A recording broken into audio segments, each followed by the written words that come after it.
reaching to feel the music.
You're watching TBPN! Today is Wednesday, May 28th, 2025. We are live from the TBPN Ultra Dome.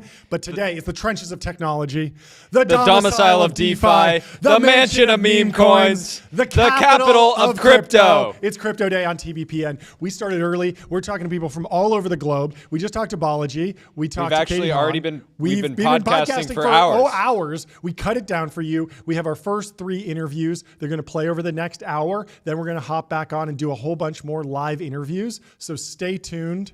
But we're kicking it off with Balaji. Let's go. Let's go.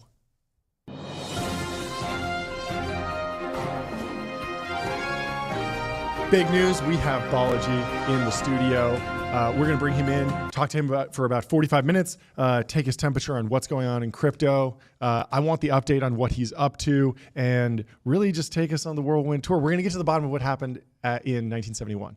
We're going to get the final answer. It's been hotly debated. Yep. We're going to figure it out right now. The debate will be over. Let's bring in Balaji. Today. How you doing? Good to see you. Great Welcome to the show. Good to see you guys. Hey, it's amazing having you on the show. Can you give us just the update on what is your day-to-day like? I'm familiar with some of the prehistory, but what are you working on? What are you most excited about right now? Sure. So I actually, can I project here? Yeah, please. Is it possible? Yeah, you can share your screen. All right. So in Q4, we just opened something I'm calling Network School. Yeah. Can you guys see the opening day shot there? Yep. So that was the kind of ribbon cutting. Cool. And this is something that combines a bunch of things I care about. Here's like the site is at ns.com. And actually, great domain, by the way. A fantastic domain. Thank you. I appreciate that. You guys are connoisseurs also. Yeah, we have a 4-letter domain. You're kind of destroying us with the 2-letter domain. You mogged us. All right. Well, we will. I still, you're in the 4 commas club or something. I guess I don't know. The 4 characters club, right? Yeah. Okay. Yeah. So break it down for me. I saw a 100K fellowship. I also see a school. Typically, I have to pay for school. Are you paying me? How does this all work?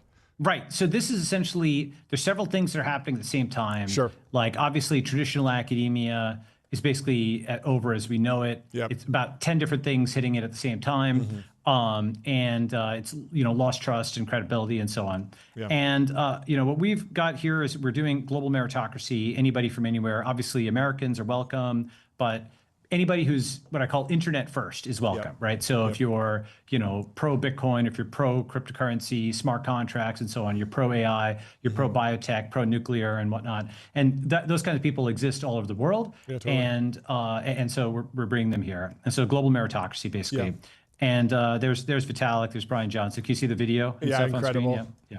So, so this is it. Basically, we're actually doing the startup society. So that's what Network School is. There's much more I can say about it, but that's the idea. Okay, so walk me through the actual experience of joining. Is this cohort based? A lot of these new education initiatives, very few of them have just jumped straight to, we're going to replace a 4-year experience. And I don't know if that's because the 4-year experience is fundamentally broken. There's a lot of things that are potentially broken about higher ed. But what is your view on just the length of time that it takes to get whatever you need to out of academia or schooling generally?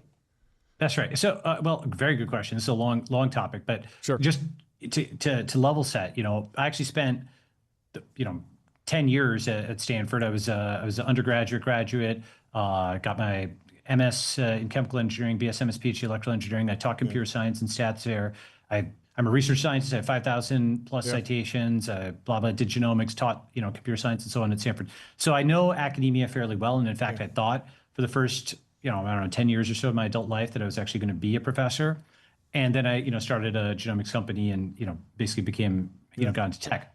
And my view is there's many things I could say about the four-year, college education, but one issue is it's like front-loading all the cost to the beginning. And then there's zero budgeted for maintenance over somebody's life. So it's as if you paid $200,000 for a car and then zero for oil or gas or, wheel changes or so on for the rest of their life. And so people get this expensive education and they forget all of it just a few years later. I'm sure if you gave test retest, stats and looked at what percentage they actually retained, we know all the stuff about spaced repetition. We know forgetting curves and so on. So basically the education is gone. And what you really want is something that's like continuous education over the course of your life, where, then like, for example, VO comes out or some new API comes out. What you want is to be able to quickly load that into your brain, be productive, and to have some budget every year in a continuous sense, as opposed to, like a upfront, forget everything sense. That doesn't even get into the fact that, unless you've been in the world of work, you don't actually appreciate how amazing it is to have just time to purely study. You have to learn everything on the job. It also is something like front loading the vacation and getting all these kids at age 18 into like a lifetime of student loan debt. There's many, many things wrong with it, but that era is ending. And then what's next? Like my view, why am I doing this? In part because how, actually we'll get right into it. You know how America started? Loosely. Boston Tea Party? It was actually, America was started by the tech and the bro forming the tech bro. Let me explain. Okay? So. Amazing. Okay, here's why. Massachusetts was the tech, and Virginia was the bro. Okay. There we go. Okay. So for those who don't know, like Massachusetts, the Massachusetts Bay Colony, that was the Puritans. They founded Harvard in the 1600s when, it was actually just a one-room schoolhouse, basically, a one-room place, right? It was a very, very small thing, very modest at the beginning. The Massachusetts Institute of Technology was founded about 200 something years later, but basically Massachusetts has always been the center of like higher learning, education, and so on in the US. In Virginia, the Cavaliers, they were the bro. They were muscular, they were on horseback, and they like to shoot things and so on. And actually, Virginia was the most important state during the American Revolution. And a lot of the early American leaders came from Virginia. That was like the founder CEO archetype, right? And both of these were actually different factions that at different times won and lost in the English Civil War of 100 something years earlier. The Roundheads went to Massachusetts. That was like the left of England, and the Cavaliers were like the right, and they went to Virginia. Anyway, so they basically, when the right and left were working together, that was the tech and the bro, right? And that's what made America really great when they were working together. Now, of course, not as much. Let's say you have a husband and wife, and they have kids, and one of the adults, wants to participate in the network state, and the other parent is like, well, sorry, the kids are in preschool and ripping them. Like that feels like a large part of the people that you would want to recruit over time. And I can imagine exactly what your kind of answers to that would be, but I'd love to hear it from you. Sure. So first of all, like my vision that is definitely family friendly. With that said, who moves and who moves at what times, right? So typically people move for education or employment, and they usually move in their 20s and so on and so forth. And once they're anchored in territory, they tend to only move if there's like a job for both husband and wife, for example, or if they're like refugees, like things get blown up, like in Ukraine or in the Middle East or what have you, or if they're like refugees from, for example, blue states, where the policy gets so bad that people just uproot and move, and there's like muggings or something like that, syringes, et cetera. Like a lot of people left blue states over the last 5 years, as you're aware, because of that in part. And I know some people say things are getting better or whatever, but at least in some places, but I think in general that exodus is still there. that's also actually how the US itself was populated at the beginning. There's two different ways of founding startup societies, and they're complementary. The first is the Wild West frontier kind of thing, where you have single men coming out. But the second, actually, the Puritans had quite a few married couples coming out because they had an ideological or religious motivation. And then you also had waves of refugees from Europe. There's all kinds of crazy wars in Europe, like the revolutions of 1848, or famine in Europe, like the Irish potato famine, and that also brings like people out, right? But so the answer is like there's only so much you can do at the beginning. In a sense, you know how Dropbox started as an individual product and then it became a product for small teams and then for enterprise? Yeah. Right. So in the same way, like you first kind of have to build a product that works for like the individual remote worker, then maybe the couple where it's a two-body problem, then like the early family, then the scaled up family, then like the whole community of people who are moving together, or the whole startup that's moving together. And so it's just like, think of it as kind of going from individual to SMB up the ladder like that. So you definitely want families, and we actually have a lot of people who brought families. But the product for families is itself a product, just like Apple has a family plan, for example. There's new permission structures and so on, account structures and stuff you need for families. So I like how you explain this in product-led SaaS terms. That's great. That's great. I think that makes sense. I'm on the Tech Bros podcast, so I'm speaking. Yeah. It's perfect. No, and I totally buy that it's okay for these to initially be frontiers and sort of kind of establish base camp effectively, and then bring more people in over time. Yeah, on the Bitcoin thing, I imagine that Bitcoin could be kind of the gold standard for many network states if they opt in.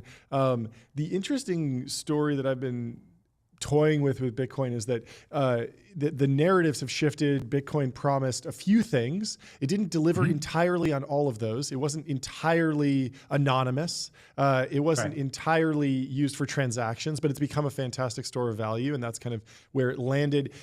Do you think that that's the correct story of Bitcoin? And do you think that crypto projects, is there a pattern of this, like shoot for the moon, you'll land amongst the stars? It's okay to kind of build towards like a three-pronged amorphous future, because if one of them hits, you could still wind up with a fantastic power law outcome.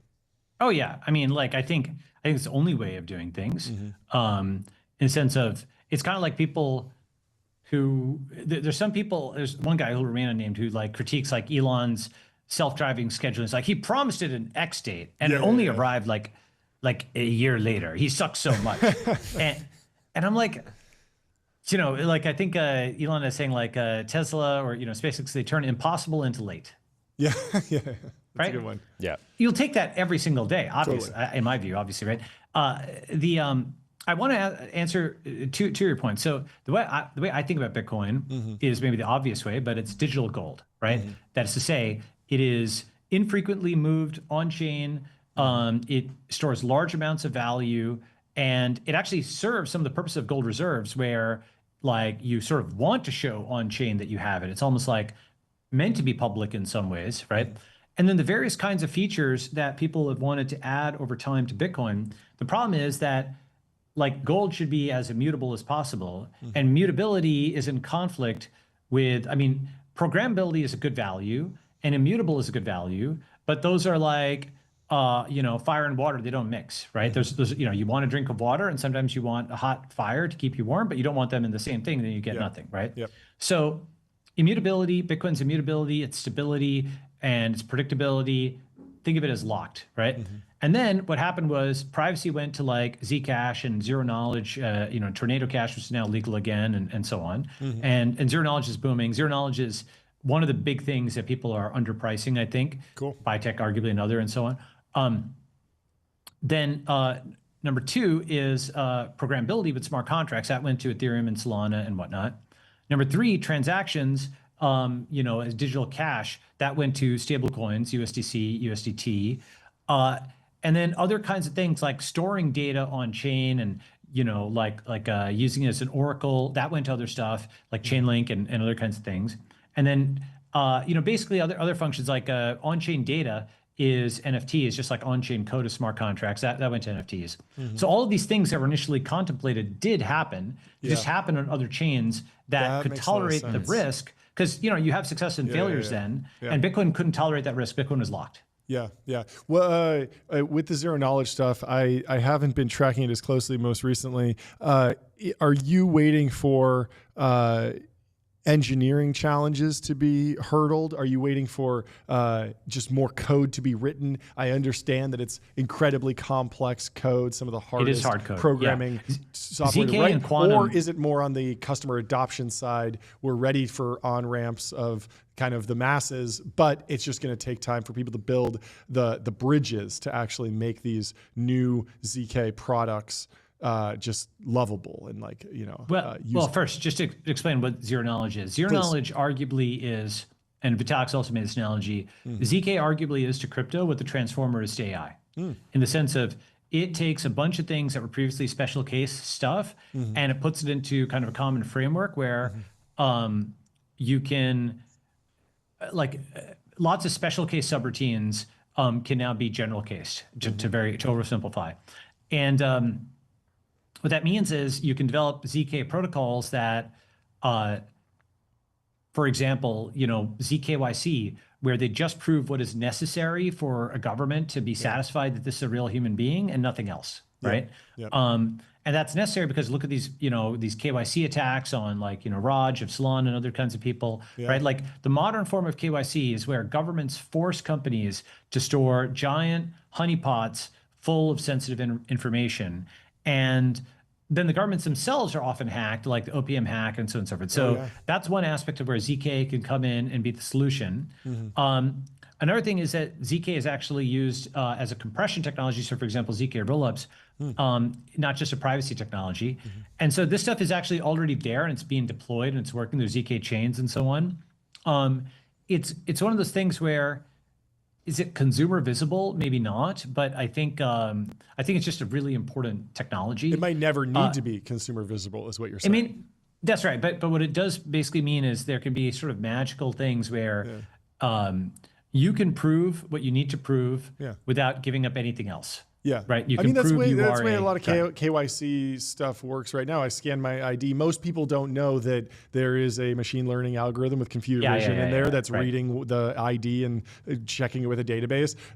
People just know, hey, I scanned my ID and I got KYC'd. It could be a lot easier and it could be more resistant to hacks and leaks, right? What you want is something like SingPass or Estonia's digital ID, where it's like an app on your phone and that's your ID card, and then that can do a zero knowledge handshake with something else, right? Yeah. As opposed to like a piece of paper, like physical card. How are you feeling about stablecoins these days? How are you feeling about stablecoins these days? I feel like there's an immense amount of energy and excitement, but they always feel a little bit misaligned with the folks who are like, let's get off the dollar. Let's, we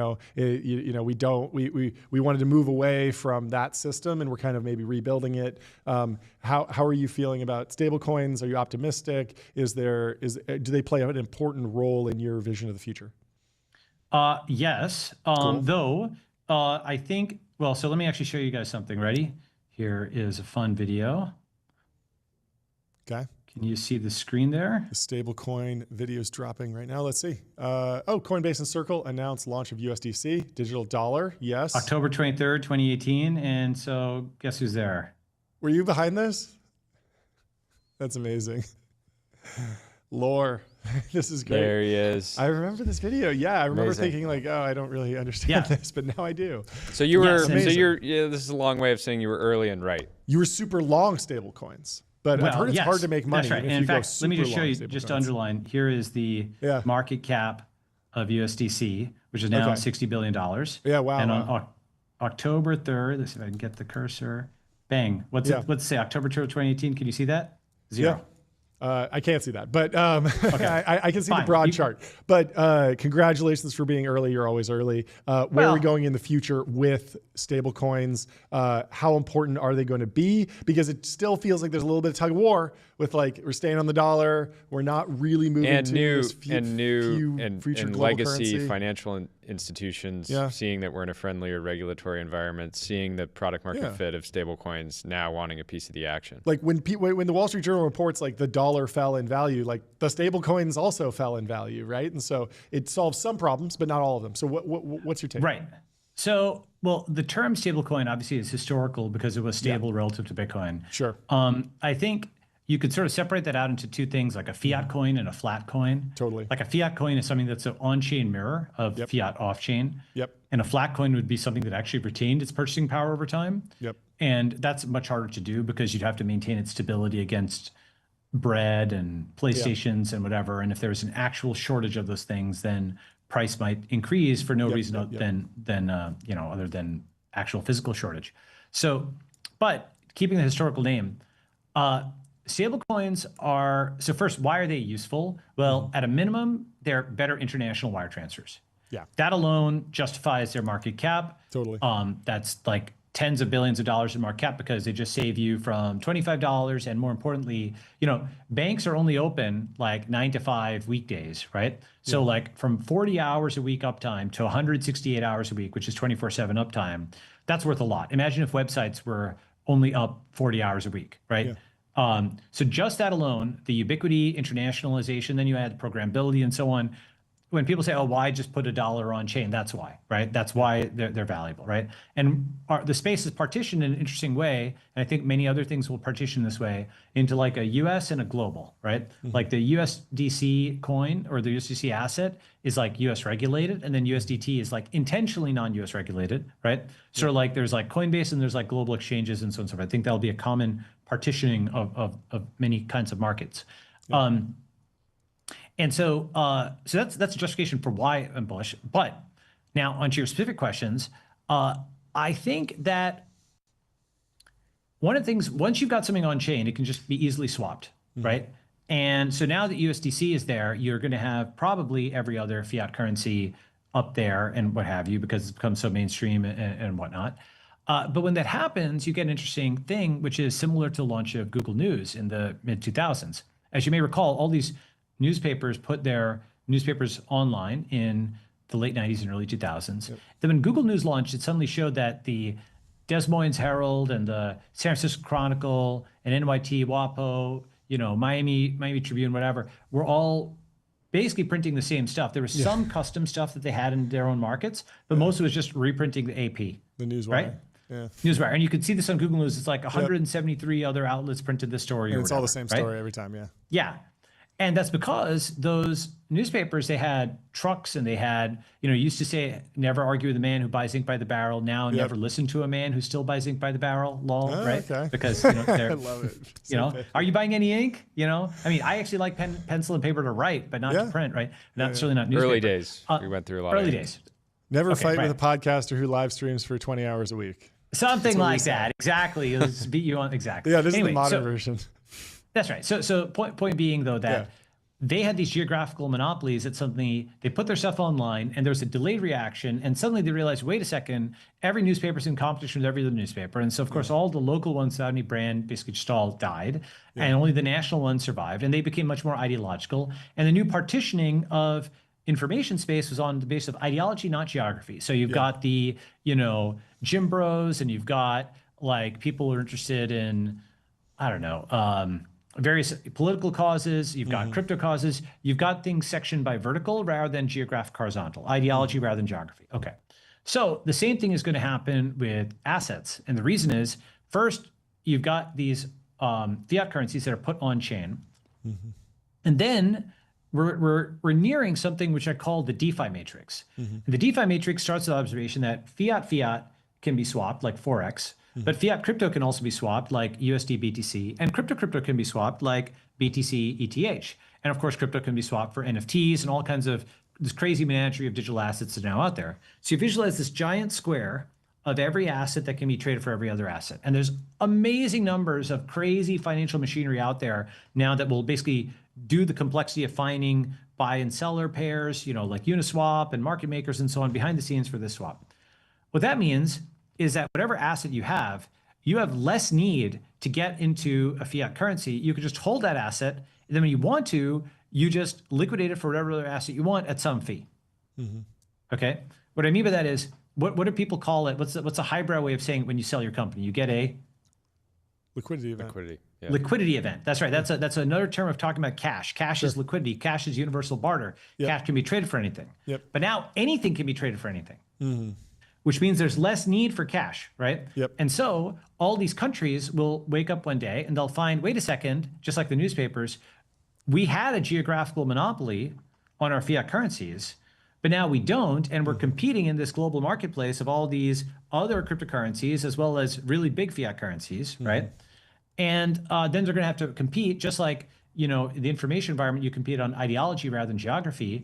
Then in the transaction environment, you have to compete on features, not places, right? So, for example, privacy coins or smart contract coins, and so on and so forth. You compete on the vertical as opposed to the horizontal of France coin, which is a franc, and Japan coin, which is JPY, right? Yeah. And it's a funny way of putting it, but that's like what they are, right? Yeah. So I'm not saying there isn't any utility to geography, but especially given that so many of these things, what have people done? All these countries have gone cashless, right? Cash, physical cash, was actually something that tethered people to a geographical area because you needed to actually hold it, and it was issued there and redeemed there, and so on and so forth. Once you go digital, you don't have to use cash anymore. And many people have, for example, crypto cards where they can hold in one currency and spend in another, and it just, Apple Pay or whatever just works, that people don't know, right? So stablecoins are an intermediate form that facilitates this transition from the fiat world to the pure crypto world, kind of like putting newspapers online was an intermediate form.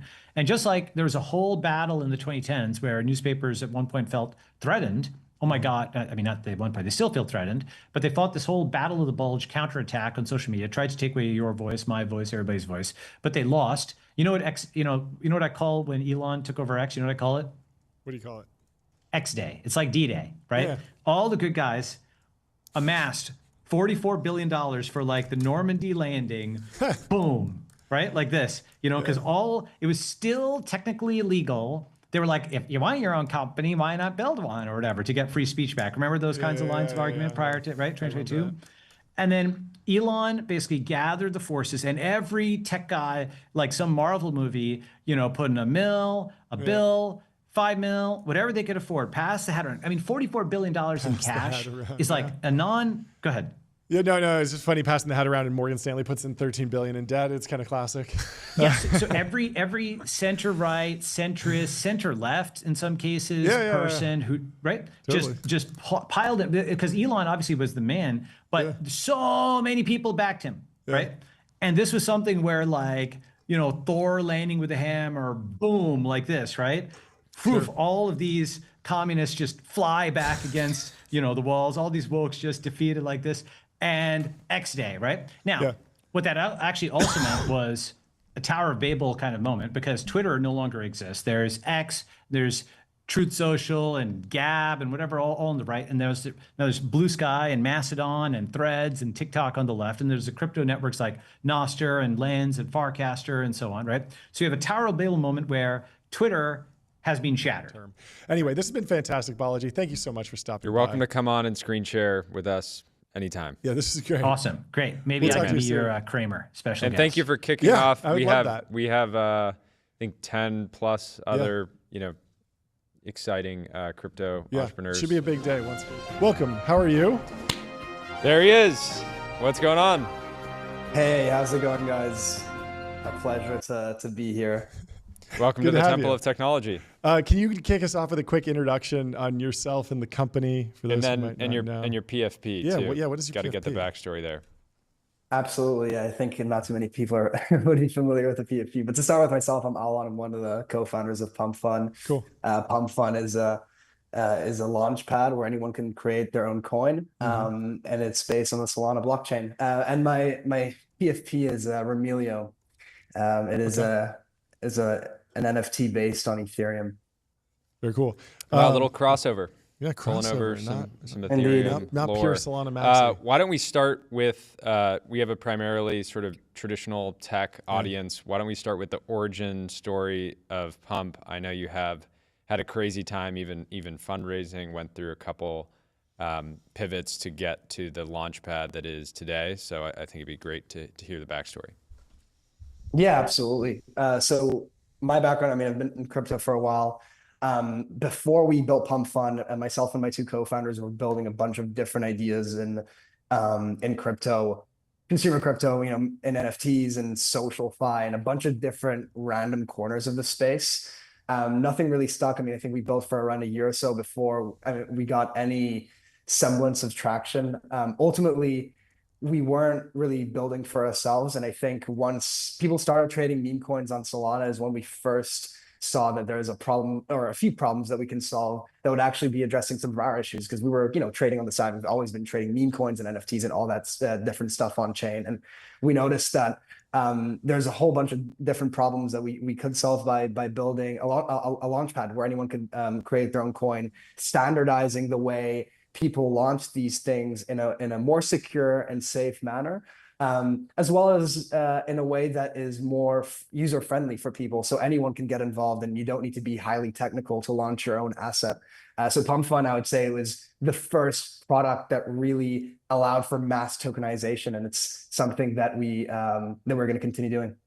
So I want to give a little bit of backstory. I'm sure you can't talk about numbers, but Pump is one of the fastest growing companies in history. It's why we're, one of the reasons we were interested in having you on the show. I believe we'll have to make some type of chart at some point, but I believe we'll probably be one of the fastest companies ever to $1 billion in revenue. How quickly, when you guys started the launchpad, did you feel like did you kind of realize that you were onto something? Was it kind of immediate PMF, or did you even have to iterate from that initial launch of the launchpad? Yeah, when we first came up with the idea, we were pretty confident that it was going to work, especially compared to some of the other stuff that we were building. On our launch day, we got quite a bit of buzz around it. I mean, the MVP that we shipped was so incredibly shitty that everyone came and then they had to leave because it just wasn't working. But that initial buzz and the feedback that we got made us realize that we were onto something for sure. It was only a matter of iteration. It was a matter of finding distribution, because ultimately what we offer is a marketplace. It's a launch pad where you're connecting people that are creating these assets and people that are potentially interested in buying and selling them and trading them. So it was a matter of distribution. It was a matter of iteration and polishing the products. It took us around 2 months after launch to actually get it off the ground. It was a lot of, make it work, but eventually it played out. And obviously, we were confident that it was going to work, but we had no idea that it could blow up and then actually generate so much revenue and become this great business. How do you actually make money? Yeah, so two main. Well, it's all really the same model. It's a small fee on each trade. So whenever a coin launches, the platform takes a 1% trading fee, and each time the coin is traded. Once it graduates, I mean, a graduation is basically when a coin gets to a certain market cap, it grows in size and so on. Once it graduates, it's the same fee basically, but just a smaller one that the platform charges. And is that so like by it's a really design small so that fee you don't to get feed this. disintermediated or you don't get outcompeted by other platforms? Like, are you thinking about that? And because I feel like there's this narrative in crypto where like somebody builds something amazing, has a great business, and then there's like an open source fork of it or something like that. Is that a risk that you're thinking of and like planning against? I mean, of course, when you build something successful, I think in any industry, you're going to expect some copycats. I mean, something that we've been expecting is something that we saw historically. We saw it a year ago. We saw it 6 months ago, and we're continuing to see it. I mean, obviously, we continue to monitor the markets and kind of see what user feedback is on different approaches and models. But ultimately, we have our own solutions. We speak to our own users, and we kind of stay in our own lane in that regard. Talk about the branding. It's extremely chaotic. It feels extremely internet native. But I'm curious what your kind of like framework to making decisions around everything kind of design brand. Yeah, absolutely. I mean, I think when we first started, Pump actually wasn't the name that we came up for this product specifically. It existed for like a few different products that we launched, because we honestly thought it was like all the products we were building were for people in the trenches, so to speak. So people that were trading on chain and so on. And we felt like that whole ethos, that whole branding just kind of aligned with, I guess, with the culture like of people trading on chain and really this deeply internet native crowd that we were addressing. I think definitely contributes to how we think about it today. The way we think about it is we don't necessarily want to, I guess, we want to pay respects to kind of where we came from, and we want to grow our community rather than removing and making our brand like, I mean, there's a big difference between making your brand more accessible or your product more accessible and kind of moving away from the brand that you've built, right? So I think a big part of why Pump has succeeded is that it has really built a community of people that are, that are trading and hopping on every single day and so on. And a part of that is being in touch with them and continuing to interact. And that also reflects in the design. Like if we changed everything all of a sudden and it was extremely, I guess, looked like your average product in AI or something like that, then I think there would be a lot of eyebrows that would be raised by our user base. Yeah. Can you talk to us about VC? I mean, have you raised any? I'm sure people. I know. You're growing fast. They're beating down your door. I think the story is you raised from 6man, right?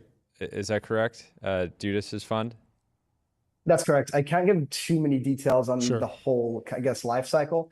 But I have a question that would be fun to answer. What's the craziest thing a VC's ever done to try to win allocation in Pump? Because I know you guys anonymous revenue has just rocketed to such an extreme degree. People are. You guys, for every dollar of venture capital, I'm sure you've generated, at this point, an obscene amount of profit. But do you have any funny stories there?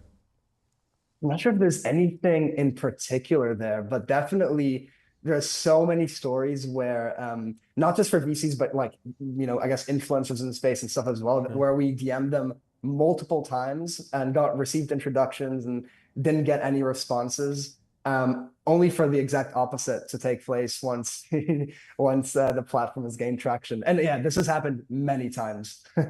Can you talk to us about the live streaming product that you guys have? I mean, we're live streamers ourselves, and so super interested in what's going on. Yeah, you recently brought it back and made a number of changes to it. So I'm curious, how it's evolving. Yeah, absolutely. So the live streaming feature is pretty simple. When you launch your own coin, you can also launch a live stream alongside it to, engage with your community, talk to them, do a whole bunch of different things. Obviously, I think a lot of your viewers are going to be familiar with the previous live stream product that we had, which kind of, it gained a lot of mind share late last year and ultimately needed to shut that down for a variety of reasons. Yeah. But we decided to bring it back with, much better moderation, as well as just an improved product overall. And what the reason why we think that our live streaming product can genuinely change the whole creator landscape and actually compete with some of the biggest live streaming platforms out there is that it completely flips the incentives that creators are currently facing. As a creator, I mean, I'm already seeing this with relatively few users compared to the biggest platforms. As a creator, when you're starting out, it's Pump.fun live streaming is the easiest place in the world to get your first 50 to 100 viewers. Why is that? The reason is because users are directly incentivized to find people early. Because if they find your live stream early, they see that you're interesting, you're entertaining, you're funny, etc., and they buy into your coin. If your coin gets more attention, then that presumably can yield profits. Obviously not financial advice, et cetera, but that's oftentimes what ends up happening. And because of that incentive structure, it makes it so much easier for creators to get traction. And that's the biggest problem that creators usually face when they start out. That's the first thing. The second thing is that, with a few recent changes that we've made, creators don't necessarily even have to sell their tokens to make money. They can monetize instantly with no middleman through creator revenue sharing. So whenever someone makes a trade, a small percentage of that goes directly to the creator. So they monetize immediately. There's no approvals that they have to go through. They don't need to reach any milestones. They interact directly with their audience, and they don't necessarily need to appeal to any advertisers and so on. As long as their content is within, respects the terms of service of the site, they're going to be able to monetize.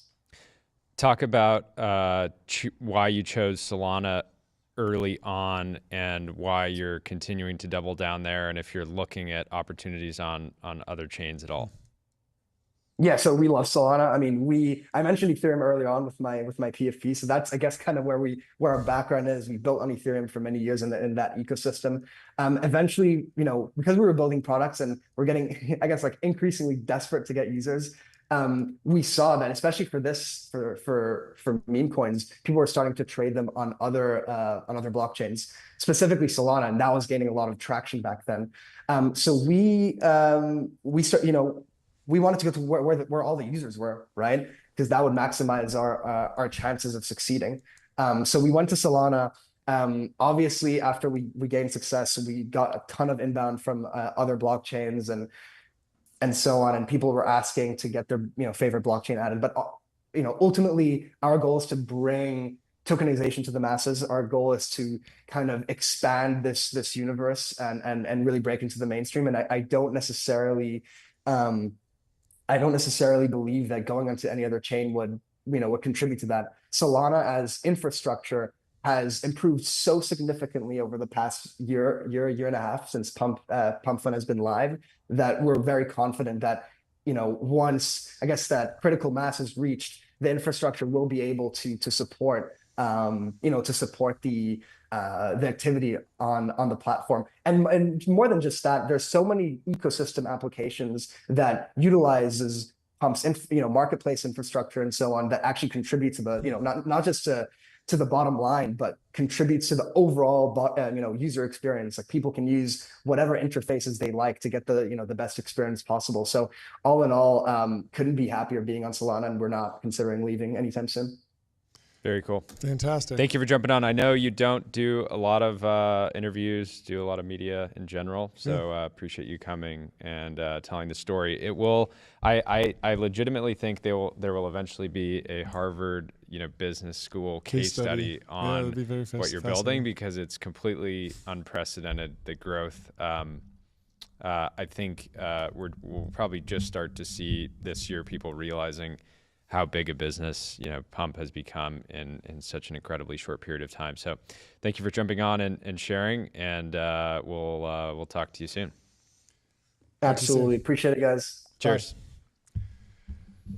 And wow. That Harvard business case study will be tokenized on chain. I'm sure it will have a meme. I'm sure it will. I'm sure we'll get It'll have its 20 own meme fun coins market per case study. Maybe a meme coin for every HBS paragraph. class should just be live streamed on Pump.fun. They could fractionalize the case study. Every word, you can just get a word.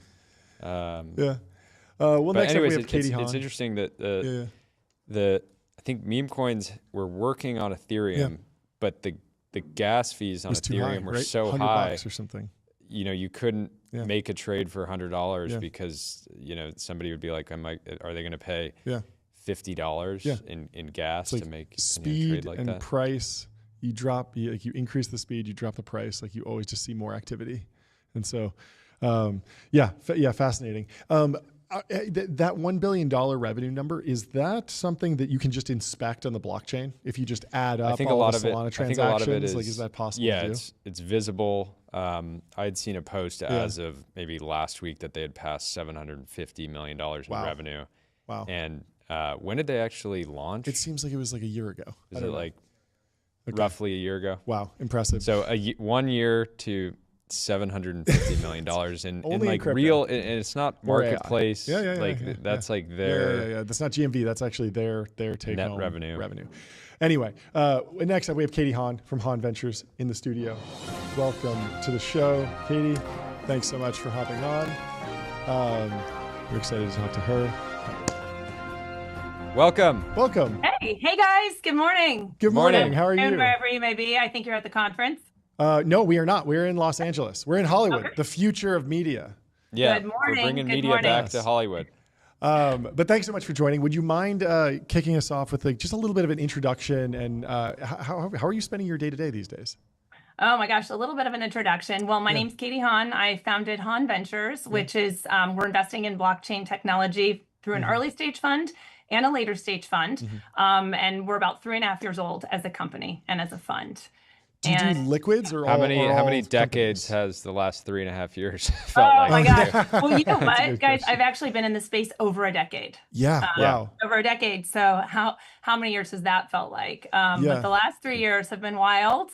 But I'm really excited. You asked about how I'm spending my days. I'm really excited about this particular moment in crypto because we have a lot of the fundamentals coming together. And as I said, I've been in the space a long time, and we've had different fundamentals working at different points. But it finally feels like all these fundamentals are working all at once. And break down those fundamentals. I imagine it's regulatory, it's community, it's collective scale belief, of the actual chains, maturity of the code. How do you think about it? What are you thinking about? Well, you guys do it. I can question you. Great job. No, so the first thing is institutions, like you said. Institutions. The institutional story has been around before in crypto in different cycles. And we had some early adopters for institutions, right? We had Fidelity. If you think about folks like Abby Johnson, she's been in the space for as long as I have, maybe even longer. We had folks like Meta. I mean, I was on Zuck's original DM project board. He saw stablecoins coming years ago.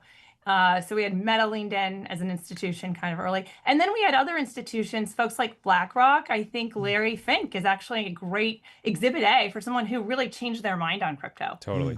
Larry was against crypto, not against, but he was certainly not a fan of blockchain technology. And a few years ago, he said he had really changed his mind. And now you have BlackRock running a tokenized money market fund called Biddle. So that's some of the earlier institutional adopters. But now we have some of the later institutional adopters, folks like JP Morgan, Charles Schwab, and others. And you'll see other announcements coming out soon from other institutions. So the institutional story is one fundamental, but I want to talk about three others. You mentioned one, regulatory. But before I get to regulatory, because it's not the most exciting, is the technological progress. We've had different kinds of levels of technological progress over the cycles that make up the crypto industry. Cycles, we always talk about the bear and the bull cycles. And really kind of the last bear market, when folks were really declaring the space dead, as they do, by the way, every single cycle. It really felt, I remember when Ethereum was touching $800 after the FTX crisis, and I was like, I don't know where the bottom is here. This feels like the most toxic asset. And that was like, I basically. It's a great time to start a fund, right? Yeah. Well, totally. Like, that's what I had just started our fund. No, and in hindsight, I was like, the moment that I thought it was over, it was completely over, was like a perfect bottom tick. Perfect bottom. Guys, another story for another day. Remind me to tell you my Solana buying story in New Year's. And when I thought it couldn't go any lower, it even went lower. We got in when it was pretty darn low. And to a lot of assets, you asked if we do liquids. Absolutely, we do. We believe hugely in tokens. We believe hugely in equity. But let me get back to the fundamentals first, because this is where we're spending our day. Thinking about stuff like the technological progress. If you think about post FTX, that era you're talking about, ETH is at or thereabouts. Solana got down to like what, $9. Bitcoin's hitting like $17,000, $16,000, $18,000 levels. People were declaring the space dead. Pundits. Sorry, I know you're not pundits, but everyone was saying, God, what a terrible idea. You started a crypto fund. And here we were, 10 of us, like, no, this is a great time in the space. And I think one of the things we saw is there's a market story to crypto and there's a technology story to crypto. And what we saw on the technical progress, and by the way, Fred Wilson and I authored a blog post probably about a week after FTX saying, hey, the technical story here has not changed, folks. And instead, it's only changing for the better. We had things like the Ethereum merge, the largest software upgrade in history. Tolly, the founder of Salana, recently said that we're no longer talking about block space for one of the first times in this industry. Stuff is scalable. Stuff is cheaper. Instead of paying, multiple dollars for a stablecoin transfer or an NFT transaction, it's sub 1 cent. And that's due in large part to the builders that were building through these bear cycles, including the last painful bear cycle. So that's the second fundamental. And I think the third fundamental, as I think about it, is product market fit. You talk about things like product market fit. Bitcoin, hello, product market fit, exhibit A. I debated Paul Krugman in, was it 2018 or 2017? And he told me Bitcoin has zero use. I debated him and I said it will find product market fit. At that time, I think Bitcoin was trading around $3,000, $4,000, $5,000. And lo and behold, fast forward these years later, I think it's clear it has found product market fit as a digital store of value. But also we have things like stable coins have found clear product market fit. And I hope we can talk about stables. We'll dive deeper later in today's session because stablecoins are the story of the day that folks in the mainstream are now talking about. So we have product market fit and other product market fit kind of, I would say we're on the precipice of. We can talk about that. But then you mentioned the fourth fundamental, which is regulatory. And I think the thing I heard for the last decade from builders, by the way, from enterprises, from institutions, from LPs when I was at my prior fund, is regulators aren't going to allow this though, right? Like this is all going to get shut down.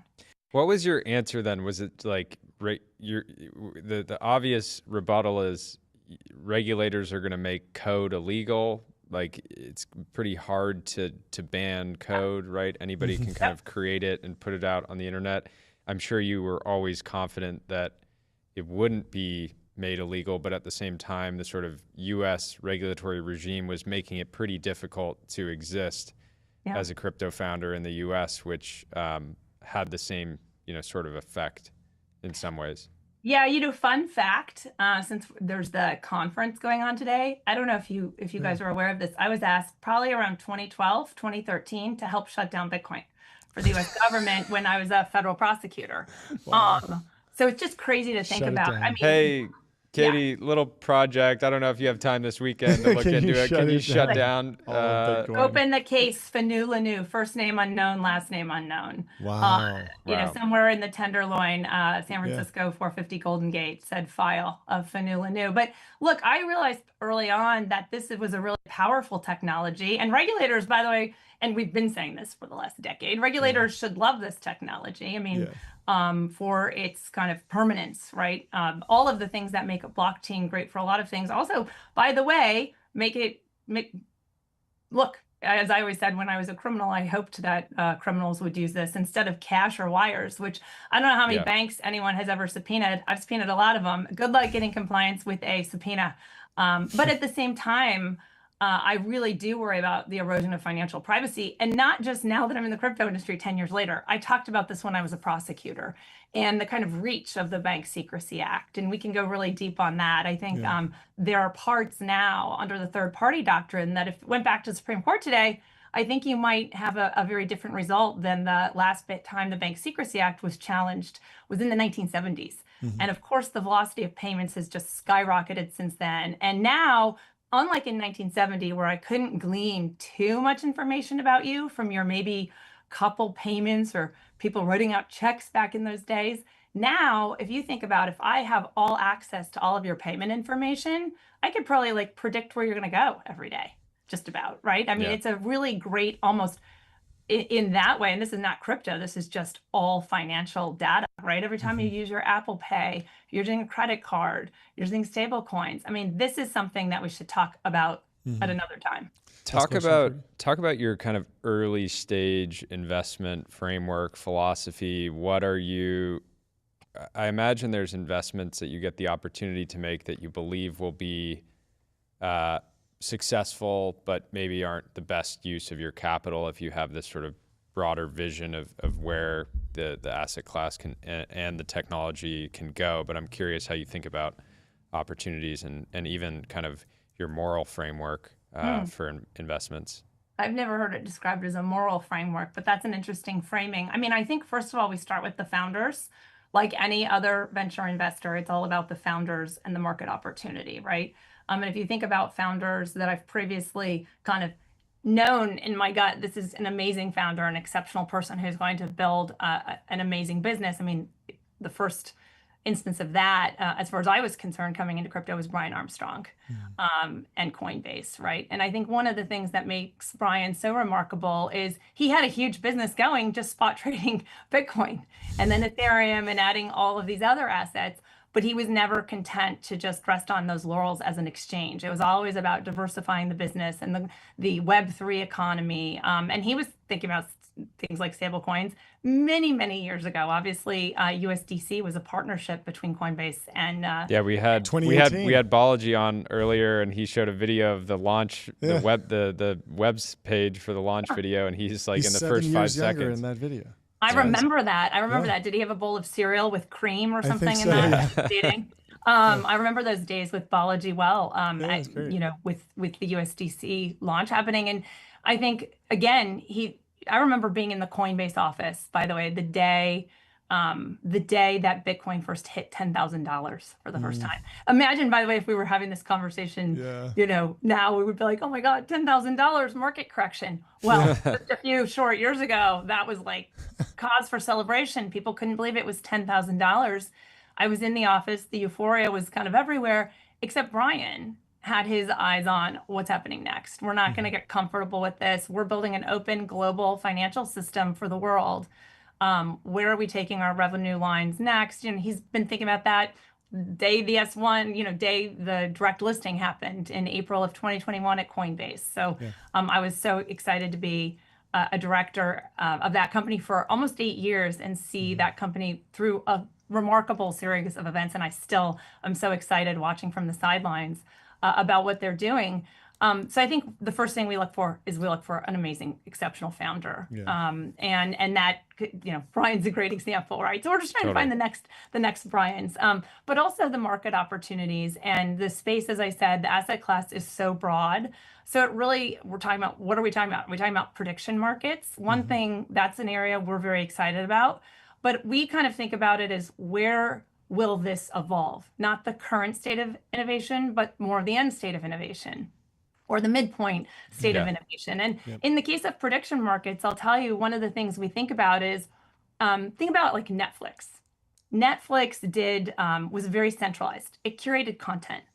And then all of a sudden YouTube came along and then unleashed even more content globally at scale. I mean, exceptionally so.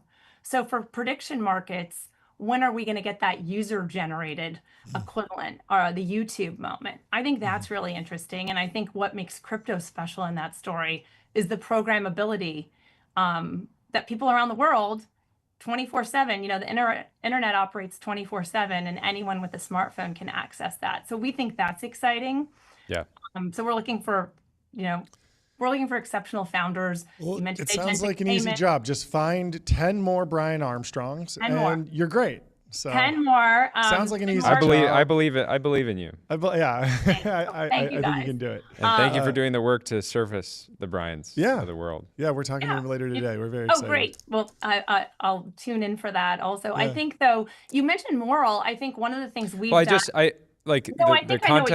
The context there is like certain VCs will have traditional VCs will have a vice clause, right? Where they say, we don't do defense, we don't do recreational cannabis, we don't do this. And I could imagine crypto funds bifurcating to some degree where some of them say, we're going to do these types of deals and we're not going to do those types of deals. But maybe that happens already, right? Like you saw this during the last run-up, the last bull run. In 2021, we had many folks, traditional VCs, many of whom are friends of mine, decided they were going to get into crypto, but they weren't going to touch tokens. They were only going to do equity businesses. And although we love crypto equity businesses, they missed out on a lot of tremendous opportunities. Like, imagine if you had said, we're not touching Solana. I mean, Solana is a huge market opportunity. Ethereum, huge market opportunity. I mean, Bitcoin, huge market opportunity, right? These are just some blue chips I'm naming. Of course, there are plenty of others. We said, we are crypto maxis. We're not, we're not going to be religious zealots about any particular token, but nor are we going to write off entire segments. Rather, we're going to focus on the founder, the bona fides of the project, the metrics of the project. And we really want to know here, by the way, do they have a plan for regulatory compliance, realizing that times were uncertain in those moments, but do they have a plan for it? Or is their plan to launch a token and then we say leave the US? That's got to be the most nervous meeting a founder has in their round is pitching you on their regulatory plan. Because like a lot of other VCs are like, yeah, great, he's got a regulatory plan. You're like, well, here's like the 10 reasons why that is not going to work. Yeah, but you know what? I think that actually we like to think that we can be helpful in that way, even with clarity.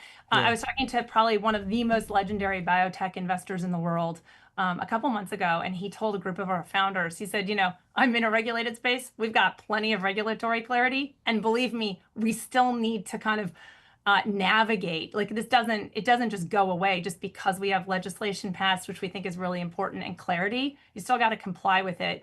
And I always said, look, you got to have like kind of a plan for it. You don't have to have it all figured out when you're raising a seed round, when you're raising your Series A. Coinbase was great in this regard, but look, they've obviously made a lot of progress as a company on that front across the different iterations of their company, like one would expect, like is reasonable. So my touchstone is what's reasonable. And you got to build a business too, right? And I think we realize that, and we're pragmatic partners, and we like to work with founders. Tell me a founder who says, I have no idea what to do here. I don't want to break the law. I don't know what the law is, but like, we'd love your help. We'd love your thought partnership. And we love those kind of founders.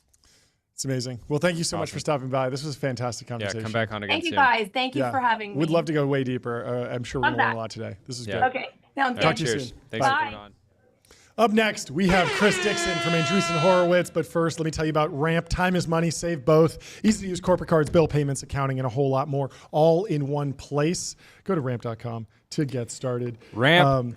And very excited to talk to Chris. Obviously, extremely storied investor, top of the Midas list, early Coinbase investor, continual Coinbase investor. We got Brian Armstrong coming on later to tell his side, the founder journey of Coinbase. But Chris has been all over the place in crypto for a decade, 15 years, 20 years. I think he invested in Bitcoin back in 1994. And right. Yeah. A lot of the people that we're having on today were early and right. Which is a good thing to be. Chris, welcome to the show. How are you doing?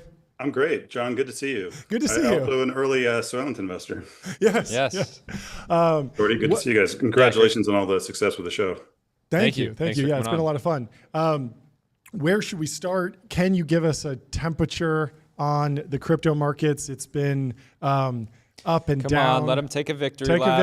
Let him take a victory lap. I feel like you get. I mean, I know the job's not finished, but they always twist your arm into doing podcasts when the market's down and saying, "Oh, you got to hold you accountable." And then where is Kara Swisher calling you when the market's up? You know, that's a good point. That's a good point. By the way, can you guys hear me? Okay. Yeah. You sound great. Okay, great.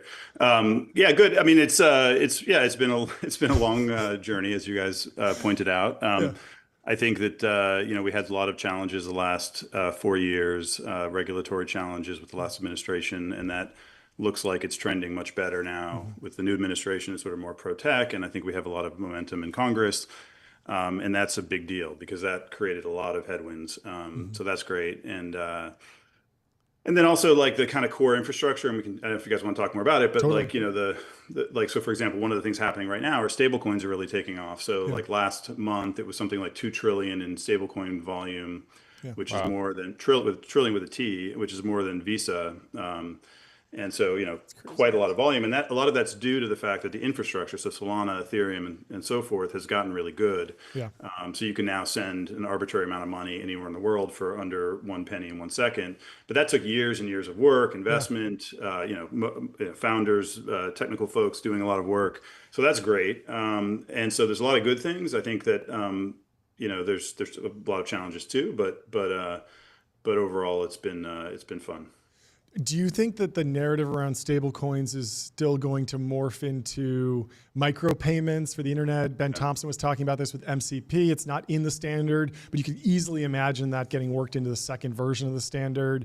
At the same time, obviously, just global remittances has always been a huge category. It is the one category that I used stablecoins for years ago.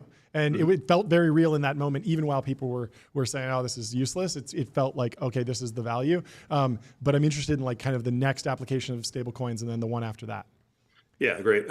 So I think just maybe briefly, the way to think about stablecoins is today we don't really have a global payment system or global financial system. We have 195 countries. Each one has many different banking systems. When you send money to another country, like let's say you wire money, like actually we've had this experience at the firm where we wire investment and it ends up going through like a bunch of humans and paperwork. It's really just a mishmash of systems. And so the way to think about stablecoins is similar to how, for those who are old enough to remember, text messaging was like this like in the 2000s. You would send a text message and it would say, you don't have a plan to send to Canada, you got to sign up. And it was all these different systems. And then WhatsApp and FaceTime came along and they built this sort of what they call over the top global network, right? So think of sort of stablecoins and blockchains as an over the top network. It's from day one, global, low fee, credibly neutral, programmable, payment system that just sort of works everywhere. That's kind of the simple way to think of it. And so, as you mentioned, one of the obvious benefits is just cross-border, and that's where a lot of the uses are right now. And so, for example, like SpaceX has a program where they move, they'll sell a Starlink in, I think it's like some south of like Brazil or something, and then they'll immediately, use stablecoins for so-called treasury management. This is one of the kind of growing use cases that folks like Stripe will talk about. Remittances, you're sending money back home, from the U.S. to whatever, some developing country, countries where the currency is volatile and they want access to dollars or euros.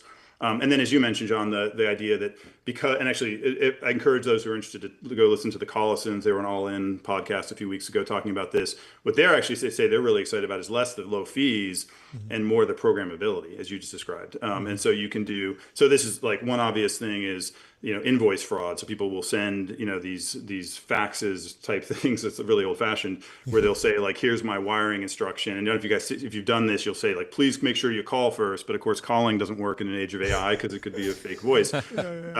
And so, what Stripe was excited about is that because blockchains are programmable, they can have a full kind of reputation system on top. So they know like this is a valid place to send money to for your invoicing system, right? So you can program it. As you mentioned, micropayments, right? Now that you can send money for 1 penny, that unlocks a whole bunch of use cases. So machine to machine payments, every time you're doing an AI API request, as you mentioned, MCP, right? So like MCP, I would expect would have down the road a payment standard, right? And AI agents. So you imagine a world, which I think we're headed to pretty soon in a couple of years, where you have all these different AI agents running around. I'm advertising. I can program. I can write your essay for you. I can, do your homework, whatever. And they're all sort of advertising their services. And then you sort of imagine other agents coming along and negotiating and pennies getting transferred back and forth, and this big kind of, economic, kind of mishmash, like kind of collection, on top. So the web moves from like these kind of sign up forms to agents sending money automatically. And we think that would be most naturally powered by a global, low fee, programmable system like blockchains. Yeah. I'm super curious to understand how your guys' lobbying efforts have evolved over the past 6 to 12 months. We went from, a sort of a large coalition of people trying to basically, block crypto from getting real adoption and traction in the US to suddenly ETFs being approved and things like that. And I imagine that's kind of changed your guys' strategy on the Hill. So I'm interested to hear how that's evolved. Yeah, so I've been doing, we sort of, I saw Mark Andreessen on you guys, I think it was a week or two ago. I watched that, and Nice. He was talking about a little bit. Mark and I have been very involved in this, and by necessity originally, like 4 or 5 years ago, and then over time realized just how important it is to engage. They say in Washington, they like to say, if you are not at the table, you're on the menu. So you don't want to be on the menu. So I've been going sort of like once a month, and Mark has too, and really just kind of trying to explain our perspective, because we feel like the interests of startup, most startups don't have the resources to go to DC, right? And of course, big tech companies do, and big banks do, and all sorts of other big entities do. And so our kind of logic was that we're one of the few kind of organizations that has enough scale to have a government affairs team who represents the interests of startups. And so we go and we say, look, we represent small companies, and here's what they're interested in. So for example, they want to have clear guardrails and rules around blockchains. They want to have open source AI. That's another really important issue to us. Clear rules on like AI and copyright. There's a series of things, having a single federal framework and not a 50 state laws on a lot of these things, and so forth, right? And so we go and we kind of advocate for that. We've taken a bipartisan approach from the beginning. We think that's very important. I mean, look, just one is we think the way you really build industries is legislation. If you think back to the internet, that was built on the 96 Telecom Act. And had things like Section 230, which, you may know is now a contentious issue, had Section 2, I like to say if Section 230 had been, administrative guidance instead of legislation, it would have been a political football every 4 years. It was built into legislation. And so Section 230 is what enabled marketplaces, social networks, and so forth to build reliably on the internet. So we've always felt that both for AI and for crypto, we want legislation that provides clear rules, paths for innovation, and really eliminates or mitigates or eliminates, all the kind of bad use cases and bad actors. And so that's always been our approach. It's been bipartisan. That's for legislation, you need bipartisan, first of all. And secondly, like the Democratic Party has, like most people will sort of think, Republicans are pro-crypto, Democrats are anti. That's not really true. Like we just had last week, a Senate it was a procedural vote on the stablecoin bill. And I believe there were 17 Democrats who voted for it, which is significant. And I think, our view has been, we want to kind of, shift the Democratic Party back to the values of Obama and Bill Clinton when they were pro-tech, and not sort of the kind of blue sky Democrat thing that happened the last years. Yeah, I mean, the interesting thing about the lobbying is that I looked at the donation dollars that were coming from crypto aligned people and crypto funds, and it was split almost exactly 50-50. Like the entire crypto community really did go super bipartisan with the spend, and obviously the Republicans won, so it feels like a Republican issue like right now, but it doesn't feel like it's going to remain that way. On the issue of government, I'm interested to know, maybe stablecoins are a good example, but just general crypto adoption. How do you think about the adoption across government, B2B, or just direct to consumer? Because when I think about stablecoins, for example, there's people that want to pay people individually, but there's so many ways that you can just tuck stablecoins under some business. Like with the AI thing, if you get Anthropic, OpenAI, Google, Microsoft using stablecoins in an agentic application, the user might never know that I'm paying a fraction of a cent to access a Wall Street Journal article. It just happens, and I'm not even aware. So, what are the key drivers for the different constituencies, and then the different applications, and how do they fit together? No, that's a great question. And I have a broader kind of framework I'd like to talk about, which is sort of, I sort of like to distinguish technologies between what I call inside out and outside in. And so inside out are things that sort of start with established institutions, like AI to some extent is like that. The iPhone was like this. It came out of Apple, a very established institution. AI came out of, Stanford and so forth. Whereas crypto very much, Bitcoin started at the fringes, right? And so, sort of like open source software, and there's, other kind of tech movements that started at the fringes, and it sort of worked its way in, right? So stablecoin started for the main use case was settling, crypto trades, 7 years ago or something. And then over time, you start to see more and more like, payment providers in Argentina, for example, and that, sort of more kind of moving to the center. Now Stripe, I think of Stripe is very much probably I think the smartest, a lot of people think the smartest, one of the, if not the smartest fintech company is all in on it. They did $1 billion acquisition of Bridge. To get, to ramp up their efforts. I think the main gating factor, like I speak to a lot of like what I would love to see is a world where you have banks and, asset management firms and every payment provider, as you described, John, like behind the scenes, it's just sort of, it's the substrate, it's the infrastructure, right? It's like HTTP or SMTP. It's just this thing that exists. A lot of them say we just want like that final, regulatory clarity piece, right? Because they want that assurance, because they're risk averse. We just had 4 years of kind of lawfare against the industry. So that's why I think that's really like, honestly, like I probably spend more than half my time on that now. Like that's just kind of the key. There's two, and just to say, there's two big kind of bills that we're advocating for. There's stablecoins. There's one called market structure that's just coming forward in the House now, which is also to kind of clarify more broadly on tokens. But I think that's the main thing right now. I think, but to your point, exactly, I don't think most people ultimately will think of even the word stablecoin. I think it'll be like digital dollars. That like for the average person, right? It'll be an industry term like ERP.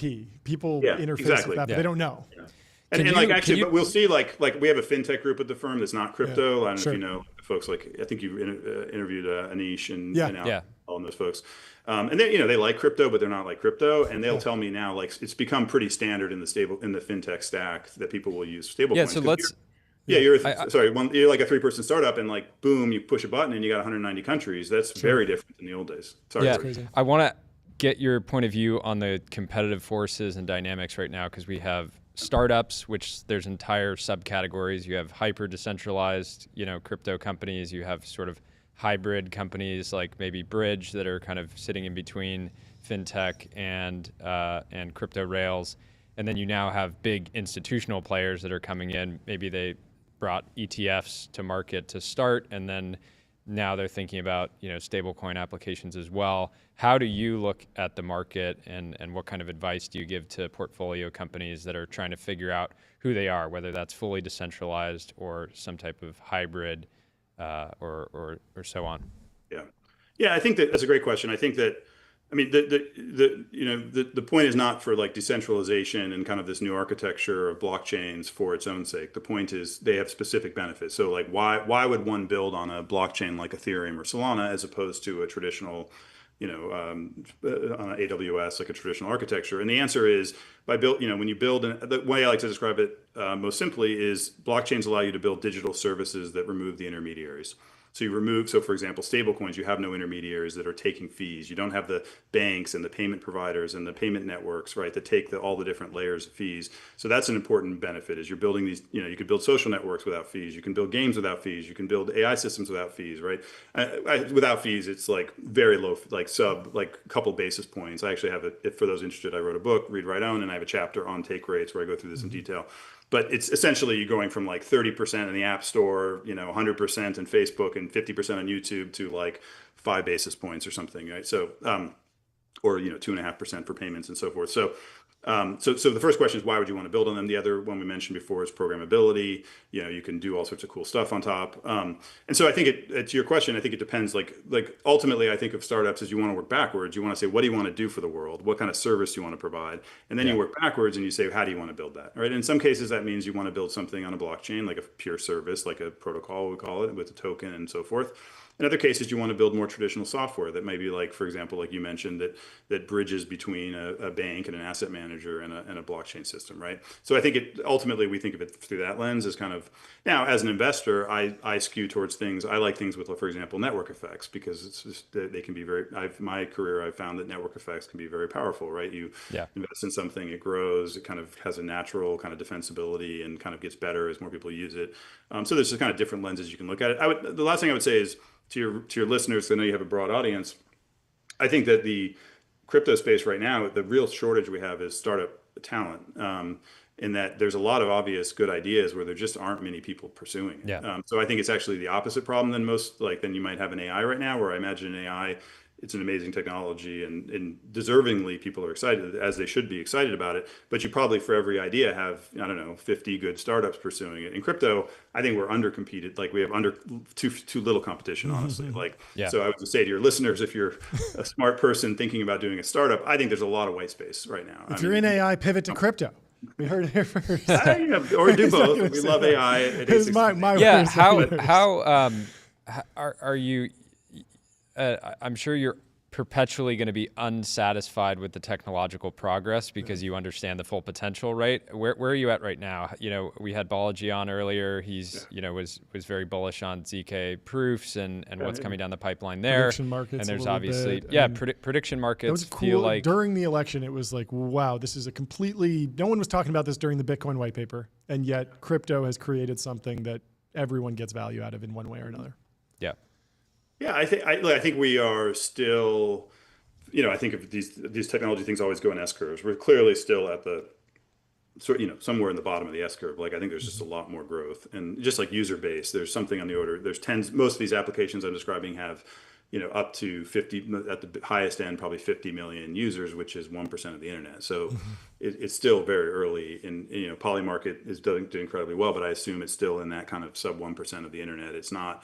The internet has 5 billion people now, right? So we have a long way to go. I think a lot of the kind of core infrastructure is now, as of a year and a half ago, kind of good enough. I think a lot of these technologies have that characteristic where you have kind of, whether like neural networks only got good enough, I don't know, whatever, circa, let's call it, something in the 2010s because of the Moore's law and GPUs, right? And so, iPhones, once you had capacitive screens and processors and so forth.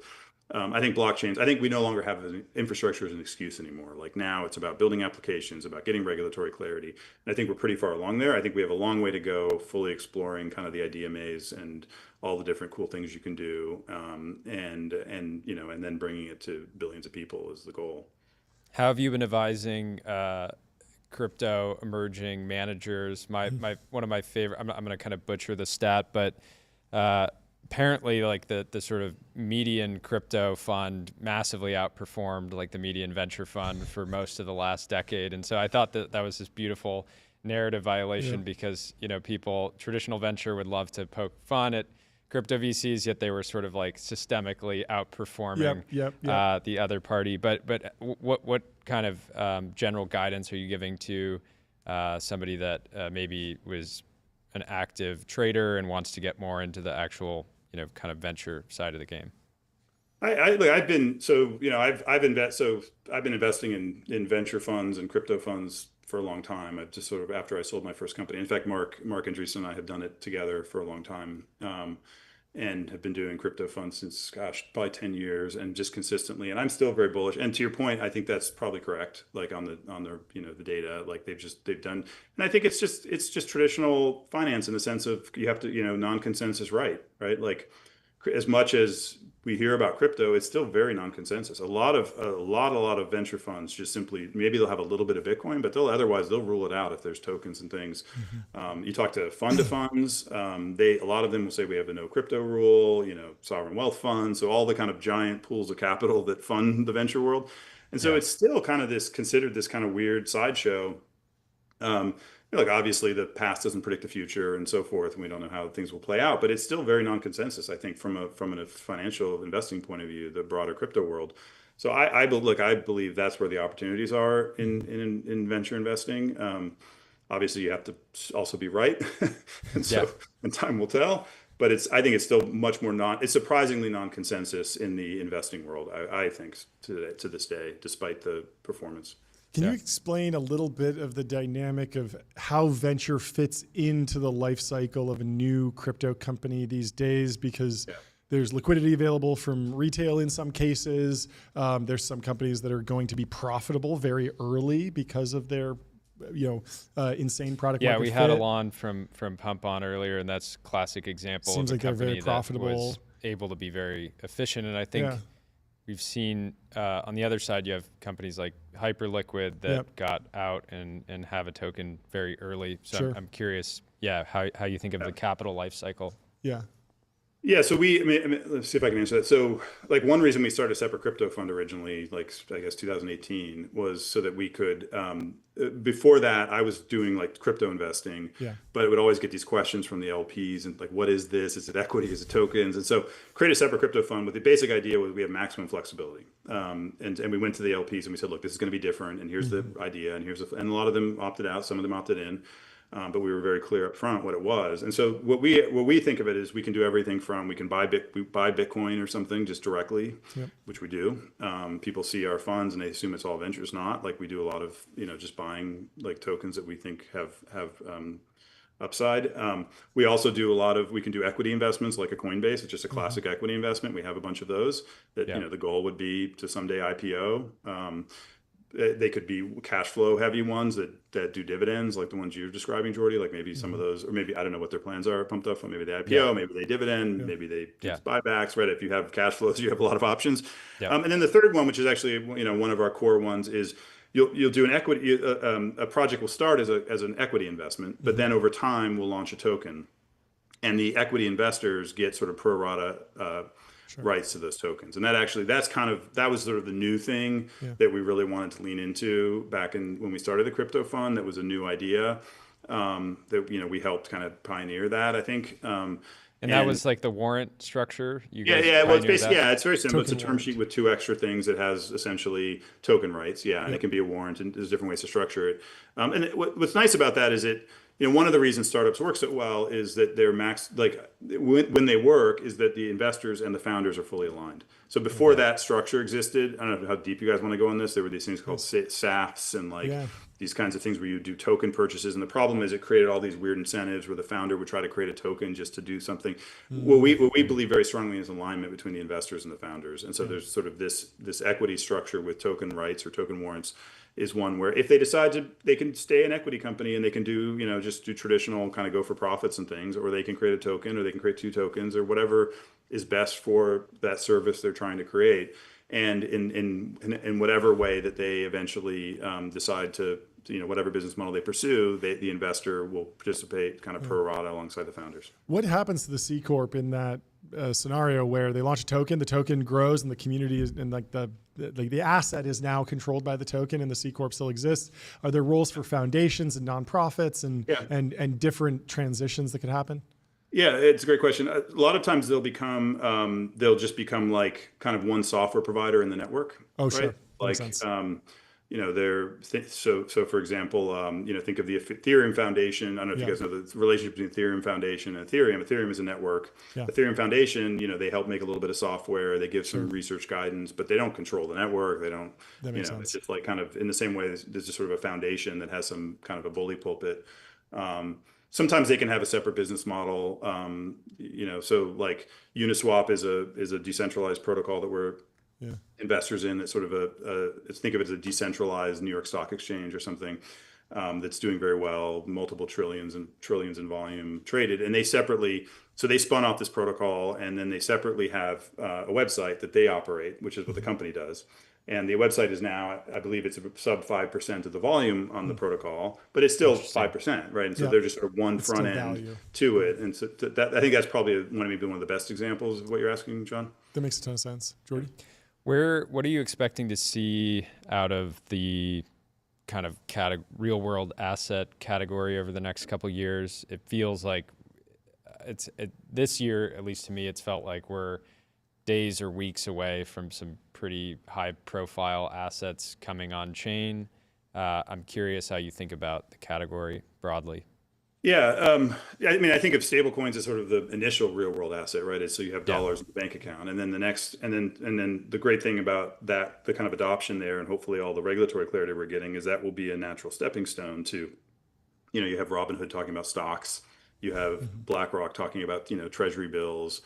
I think it would be nice if anyone in the world, I think it'd be good for the U.S. and I think it'd be good for the world if anyone in the world could buy 4.5% treasury, interest treasury bill, right? Yeah, totally. And have it secure and easy and permissionless and low fee.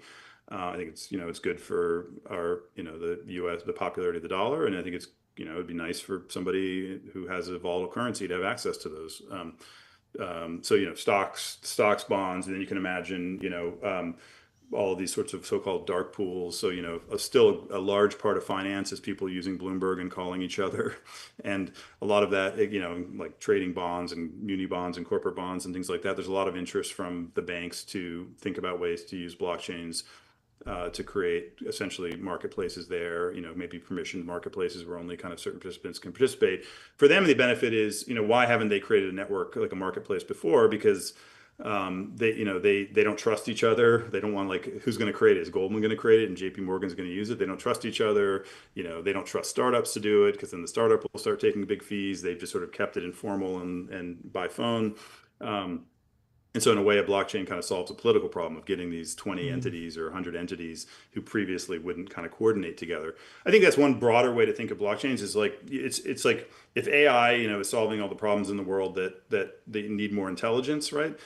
Blockchains try to solve the problems in the world that need more coordination, right? Or more, kind of collective action, getting a bunch of, blockchains are fundamentally social technologies, and it's about getting a bunch of, that's what money is, ultimately social, right? It's getting a lot of people to agree on a standard and to use the same systems and tools.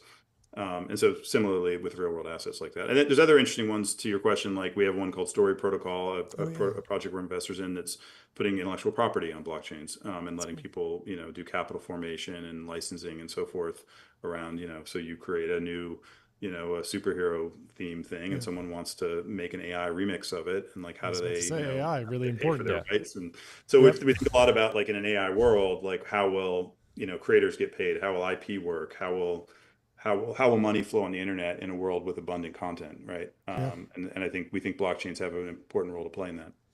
How would you like to see the industry and kind of the world collectively try to solve social engineering hacks? Feels like WorldCoin is one potential solution there, but I imagine there's a bunch of other sort of businesses that you could fund, and then a whole regulatory piece as well, which is we sort of force these large companies now. Balaji described it as to basically hold these honeypots of data, and there's probably got to be a better way.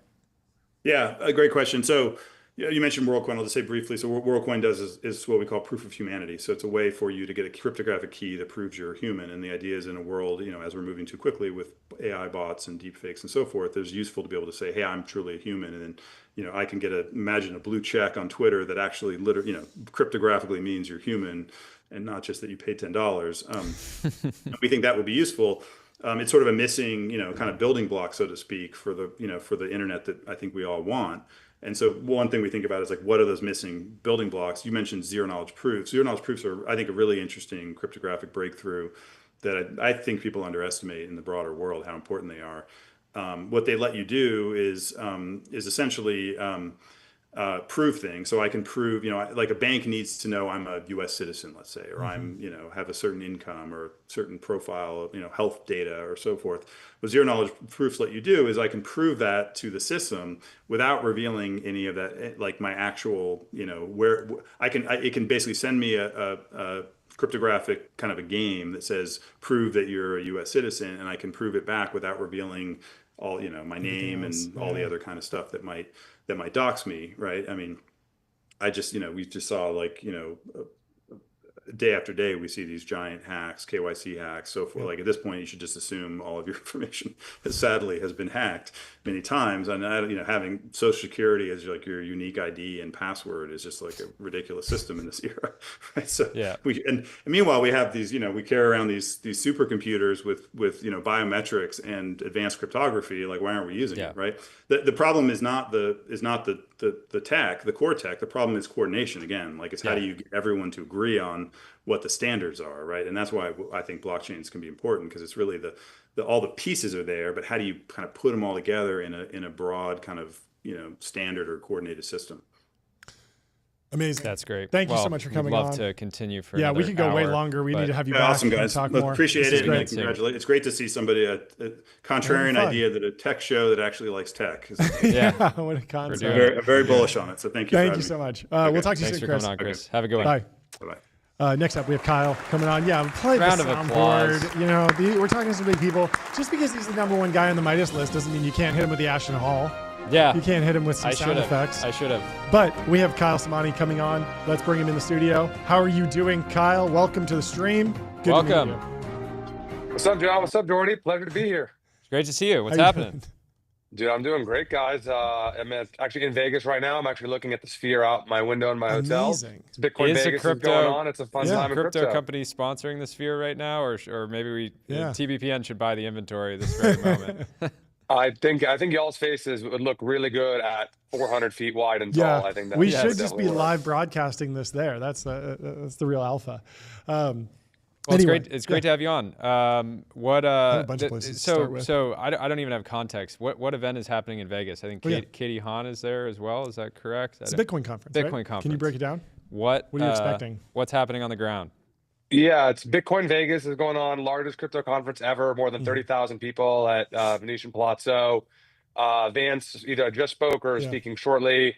David Sachs is here, Bo Hines is here, Ross Ulbricht is here, David Bailey, Michael Saylor, tons of folks are all here. Senators here, Lummis, Haggerty, a whole bunch of other folks. So politics is here, Wall Street is here, industry is here. Very, very exciting time in crypto. And what are the key indications or news items that people are looking for? There's people still hunting for different companies to establish Bitcoin reserves or news from the government. Like, what are the unanswered questions that people are looking for hints as to which way they'll break?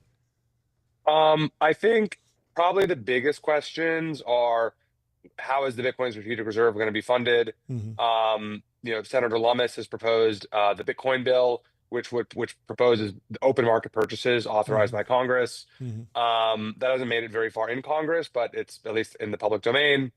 When the executive order was signed by President Trump a few weeks ago, it said that they can kind of fund the strategic reserve using revenue neutral mechanisms. And so there's a lot of discussion today about what exactly does that mean. Folks like Bo Hines and David Sachs and the administration are certainly working on figuring all that out. They haven't shared anything publicly yet, but there's a lot of discussion about that.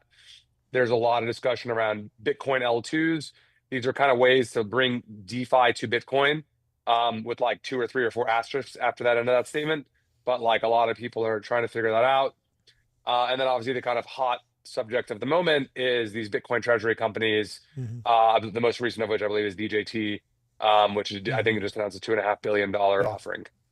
Yeah. Wait, is that Truth Social? Yeah, Truth Social has. And it's now GameStop, Donald Trump GameStop Media. announced today Yeah, as GameStop well announcement a as large well. purchase. Yeah, in some ways, all the regulatory stuff happening right now feels like the kid who didn't do his homework until 2 minutes before the exam or something, and is just cramming, because crypto's been an important industry for a decade. You know, people have been investing in this category for a long time, but now it's like the government's like, okay, let's figure all this out.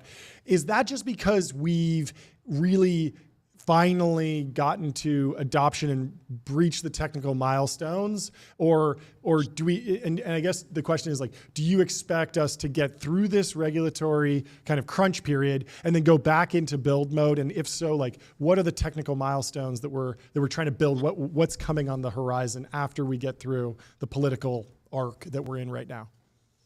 Yeah, so I mean, the reason we're here, the reason we're kind of in this moment is like a lot of stuff building over the last 10 or 15 years and was really extenuated by the Biden administration. I don't think our industry would be as politically relevant and as politically active if it were not for the Biden administration so strongly trying to press on the scales against industry, and industry really mobilized against the Democratic Party in a meaningful way. And my sense is that most political strategists probably will tell you that, like, on the margin, the thing that moved the election in both Congress and then the presidential in 2024 was the crypto industry in terms of dollars, reach, anger, PR, and kind of et cetera. That now is kind of swung from very frustrating administration to extremely accommodating and welcoming administration that we have today. The work that Bill Hines and David Sachs are doing in the executive branch is phenomenal. We're seeing awesome stuff out of DOJ, SEC, and CFTC on an almost daily basis now. And then the other big item is Congress. There's the Genius Act in the Senate today, and then there's market structure that's coming pretty shortly. All that stuff is happening. So I think the reason we are where we are is like the pendulum is like kind of swung from one extreme to the other. Yeah. I feel pretty good that we're going to kind of basically industry is going to get, I think, most of what it wants in the next few months. And that just then provides the foundation for crypto to really permeate all of software. Crypto systems are at their most basic level just systems for moving money around. And they're much more better and efficient and global systems for doing that. And so my hope is that once we get these final things done from Congress and in the executive branch, then you see Facebook, Google, Apple, Microsoft, et cetera, embed crypto into all of their respective operating systems. You have AI agents, trading with crypto, whatever, and now crypto financial rails truly permeate global software. Do you think there'll be a realignment from the left around crypto, or do you think, like, because it did feel like it was bipartisan for a little bit, or at least it was just ambiguous on both sides. Then it kind of broke right, but it's such a big industry that it feels like maybe the Democrats might want to say, "Hey, like it's a big tent. We're also pro crypto." Yeah, I mean, there's certainly a handful of prominent Democrats who have been pro crypto. Folks like Richie Torres, Senator Gillibrand. There's some others. I'm sure I'm not remembering their names off the top of my head. And we've been although we're primarily donors to Republicans, we are selectively donors to some of those folks that I just mentioned. Cool. The party as a whole, I would say, has not really realigned and embraced crypto, and I'd say I'm fairly surprised by that. It just seems kind of like an own goal here. There's a handful of Democrats who like ideologically hate crypto, most notably Senator Warren. But like the vast majority of Democrats in Congress kind of like don't care or are like pro crypto. Sure. And so I've been surprised by the like lack of warm embrace. Makes sense. Jordy? Mutual friend Jared Madfez asked me to ask you, what are you excited about in crypto that no one else is talking about yet, or very few people are talking about? I am really excited for DPIN, and this is a category that's been around in crypto for a few years now, and we were very fortunate to help pioneer some of our early investments like Helium. But the DPIN things are starting to really work. Helium, I believe yesterday or the day before was their first day ever. They had 1 million customers on the Helium network in one day. Helium, for those who don't know, is a decentralized wireless network. Anyone can stand up a hotspot in their house and provide wireless coverage, and other people can like use your network and pay you for doing so.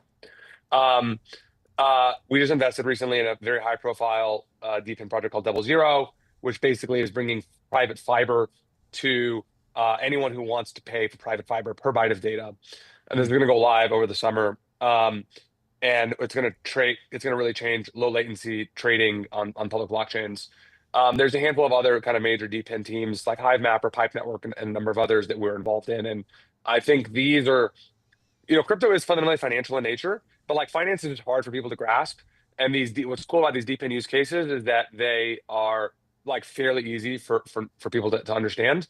And the first handful of those things are really starting to achieve escape velocity. That's great. How'd you meet the Solana founders? I met Anatoly first. I don't know who introduced me to Anatoly, but I was in San Francisco in April of 2018. Yeah. And I was at a co-working space, and I met Anatoly on a Saturday night. He had sent me the white paper for the proof of history and Solana consensus white paper. I remember I read it and it was absolute trash. And I was like, I have no idea what this does. But someone told me Anatoly was really smart, so I met with him. And after meeting with him, the thing that really stood out to me was of all of the L1 founders were like very academic in background and their pursuit and approach. And Anatoly was the opposite. He was like, I hate academia. I don't ever want to write a fucking paper. I don't ever want to solve an unsolved problem in computer science. He's like, my only job is to like let other people solve problems, and then I'm just going to like apply their solutions to making my software go fast. Yeah. And his whole career at Qualcomm and Dropbox and other places was just doing that. And I was like, I like this guy. This guy does not sound like all of the other L1 founders. And so we started to kind of back Solana from very early on. Obviously got to meet Raj shortly thereafter, and the rest is history. Yeah. So, I mean, was that investment, did it feel like it was out of your sweet spot? Like, were you stretching in terms of what you were pattern matching against, or was it like delightfully contrarian in your mind?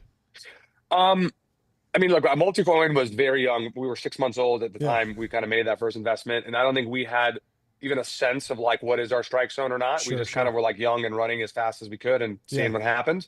In hindsight, I would say like, Multicoin generally likes to invest in more blue oceans than red oceans. And investing in an L1 was certainly a red ocean investment. And so when we invest in red oceans, we just want to be like, have a pretty pointed view on why the player we're betting on is like the standout player. And as I was just saying, like, just at the founder level, Toly's background was completely different than the other L1 founders. There's a number of other things that kind of stood out, but that being the primary one. I would say now with 7 or 8 years of history looking back, I don't think the Solana investment like stood out as being fundamentally like out of strike zone. We knew we hated Ethereum. We knew that like there was problems, and we were looking for alternatives, and lots of people were showing up saying like, look, I have an alternative. And so in that sense, it was like very kind of shot on goal. What's been your success rate of identifying new metas, like, before other people? It feels like in crypto, if people that are trading are trying to trade, specific metas and then identify new ones, but as a VC, you really need to identify things 2-3 years, sometimes even more than that. Otherwise, you're just going to be too late, right? Once the thing is already big, you don't necessarily want to invest in the 4th or 5th player in a category. Yeah, I feel very fortunate. We've been involved early in a number of metas, for lack of a better word. First, probably being like high performance blockchains, being Solana. Second, probably being DePIN, starting with Helium and Hivemapper. More recently, we've been very focused on on-chain privacy. Most people in crypto have been talking about zero-knowledge proofs for 5, 7, 8 years now. We've scrapped all that, and we've made big bets in fully homomorphic encryption, which is a totally different cryptographic approach. So those are probably the 3, like, I think, really big ideas where we were pretty early. And there's a number of other areas that are like smaller where I think we've been early. In terms of where, the metas we're like focused on today, I'd say it's pretty obvious stuff, but like getting stablecoins in the hands of people who want stablecoins. We've invested in a number of P2P exchanges that make it possible for people in emerging markets in which have capital controls to get stablecoins despite their local governments.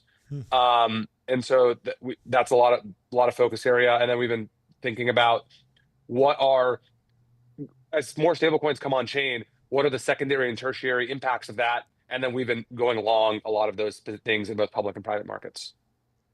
The helping people with capital controls get on chain is interesting. It's kind of like crypto's outlaw roots in a little bit, but very mission oriented. Is saying we believe in economic freedom. They're willing to go in and to certain markets and deliver that. So very cool. Very cool. Well, thank you so much for stopping by. This is fantastic. Great. Hope the conference is great. Come back on the show anytime. Enjoyed Jordy, John, thanks for having me. Awesome to be here. You're the man. Talk to you soon. Cheers. Bye. Next up, we have Ben Pasternak, founder I met years ago because we were both building in consumer packaged goods. He's gone on to crypto. I've gone on to media, but excited to get the update from him. Probably has to be the most viral new crypto app. In at least a year, at least 6 months. At least 6 months. I'm excited to chat with him. So Ben, welcome to the stream. How are you doing? What Believe up? in something. How you guys doing? Believe in Ben. What's Very going true. on? Welcome to the show. Thank you. Good to see you guys. How you guys doing? It's good. We haven't talked in a few years. I'd love to just get the update. I had no idea what a tear you've been on. Friend of ours, Dylan, is here at the studio. He's going to do a live interview later, and he brought you up, and John was like, Ben Pasternak? We talked a bunch. And had no idea. He's so locked in on traditional tech that he had no idea what you're up to, and then we explained, of course. So why don't you actually just give me catch me up to speed on what you're building? Yeah. Well, Believe is a platform for belief and people empowerment. So if you want to contribute something to the world, if you want to build something, if you want to create art, if you want to create a song, whatever it is, you can come to Believe and raise the capital you need. Okay, break how is this different than NFTs? What technologies are we leveraging? It's obviously somewhat crypto related, but then comp it to a Patreon for me. Well, so I'll give you some context. Please. Luke Metro, friend of the show, I believe he used Believe. This is Believe. Okay. Believe. Got it. Cool. John's familiar. Okay, I've interacted with this. Cool. Yeah. It's basically we enable people to launch a coin on Solana super easily. The tokenomics itself are pretty straightforward. What we kind of introduced to the space is like a fee that's collected, basically a trading fee, and creators are able to raise money through that trading fee. The product went like super viral this past month. It's only 4 weeks old because you can launch a coin directly from Twitter. So we're kind of tapping into the existing trend of builders like building something, screen recording it, posting it on X, and they can just tag launch coin to launch a coin. So you're even removing even more barriers. You don't even have to go to the different website, no wallet or anything. But I assume at some point you can interact with the blockchain at like a lower level through the actual app, but the initial kickoff and instantiation happens all on X. Is that correct? Exactly. Yeah. So you launch an X, and assuming your coin does well, you can download our app, link your X, and claim your fees, edit your project details, and we're also building kind of like an ecosystem for people to like integrate their coin into their product. Engage with different mechanisms, and that's all through the app. So what is kind of like the optimistic use case here for someone actually using this to fund kind of a new idea or new concept? Because there are places where you can go and get a grant for something, but increasingly it's harder and harder to get a grant for great art or even raise money for the next movie because of Hollywood and all these other dynamics. So what does a win condition look like for you? Yeah, I mean, I think it's different depending on the industry you're in. Tech obviously has venture capital, which is a pretty good system. I think it is evolving just because, I guess the big trend is you're seeing a lot of ARR, MRR in people's bios. And I think thanks to AI, engineers are way more efficient. There's like less of a need to raise a huge amount of money up front. So if you can I guess bootstrapping is kind of in, and this is just a great way to get started. So for tech, I think that's the use case. For other, other industries, like there isn't really a great way to fundraise for anything. Like you could start a GoFundMe, but those, generally haven't gone too far. I guess in some cases, but pretty mid outcome. So this can lead to like massive funding, for those types of projects. Yeah. Do you think that there should be a link between the token and the equity in a company that's eventually created. I imagine at 4 weeks old, you probably haven't figured out that interaction, because that's probably the most complex legal menagerie you can imagine. But talk to me about the long-term vision. Yeah, well, so when we shipped them, we thought they would be purely like attention coins and speculative, but that quickly changed because, the first launches that did really well started integrating their coins into their product, introducing different like burning mechanisms. So I think that the kind of way I view it right now is, they're essentially like utility coins. And, depending on how I consider ourselves to be like the Stripe for coins. So we give developers the tools to like integrate their coin however they want. But at the end of the day, they're really versatile tools, and they're going to come up with all different ways that kind of inspire us. Long term, the regulatory environment is rapidly shifting. So I think that, we're planting a lot of seeds today, and depending on, what happens here, and it's looking pretty good so far, you can do a lot more in terms of equity, et cetera. It's very interesting. What's it been like building in crypto, transitioning from, it feels like to me, watching what you built with Simulate from afar, it was always very high profile, always in the news, and more so than I think like a traditional CPG company. Totally. So in that sense, like just being good at thinking different and capturing attention and leveraging that probably set you up pretty well for building in crypto. What have been some of the challenges? I imagine you're not sleeping a lot because every time you go to sleep, there's something's breaking or someone's yelling at you or something like that. But what's it been like? Yeah, well, it's not my first rodeo, to your point. And, prior to Simulate, I built a social networking app called Monkey that has tens of millions of users to this day. So I've got, I'm familiar building consumer software. I think to your point, the crypto stuff is 24/7. So it's, in most spaces, you have kind of room to iterate and make mistakes. In crypto, the market is less forgiving. So it's, it's a tricky balance because you obviously can't be stagnant, but you have to keep evolving and changing things. So yeah, definitely a pressure cooker environment. But, the outcomes are really crazy. And, the cool thing about Believe is we have, dozens, if not hundreds of creators that have like raised funding. People have like quit their jobs and gone all in on whatever they're building. And it's rare you get to ship something and for it to immediately have a positive outcome for these people in a like life-changing way. So for me, that's like super energizing. And I hope we can continue to do that at scale. How do you think this evolves? Right now, it feels like Believe is a product for individual creators, entrepreneurs, artists, like you're talking about. Is there a world, but if you guys become, Stripe for coins, or however you phrased it, is there a world where traditional companies in the future would use Believe to get on chain in some capacity? How do you think about that? For sure, yeah, we're already seeing that. So kind of the biggest case study is Dupe, which is like a venture-backed company. I can't speak to their exact revenue numbers, but very serious company that has, strong PMF. And they launched a coin, and their coin has like crushed it. It's brought them like a new revenue stream. It's like really activated like this new community for them. And yeah, Bobby, the founder of Dupe, has just like really leaned into that. So I think that is going to definitely keep happening. And I guess like some of these individual builders might like launch a project that later evolves into like an actual company, and the coin is like, could definitely be tied to that.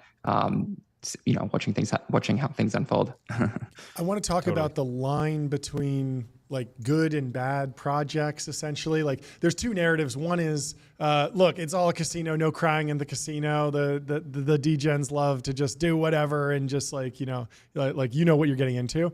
The flip side of that is like, I guess the question is like, there are a lot of people that have launched stuff and it's gone super well and they built really cool things. There's other stuff where it's clearly just been like a rug and a mess and a disaster, and it chases them around the internet for a couple months or even years.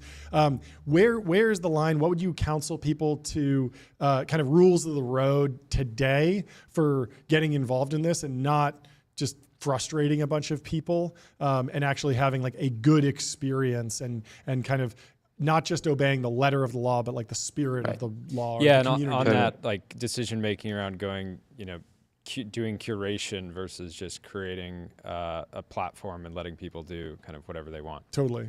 Yeah. So I consider, by the way, I had Alon on earlier. Love Alon. He's great. Friendly with him, and so Pump is a huge innovator in the space. Yeah. I consider Pump to be kind of like the World Wide Web, and what we're doing to be closer to the App Store. Okay. You can't completely curate for reasons that I won't go into. Like, we can't say, hey, this is good. Because if we do that, we're going to be wrong some of the time. But it is quite easy to say, hey, this is bad. And when we identify bad actors, there's like mechanisms we can integrate to kind of like, basically disincentivize them from launching with us versus like one of these other platforms. I think like the biggest thing for us is, founder education. So, I think most Silicon Valley founders, like 99%, have like really positive intent with, things they do. And it's our job to kind of like create harmony between the traders and the founders. And we can just do like a way better job at that. Similar to like, if you fundraise with like a safe, or even if you do like a priced round, your first time doing it, there's usually a pretty big education curve. Like a lawyer is explaining to you what these different mechanisms mean. Most people completely make a mess of it, but by their Series A, they identified the problems they made. So there is education with like existing fundraising mechanisms. And I think that for this too, there's an education that we need to make like really easy. I'm interested. We've talked to some founders who have been kind of like curious about dipping their toes in the water. And I remember we had some buddies. We had to talk some people off the ledge. After the Trump coin happened, like, and why Rift, not me? We had some buddies that were thinking about it, and ultimately at the time, I think they made the right decision not to do something, but things are changing week by week. And the trick is like, it feels like the most basic thing would be like, don't rug, don't sell what you own or whatever. But there's this other dynamic that I learned about, and this is probably obvious to everyone who's native to crypto, but I could launch a coin, not sell any. Some traders could come in, pump up the coin, and then people buy when it's at the high, and then those traders sell. And I didn't rug, but like it feels like it rugged, and people are like, I lost money on your thing, and then they're mad at me. And so I guess in terms of like the messaging and the risk reward, like how do you think the rule? Which of the rules? What you're describing is there's like a PvP dynamic. Totally. And so I'm curious for you at a platform level, do you think that like, for example, are there things you can do at a product level so that if an artist comes on to Believe and is like using the mechanism to raise money, you prevent it from turning into this like PvP warfare where people are duking it out? I feel like we're going to reinvent accredited investor laws because the whole idea is like a venture capital firm can lose $100 million on some crazy biotech startup or some hard tech startup, and it really is no crying in the casino. It's like you guys did your due diligence, you signed the documents, and you gave it a shot, and that particular technology didn't work out. And so as long as there's no fraud, like you move on and you make money on the next thing. But for, like random retail people, sometimes they get caught up and bad outcomes happen. I feel like there's some vibes in the ecosystem that can just be enforced loosely. There's also some rules, there's some platform stuff. So I'm interested in kind of how you're dealing with that, because it's obviously going to evolve a ton over the next few years. I mean, you're going to be running this for a long time. Totally. Yeah. To me, it's, So Pump being the World Wide Web, there's like very small mechanisms that you can integrate that I think just make the whole space a lot safer. And to your point, read the snipers where they like buy a large part of the supply, they kind of dump at the top. There's like a lot of mechanisms like I'm seeing that I think are really interesting, which is basically, having like, extremely high fees for the first, X amount of seconds at trading, so that, the snipers will still get some ownership, but the ownership is like greatly reduced. There's rate limiting. So there's like a max purchase amount, for the first couple of seconds. So a lot of these anti-sniper mechanisms are just like kind of evolving right now. And I think they're going to lead to a much healthier ecosystem. That's interesting. And in addition, like, I think it's like the kind of fee. It's hard to say what is good, but it's much easier to say what is bad. So if we do detect bad actors, it's pretty easy for us to kind of disincentivize future bad actors. How much of the viral growth or the growth of the company right now would you attribute just to the specific kind of like viral growth hack of like being able to launch a coin directly on Twitter or X?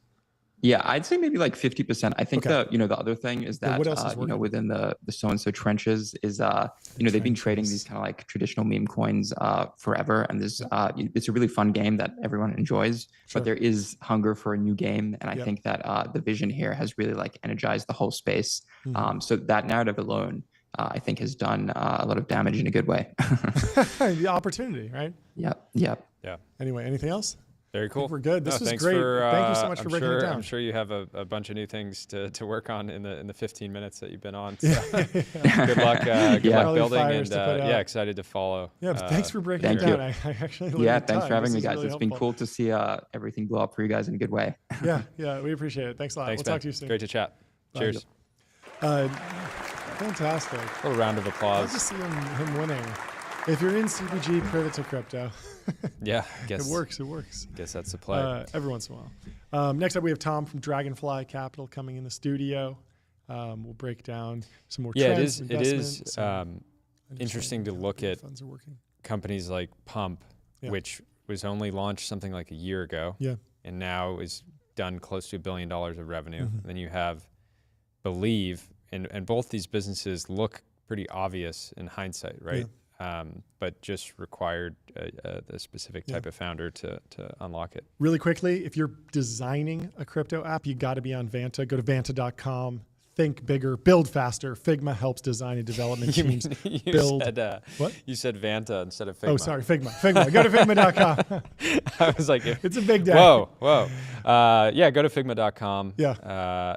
It is the backbone. And if you work show. at Vanta, use Figma to design Vanta. We're creating a Keiretsu. And if you're at Figma, use Vanta for compliance, for SOC 2 compliance. Vanta, automate compliance, manage risk, improve trust continuously. Vanta's trust management platform takes the manual work out of your security and compliance process and replaces it with continuous automation, whether you're pursuing your first framework or managing a complex program. That's right. Anyway, 2 ads in one go. Let's do it. Nice work, John. Let's bring in Tom. Let's bring in Tom. How you doing, Tom? There he is. Good. Nice to meet you. Technology brothers. What's Good up? to see you guys. What's happening? How are you? Hey, not a lot. Doing well. I'm loving the suits. I mean, you guys always bring it, but you look great. Have you watched the stream at all? Are we asking too normie of questions, or are we hitting the right topics?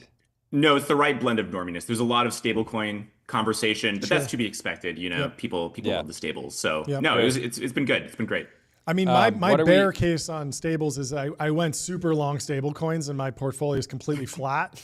And so I'm looking for alpha. Give me some crazy ideas. What are you excited about right now that's not 1 year out, but 10 years out, 100 years out? What's the future look like? Break it down. 100 years out, I think we're all going to be dead and replaced by AI agents. So it's all good. I'm not too concerned about that. On the stablecoin thing, I wouldn't sweat it. I think you're going to get a little, Circle Equity airdrop during the IPO. They're going to just airdrop some shares to all the USDC holders. We're shilling for the US dollar. We're US dollar shills. Yeah. Anytime a company sells like a traditional crypto asset and buys USDC, they're defending the dollar. They're defending the dollar.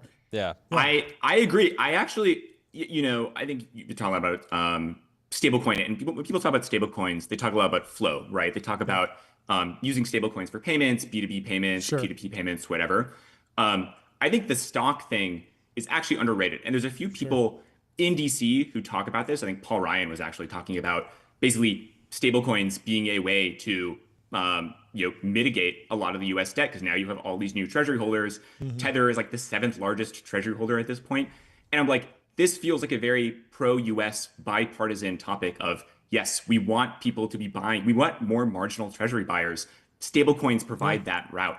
And it's like a little bit of like a, saying the quiet part out loud, but I don't really care. I'm, very pro-US. And I think like promoting dollarization. The irony of the digital assets, which people saw as alternatives to the dollar, are now some of the greatest defenders. To dig into it though, ironic. is it, like Tether's the 7th largest holder? Is that because they displaced like Fidelity by taking like all of the treasuries and they just moved them over, or are these? Can we really think of these as like net new treasuries that are being bought? These are incremental, right? Because these are people who are offshore. It's people who are in Argentina or Turkey. That makes sense. Certainly, maybe some of it is cannibalistic, but for the most part, from what we've seen from, and actually, Rob Haddock, who's one of the GPs with me at Dragonfly, just had a great stablecoin research piece come out yesterday talking about who's actually using stablecoins. And it's, yes, some people in the US, and yes, maybe some people who previously would have purchased treasuries through the broker, but actually it's people who are offshore. And that is actually, I think, kind of the killer app. What is happening in the Asian crypto markets right now? I know you've spent a ton of time over the years kind of focused in that area. How is the regulatory environment kind of evolving? What does crypto activity look like? And how do we get them to rotate entirely into USDC? Yeah. Yeah. That's part two. They're waiting for the airdrop. No, I mean, Asia and the US have always sort of, I would say, specialized when it comes to crypto. Like if you look back the past 3-4 years, Asia has really been running laps around the US when it comes to anything CeFi. We're early investors in Bybit and BitGet, which are now two of the largest exchanges, incredible businesses. I mean, we're talking billions of dollars in revenue. Some of the features and some of the products that they offered, US exchanges are just now sort of catching up to. So I would cite as one example, a lot of Asian exchanges offered what we now call CDFI, of offering a totally normal centralized exchange experience in the front end, but wrapping some sort of DeFi protocol on the back end to be able to offer people, trading for new assets, or to offer, lending and financing opportunities or yield opportunities or whatever is actually available on chain, but without all the complexity and yuckiness of having to manage your own keys, which is kind of what normies want. Coinbase just launched, Bitcoin-backed loans using Morpho, which is an on-chain lending protocol, maybe a few months ago. So this is something where the US is now just playing catch up to what's been happening in Asia for many, many years. I think there's also been this trend of more, I would say, Chinese, previously like O2O founders moving into crypto, and frankly also moving offshore, because they see, hey, venture in China is like kind of dead. The domestic market's kind of dead, but I'm a really great technologist. I'm a really great builder. Building in crypto is a way to access a global user base and a global capital base, but with sort of the skills that I already have. And so, we're early investors in Kaido, which is sort of this, now it's been coined InfoFi, which I don't quite love, but I think it's a cool concept of sounds cool. Basically scraping Twitter data right now, ingesting that, and then sort of spitting that back out into this sort of gamified clout system. They also do some really cool stuff with like transcribing all these podcasts and just like giving you sort of like an alpha sense for crypto. But again, that's like a lot of Asian talent now sort of moving into crypto. Interesting. How are you thinking about the intersection of AI and crypto personally? We've talked with a number of people about the potential of stablecoins within agents, but there's a bunch of other How often should you pivot from AI to crypto and back? Is that every 3 months, every 6 months, every 2 years? What are we thinking? But in all seriousness, how are you? I mean, I imagine you're a consumer crypto investor. You need to get this bet right. Totally. Otherwise you're going to look like a fool in 10 years. So I imagine, Jordy, this is what I have nightmares about. I know. I'm sure you do. No, I think we've been maybe a little bit contrarian when it comes to AI crypto in being more bearish on this category. I think a lot of sort of what AI crypto is broken down into is people trying to do decentralized inference, sort of this GPU marketplace, and this is sort of an old idea in crypto. This was something that Golem way back in the day was trying to offer for video rendering. Now kind of coming back. There's decentralized training, decentralized data marketplaces. I think for the most part, this is just really tricky to build, right? Like if you think about how you actually train a state-of-the-art model, you don't use 1 million consumer-grade GPUs all around the world. It's like you want one big co-located A100 cluster. Like that is actually kind of the thing that you want. And so like a decentralized network actually, it's just like, it doesn't really have the right characteristics of something you would, like the type of compute that you want. Compute is not a monolith. The areas where I think we've been investing in AI meets crypto, and the area that we get really excited about, you mentioned sort of NPC and agent payments. I agree, this just seems like kind of a no-brainer where you want deterministic finality, you want micropayments, something that just like existing SaaS payment companies just aren't really set up to provide. If you want to be able to say, hey, I want like one simple API call for a fraction of a penny, and they're never going to use the service again. That's something where stablecoin payments are uniquely enabled, are uniquely positioned to be able to do this, but it's just not something that you're normally going to see out of traditional payment companies. So we're investors in a company called Gold Sky, which is building in this category. We're also, kind of on the compute topic, we're investors in Exo, which is sort of borderline crypto. It's I don't know if you've seen them around Twitter, but basically they allow you to run sort of sharded inference locally on your own network. So let's say you have, a couple Mac studios, they're really sort of specializing in Apple Silicon right now. It will automatically discover and execute, let's say something like DeepSeek R1 across those different computers on your local network. So you can run really great models on consumer grade hardware, given sort of the existing shortage of GPUs. And so you can imagine that, hey, if you can sort of distribute and shard compute across your local network, maybe at some point in the future, you can actually do that across a global network. They're building towards that. I don't know if that's exactly the direction that they want to go, but in the interim, you have this really, really useful tool that allows you to actually get access to local edge compute models, which I think ultimately is where that whole industry is going to go, versus, hey, we're all going to be running our own models on someone else's cloud. Back to the venture side, how do you see crypto funds evolving? It seems like there's a number of funds with massive AUM and maybe not enough places to bet on the equity side. Do these funds end up having,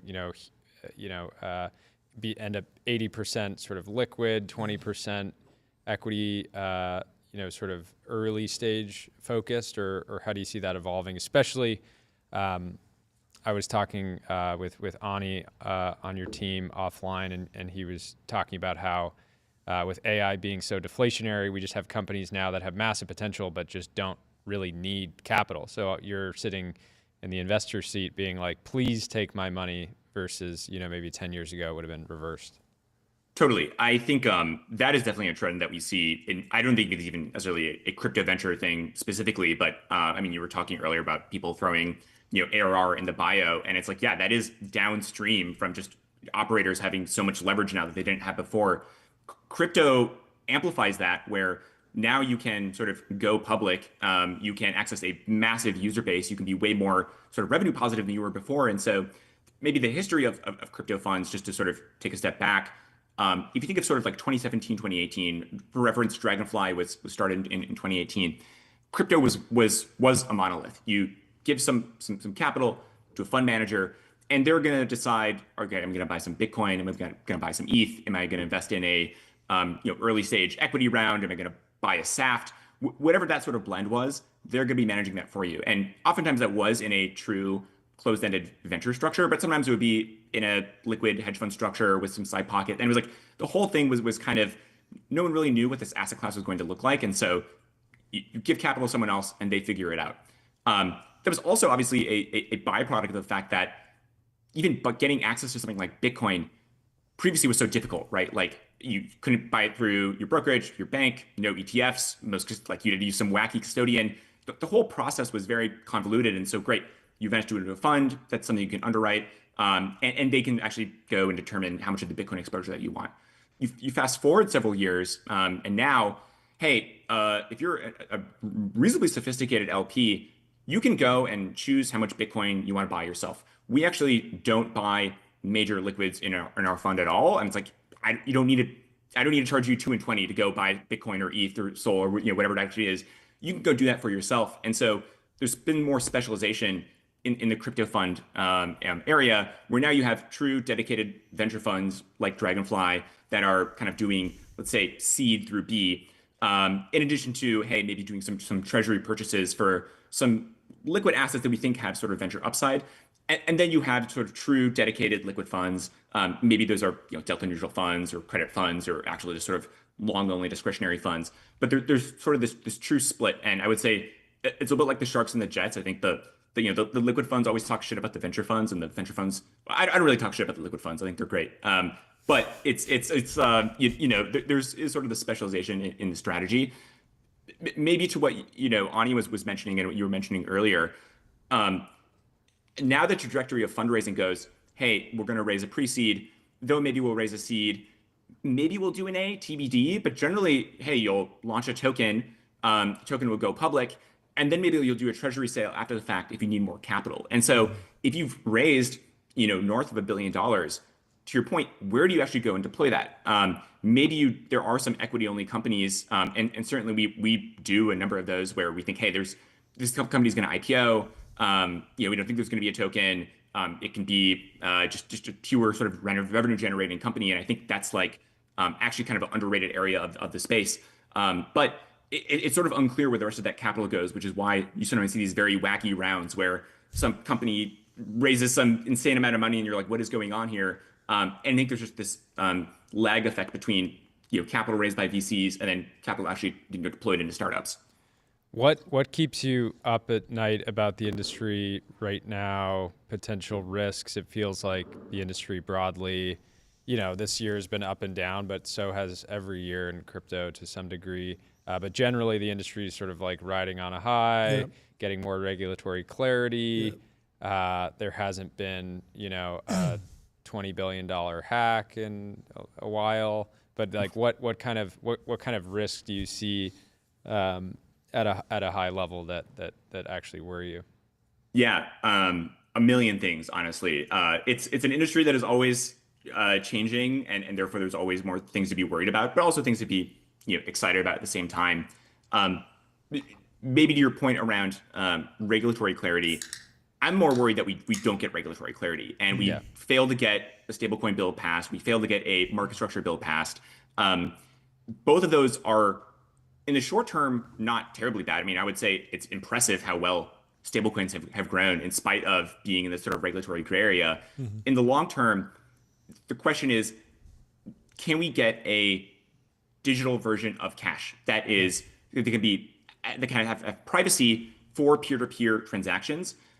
Or do we get true panopticon status centralized control? That's something that is going to be bad on a 10 to 100 year time horizon, maybe not so short term bad, but we need to sort of lay the foundation for that now so we don't end up in that bad situation. I'm also, frankly, maybe a little bit worried about a lot of these sort of Bitcoin treasury structured companies. I think there's only so much market demand for these actual convertible assets, and I'm like, it is great when number go up. I'm a little bit worried about what's happening when number goes down. Let's just give it up for when the number goes up. Yeah. Just stop right there. You don't need to talk about when the number go down. Yeah, so let's just focus we on want to cut when you the off number right there. goes That's up. never even happened, so let's not worry about that. But overall, I mean, it is a great time in the industry. It feels like you're saying, it just never dies. Every time someone thinks it's over, that's actually the time that we're so back. That is the exact time to be back. And it feels like we're back now in a big way. So we're really excited about where the future of the industry is going. Well, thank you for hopping on. This is fantastic. Thank you for coming on. Come back on again soon. I think you might be a generational yapper. You're one of us. We live to post, we die to post. It's all part of the same life cycle. So thanks for having me on. All right, thanks for coming on. Good to see you, Tom. Cheers. In the meantime, let me tell you about Linear. Linear is a purpose-built tool for planning and building products. I'm just going to clap through this, John. For modern software development, streamline issues, projects, and product roadmaps. I would bet that every founder that is coming on the show today already uses Linear.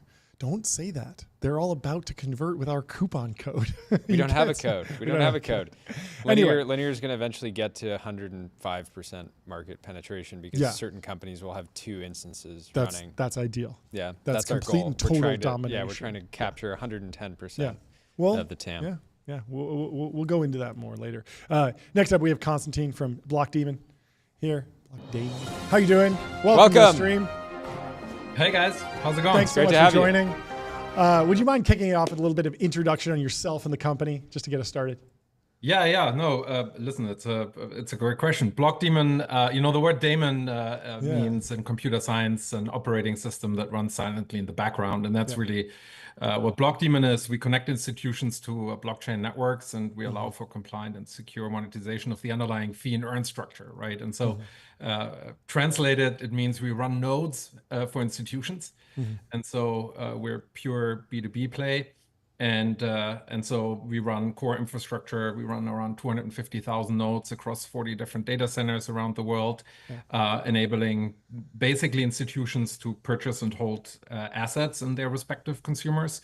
That has been the large sort of activity over the last 5 years. Right now, we're sort of pivoting more into the DeFi area of things, where the next few years are really all about allowing people to borrow and lend against the assets that they're now, able to hold and buy a little more easily. And so Block Daemon is an enabler, where really purpose-built to meet enterprise-grade demand for infrastructure. Couple of things that are special, I guess, is that we are domiciled in the US, for better or worse. We've been able to attract very institutional capital. And so on our board governance, we have people like JP Morgan and Goldman Sachs, and Citibank is another large institution with major shareholder status. And so we've got a really unique investor and partner group. I'd say out of the top 500 institutions offering crypto, 70% are customers of our infrastructure. And so, we're very foundational to the space. We've been around for 7.5 years. We, raised a bunch of money from, said institutions in order to really bring institutions to crypto networks and do it in a way that's, as mentioned, secure. I'm from Germany. I've come from the cell network world, and I always describe nodes as cell networks. He was at Nokia. Yeah, Nokia. Deutsche Telekom actually is my claim to fame. I worked for, back then, a young man called Nika Sharoa, who, for a moment was president at SoftBank and now runs Palo Alto Networks, and also was chief business officer at Google. And so there's been a lot of people who started in cell networks and figuring out how to make that data work. One network, one type of network to another. It's all kind of the similar. same. Yeah.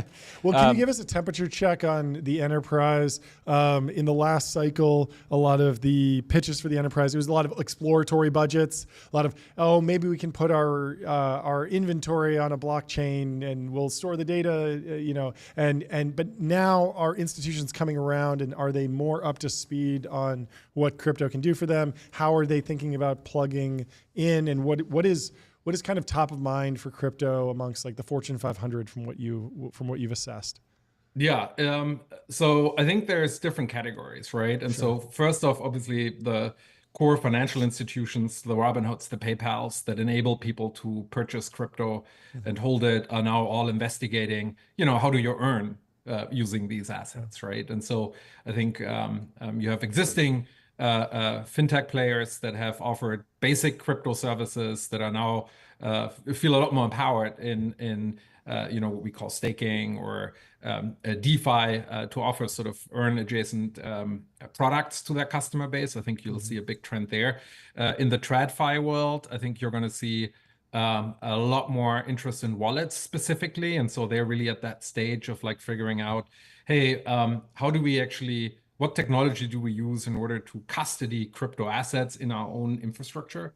And so I think, in the past, basically, you didn't really want to touch crypto, or if you used a third party that you could point to if anything went wrong. And so now I think in the current iteration, all these institutions are really figuring out what their own proprietary basic solution setup is in order to custody assets and then also offer adjacent earn potential here. And so we see a lot of that. And with the sort of more Sony-esque type of companies in the world, you see a lot of interest in building their own version of a blockchain, L2s. I don't know if you remember the good old days when everybody had a totally permissioned little Hyperledger thing going. I think we've made some progress there. It is a funny thing. It's like we should pay attention to this crypto thing, and then we should just make our own blockchain. That's the way to get involved. It definitely was an era. We should start our own Visa network competitor. Why not? Why not? It's like, that's right. What go for it. Yeah, and that has changed with like the the Optimism, the ZK Zinc, Arbitrums, like people being able to easily spin up a sort of permission chain on a public network, right? And so there's been some progress there. And we see quite a bit there, and then obviously all the ETF stuff and technology that you need in order to basically custody these assets and offer yield over time. What legacy? We've had a bunch of interesting conversations today and different perspectives, and it feels like in many, the irony of stablecoins is that in many ways they actually sort of expand and support the dollar, right? So this crypto being this sort of disruptive force is at the same time propping up this sort of legacy system. What areas of traditional finance do you feel like are most prone to disruption over the next decade? Yeah, I mean, well, because and the context is like those legacy institutions are coming to you now or they already have, and they're saying, Let's not help get us not disrupted." get disrupted, Let's right? not- Like we don't want to be Nokia, basically. Yeah, yeah. Well, I think interestingly enough, everyone is, and thank you for pointing that out. I feel like I joined Nokia in 2005 on top of the world. I left in 2010 after I ran it into the ground. And so, like, Hey, at least we can joke about it now. yeah, exactly. No, I mean, I was obviously a small little figure there, but it was an interesting learning, right? Because ultimately, you had an entity that was very, very good in building really complex technology in 1,000 different versions, but very, very bad in streamlining singular software tools across its platform. And so I think you'll find that financial institutions have a similar risk, right? Like the IT stack of a large TradFi is insane. I mean, it's probably akin to what Elon Musk, when he talks about Doge, you'd be surprised about how archaic a lot of these systems actually still are. I mean, if you look at the structure of the Swift network, that obviously is one. Sorry, guys. And then you also, just the ERP systems underneath it are so complex. And, JP Morgan has 100,000 engineers and they keep on building and doing stuff. And so pivoting away from that archaic infrastructure is really, really difficult.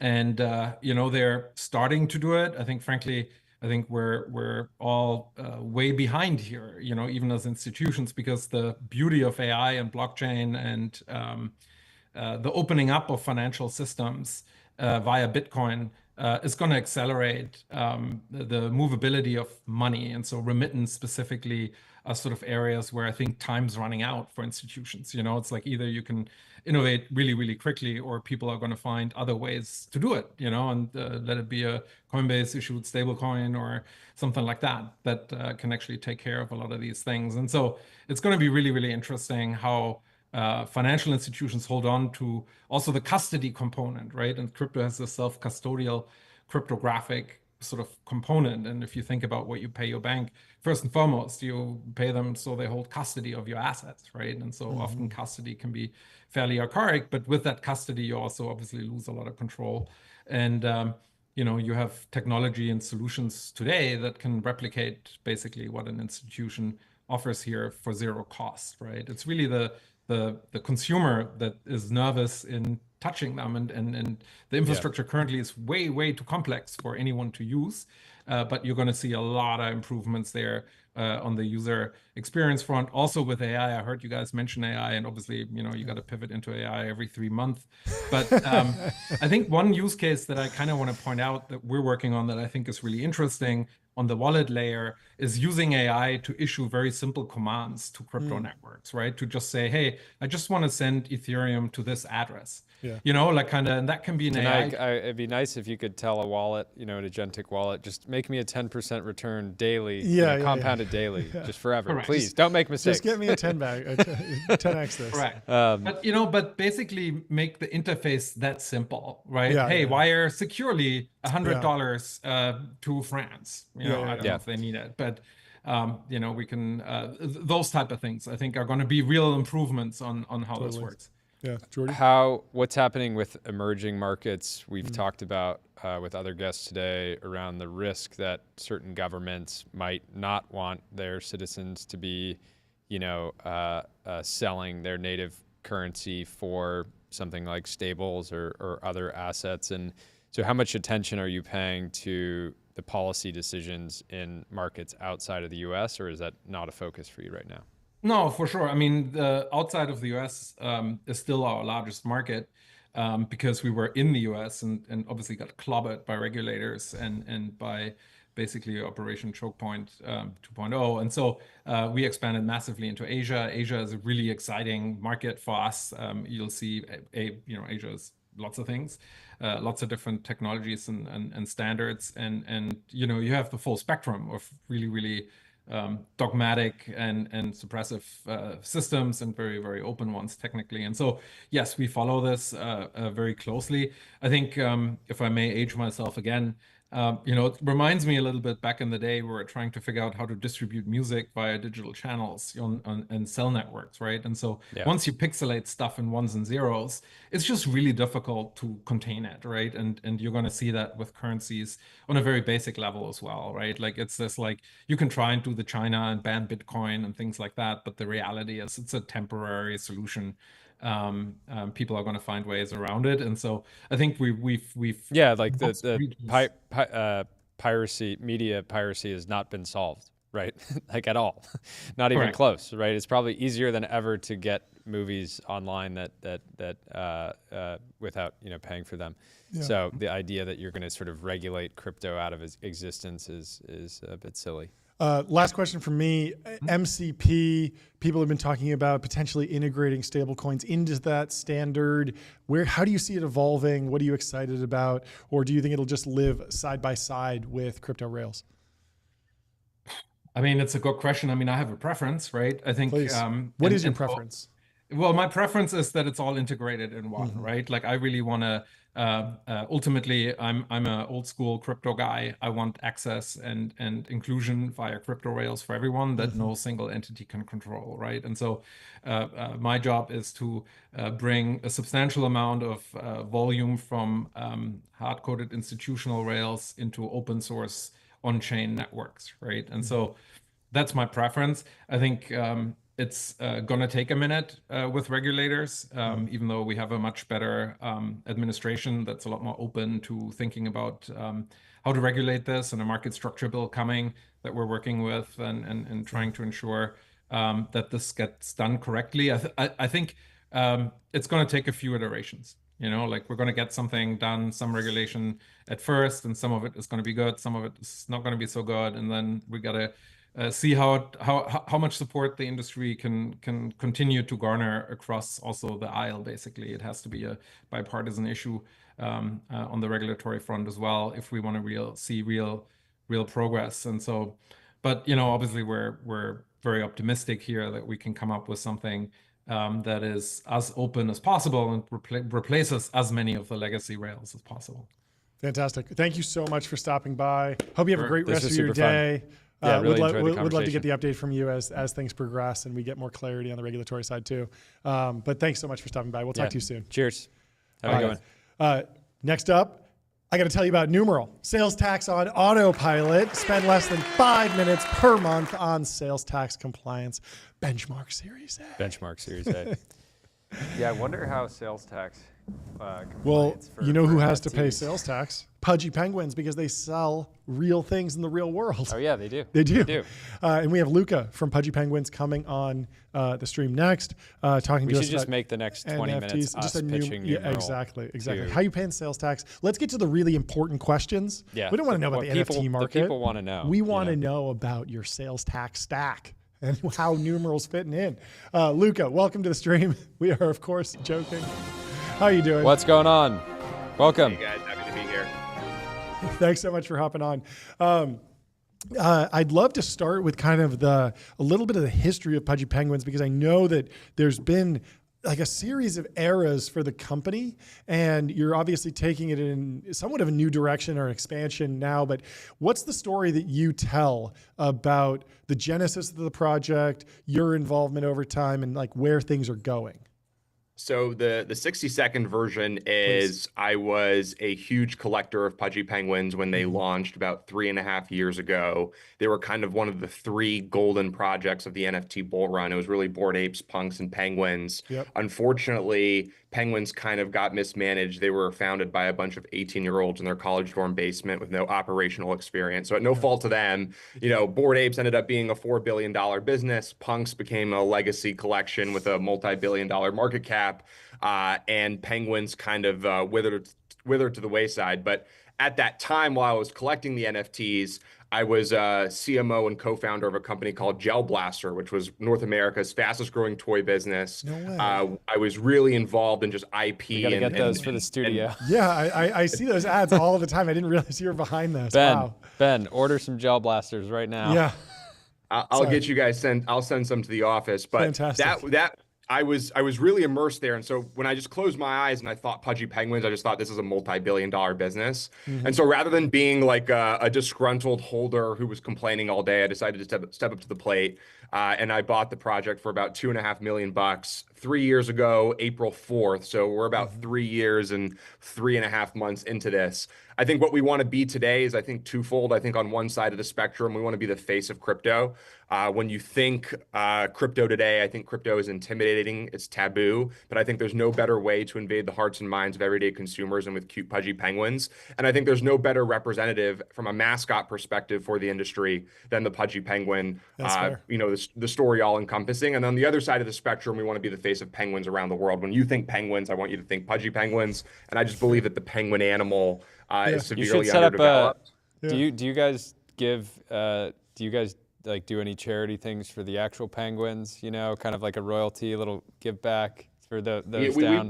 We've done a couple activations. I think children's health and penguins, I think, are the two places that we donate, and we're charitable. Awesome. Very cool. You mentioned that the early Pudgy Penguins community was unhappy with the development of the project. It sounds like that's in contrast to the other NFT projects where people were satisfied. But from my perspective, like a lot of these, the 10K NFTs go out, they mint, and then I don't really engage with these projects deeply enough to know, like, what is the community clamoring for? So what was the community in Pudgy Penguins clamoring for that they weren't receiving? And then what are you building that actually will satisfy the community? Or what are they asking for, and what are you trying to give them?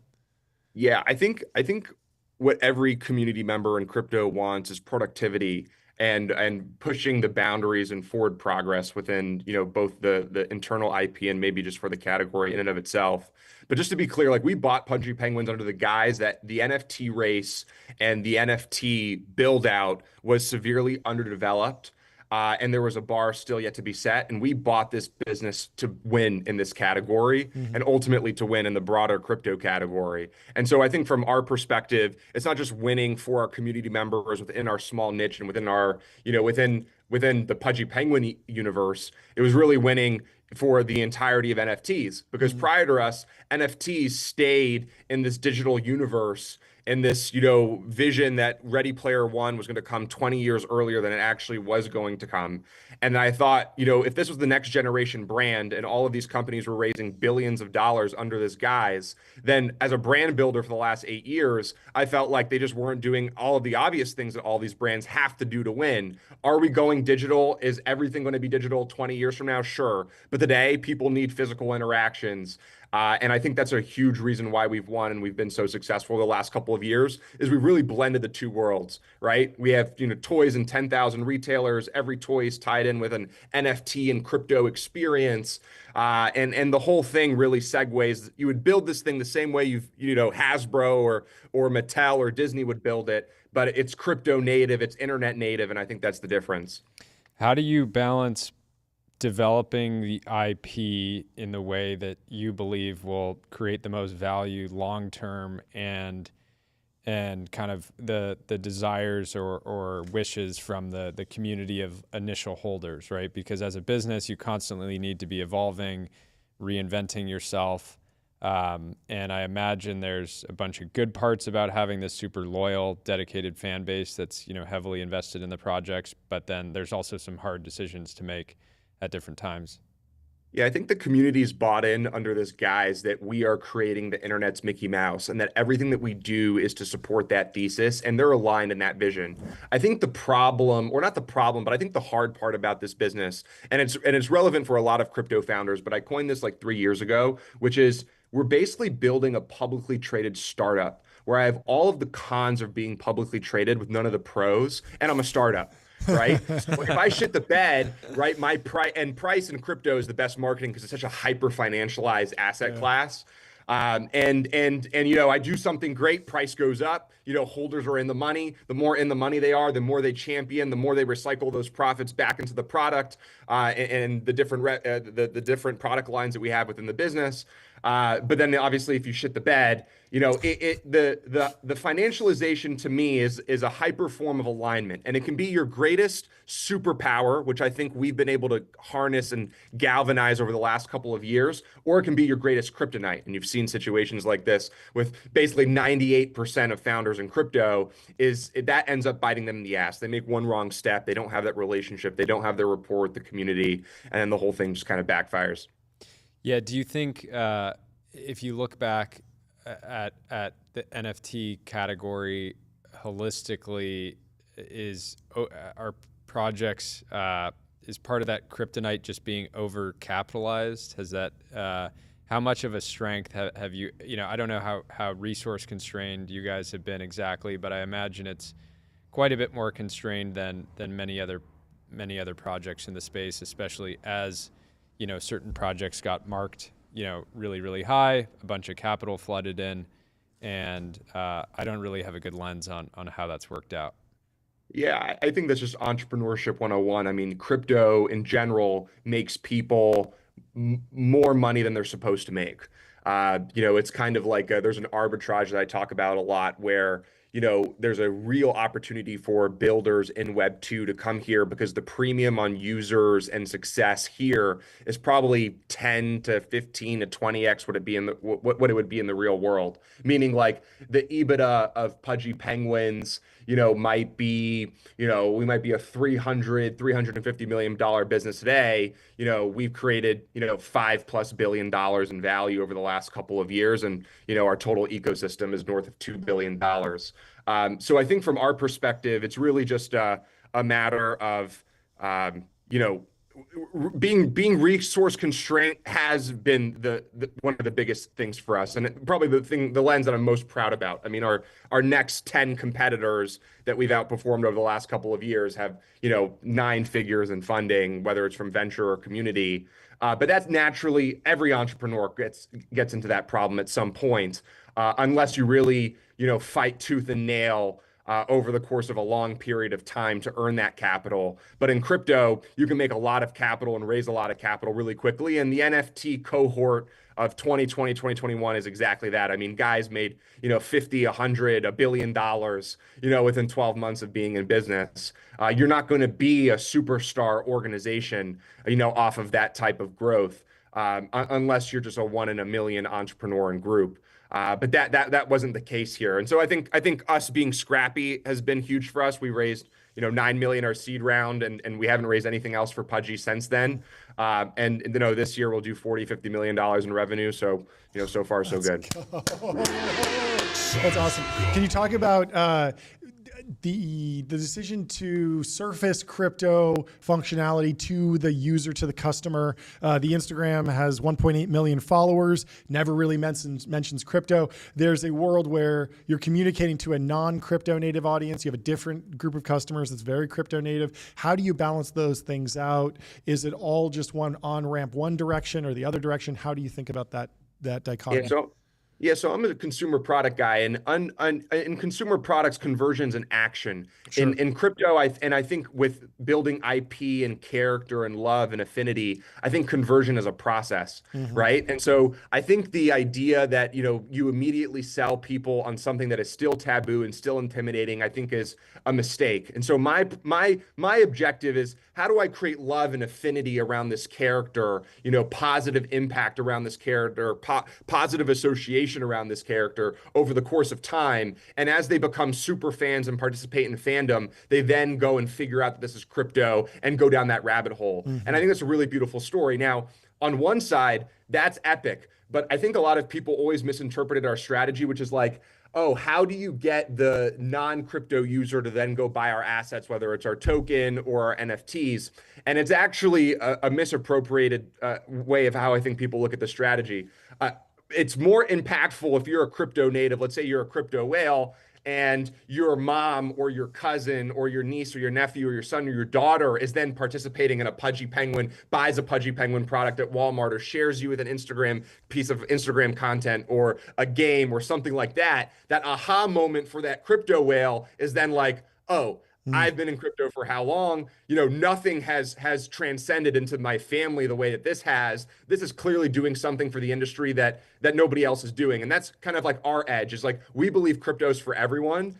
But right now it's not positioned for that, right? It's positioned for the finance bro, for the cool guy. But if we really want crypto to succeed, it's got to be for the woman. It's got to be for the child. As silly as it sounds, those kids are becoming crypto native. And an anecdotal story that I think your audience will love is, I started to meet some of the top Solana traders over the last couple of months. These kids are 16, 17, 18, 19, 20. Guys who made $20, $30 million in cash, right? Wow. Are 16, 17 years old. Couldn't cook a steak medium rare if they wanted. Those are the crypto native, right? Yeah, and that next generation will actually be native. Unlike, you or I, who maybe saw the world before crypto, we're crypto adjacent and we're crypto familiar, but we're not native. This next cohort that's coming in the next 5 to 10 years will be crypto native. And that's the audience that I really want to speak to. That's pretty awesome. Talk to me about the decision to trade-offs between the Ethereum blockchain and Solana. Obviously, the project originally launched on Ethereum, but the Pudgy token is on Solana now. What are the trade-offs? How do you think about those? Is there one power law winner that's running away with the game, or is there a world for both? Yeah, I think they're functionally trying to achieve two different things, in my opinion. I think Ethereum's goal and objective and mission is to be a decentralized network state, which I think is really important for the sake of humanity, right? Like if you weigh a bunch of different variables, AI and just everything that might come into the future, like having a decentralized network state is really, really important. And I think it plays its role really well doing that.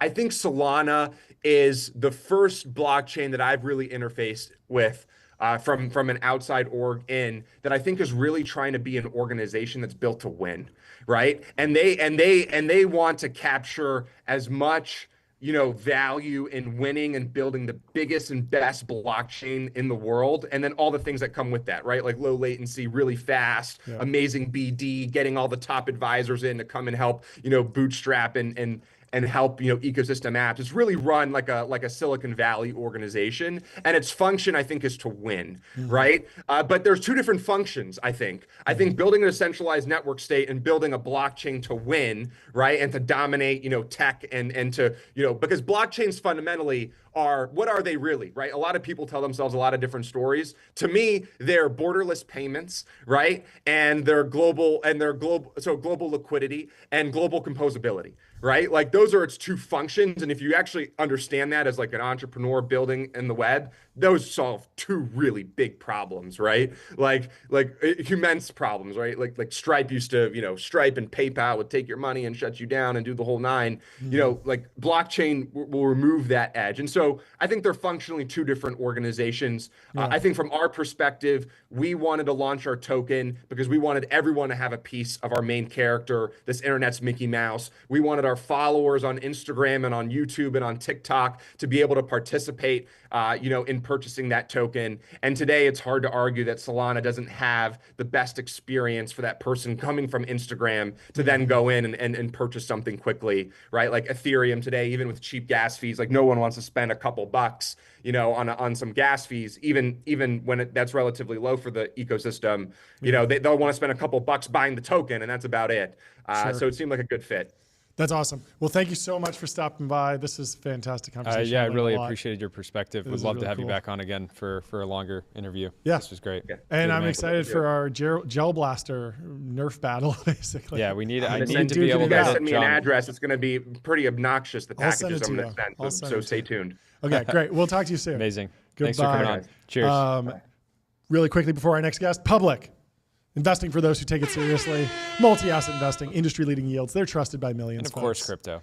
And next up, we have an in-person guest in the studio. First He's going to take my seat. in-person guest there he is. Dylan, ever. Welcome to the stream. Do you guys need to swap headphones? I'm just going to talk to you directly. Okay. Cool.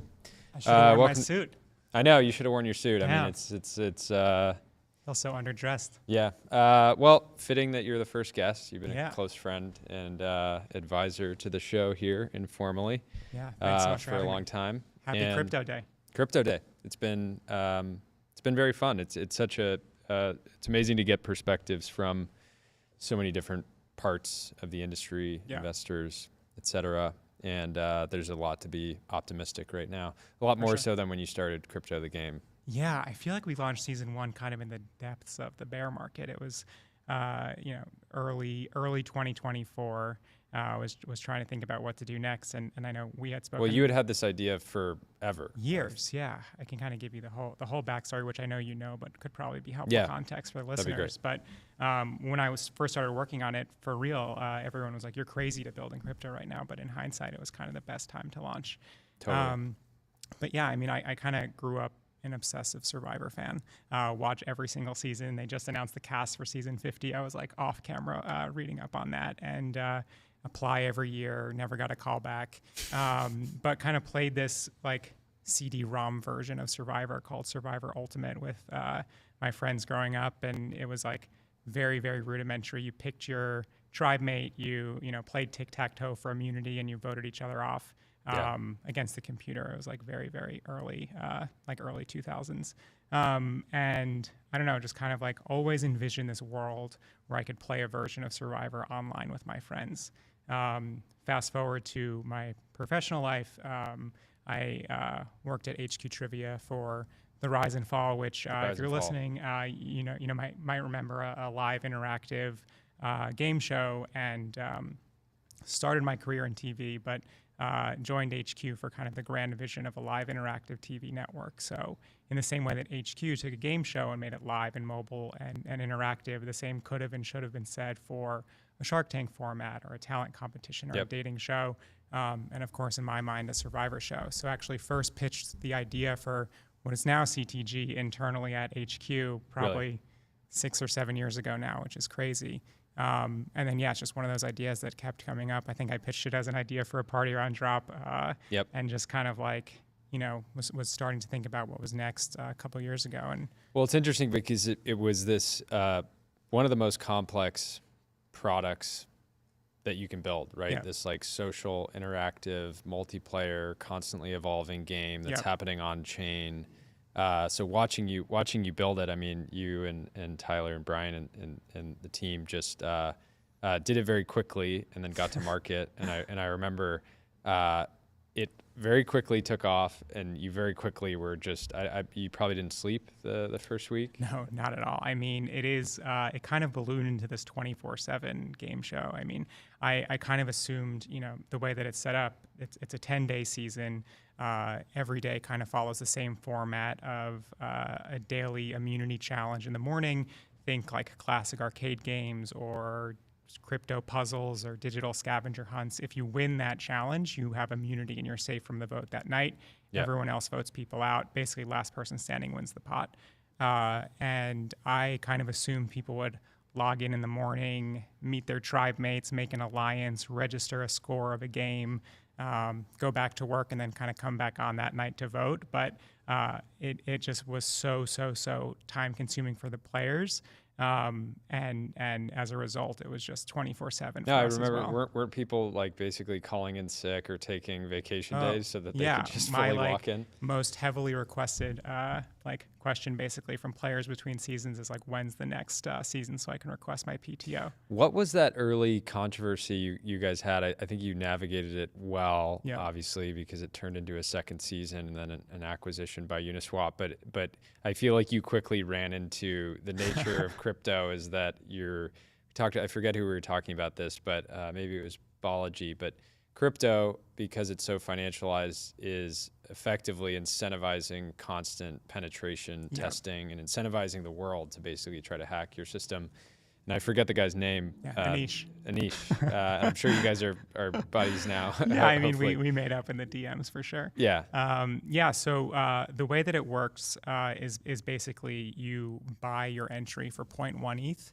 That entry goes towards the prize, and the entire prize pot goes towards the winner at the end. And I was always kind of concerned that there could be some sort of Sybil attack. Someone would try to buy up 51% of the entries and basically guarantee themselves a victory. And, there were a couple things we did to try to prevent that. And we for season 1, we kind of kept entries uncapped so that people couldn't necessarily figure out what the 51% mark would be. But right before the entries locked and the season began, Anish and his army of bots basically bought up most of the slots. And kind of wearing my Web 2 HQ Trivia hat, I was like, oh, bots are bad. Basically kicked them all out, and was like, this was built for real people and real players, and immediately got the wrath of crypto Twitter, which somehow happens every season, to the point where like a few friends joke and think that like I'll intentionally like drum up some CT controversy so more people talk about more CTG. attention. Yeah. But I mean, I immediately realized that you know, bots aren't bad in this world, and so it's part of the game. yeah, we ended up refunding Anish and you know, making things right, and he was so nice, and you know, we ended on good terms. What was it like bringing Web 2 or sort of traditional companies into CTG? Because I remember you had some pretty high profile partnerships as well. Yeah, Adidas actually sponsored a challenge during season 2, which was our season 2 controversy. Wow. But no, it's all good. But yeah, I mean, it was so incredibly like humbling and refreshing to see that basically after the virality of season 1, a brand like Adidas kind of saw this little internet experiment and decided to reach out and ask to be a part of it. So yeah, we had 6 sponsors for season 2, each sponsoring a different challenge, one of which was Adidas. The rest were all kind of like crypto native brands, one of which being Uniswap, and that kind of. Do you expect legacy brands to get more involved with crypto? We every once in a while we'll see them dip their toes in, whether it's with Adidas and CTG or Nike with its Artifact, right? Yeah. But it feels like that's died off a little bit. But at the same time, traditional institutions are getting more involved with crypto than ever. Yeah, I think eventually we'll see it. I still think it's kind of a dirty word with like the big Fortune 500 like non-crypto brands. Yeah. The Artifact example like didn't go well for Nike. I would say the CTG example probably didn't go well for Adidas, which is like a whole nother conversation. But I think we as in crypto builders and pretty much everyone that's been on the show today and that you will speak with has seen some sort of like the wrath of the trenches and the army. And it's not a great feeling. And if you are a large like Fortune 500 brand with like a crisis comms team and you're kind of like seeing all of those replies and, you know, folks feel like basically when the crypto Twitter army like goes after brands, I think it's really hard to deal with. So having said all of that, as you know, the experience in the UI and the UX gets better, and you know, things like Privy like improve the login flow and wallet creation and kind of abstract away all of basically all of the crypto from these experiences. I think like big brands won't necessarily know that they're doing quote unquote crypto integrations. It'll all just feel like the internet. That makes sense. How have you seen crypto? I would put CTG in the category of crypto entertainment or crypto gaming. It's one of the few games that it feels like crypto Twitter, crypto X like really played and got hyper engaged with, even though it was at a small scale. Have you seen any other games really capture people's attention? I know there was a bunch of like open world games that raised massive amounts of money, but then seemingly haven't delivered. Yeah, ironically, for a crypto game founder, I'm not much of like a gamer myself. I think of CTG as much more of a game show than like a video game. But in my mind, the closest example is Yapster, which is also very heavily inspired by HQ Trivia. I don't know if you've played around with Yapster, but it's an interactive game show where you basically can submit memes. The players can vote on the memes, and like the winning meme each show is launched as a token. So it kind of has that, and it's 100% live, and everyone kind of like votes in real time. There's a chat functionality, and because of the speculation of like the token that like basically wins at the end, it has that feeling of a live show. So I would put Yapster in my mind as like the only other kind of like live interactive game show that's like really, really exciting me right now. And how big can something like that get in your mind? I think huge. I mean, there's like the secret sauce at HQ was that you could win real money, and like that is the case for like most of these crypto game shows. I think the difference with CTG and Yapster is that there's kind of only one winner each time, whereas with something like HQ, tons of people could win. But at the same time, because of that, you had folks basically winning like 25 cents or less than that with HQ because it grew so big. So yeah, I think like I don't necessarily know that like a live interactive meme coin show is going to onboard the masses, but there's like tens of thousands, if not hundreds of thousands of people on crypto Twitter right now. What are you seeing right now on, because I know you'll end up advising or investing in other early stage crypto projects. What are you seeing as far kind of trends in the early stage? You clearly made the decision with CTG not to raise money, and you had every opportunity to. I remember in the early days you would ping me and you'd be like, oh, this fund, and I would, we would have, I remember having kind of conversations about why it would probably not be good for CTG if you were to raise, but many people I think wouldn't have made that same decision. Yeah, no, I think with regards to raising, I think like not every single idea has to be a venture scale idea. I mean, we've spoken a ton about this, offline, but I think CTG was dreamed up as initially a drop, like a personal drop. I think that it's not like HQ in the sense that we really embrace seasonality and try to be very close to a TV show. And so we can technically go off air for like months in between. And I think the players need that because it's so intense, and we need that because it's so intense. And I think if we had raised, we probably would be on that like hamster wheel of like having to build some sort of scalable platform. So communities and people can kind of like spin up their own versions of the game, and it was just like a very manual process, and I felt like it wasn't necessarily the right choice for CTG. But I don't know, I'm excited about Pixie Chess, which I know our friend Josh has started, and for those listening that aren't familiar, the way that it's been described to me is basically like a noun style auction for different on-chain chess pieces that have magical powers. So you can imagine a queen that goes invisible, or a bishop that can go backwards, forwards, sideways, etc. And every single day there's a different auction. You essentially acquire these pieces, add them to your deck, and the funds from those auctions go towards different Grand Slam tournaments that you can like take, basically take your deck with you and play against others. Really excited about that. I've been playing around with Vertigo, which is a new like decentralized exchange on Solana that's like anti-sniper. So I know you guys spoke to Ben and Alon, and a lot of these token launchers and tokens kind of have a sniper problem, basically, where someone will buy up most of the supply and instantly dump it. So I think like building exchanges with like cleaner token protections and anti-sniping mechanisms is something that's just going to be net beneficial to everyone. So those are a couple of things that come to mind. And then the last is probably TokenWorks, which is like the closest thing we have to Crypto Mischief. They do different like token drops. Yeah, I think I saw you posting about that. Yeah, really excited. So is Brian Armstrong next? I think so. I think we'll see. We'll check the calendar. Well, thank you for coming on. The first official TBPN. Oh my God.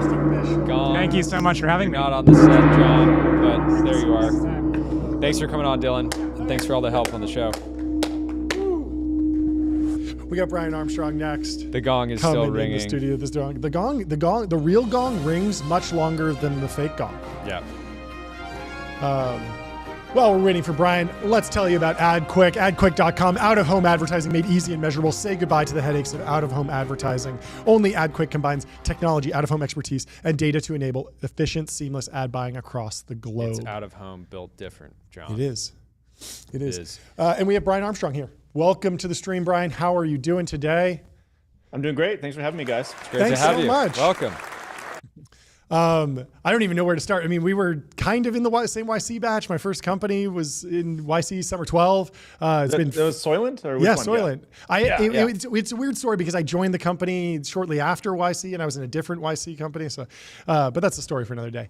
I give John problems all the time for not tapping you on the shoulder and demanding that you take an angel check in that era. But anyways, well, 2020 hindsight, I can assure you we were not like the hottest startup in that YC batch at the time. I mean, it was hard to actually raise our seed round, et cetera. But obviously it worked out. It was not obvious though. Yeah, was it? What was the incentive for joining Coinbase back during the YC days? Was it a full Bitcoin as a referral fee? Yeah, I mean, I was kind of stealing a page out of the PayPal book where everybody would get about. I think you could, if you invited your friend and they onboarded they got $10 of Bitcoin and you got $10 of Bitcoin. And at the time that was like about 1 Bitcoin. So it's so crazy to think about. Yeah, and there was a lot of people. I went around to like probably 1,000 or more people in the Bay Area at that time. And anybody I could find, I'd be like, hey, do you want some Bitcoin? Like, I'll send it to you on my phone. And I'd try to get them onboarded to the Coinbase app. And yeah, I think when we started out, it was like $5 or $6 for a Bitcoin. Yeah. So how do you tell the story of Coinbase now? I mean, it's such a huge story. Do you think about it in particular eras? Is the going public era a different, distinct era, or do you even map it to like the bull cycles and the bear cycles? Does that have a tangible feel in the Coinbase story internal to the company? Yeah.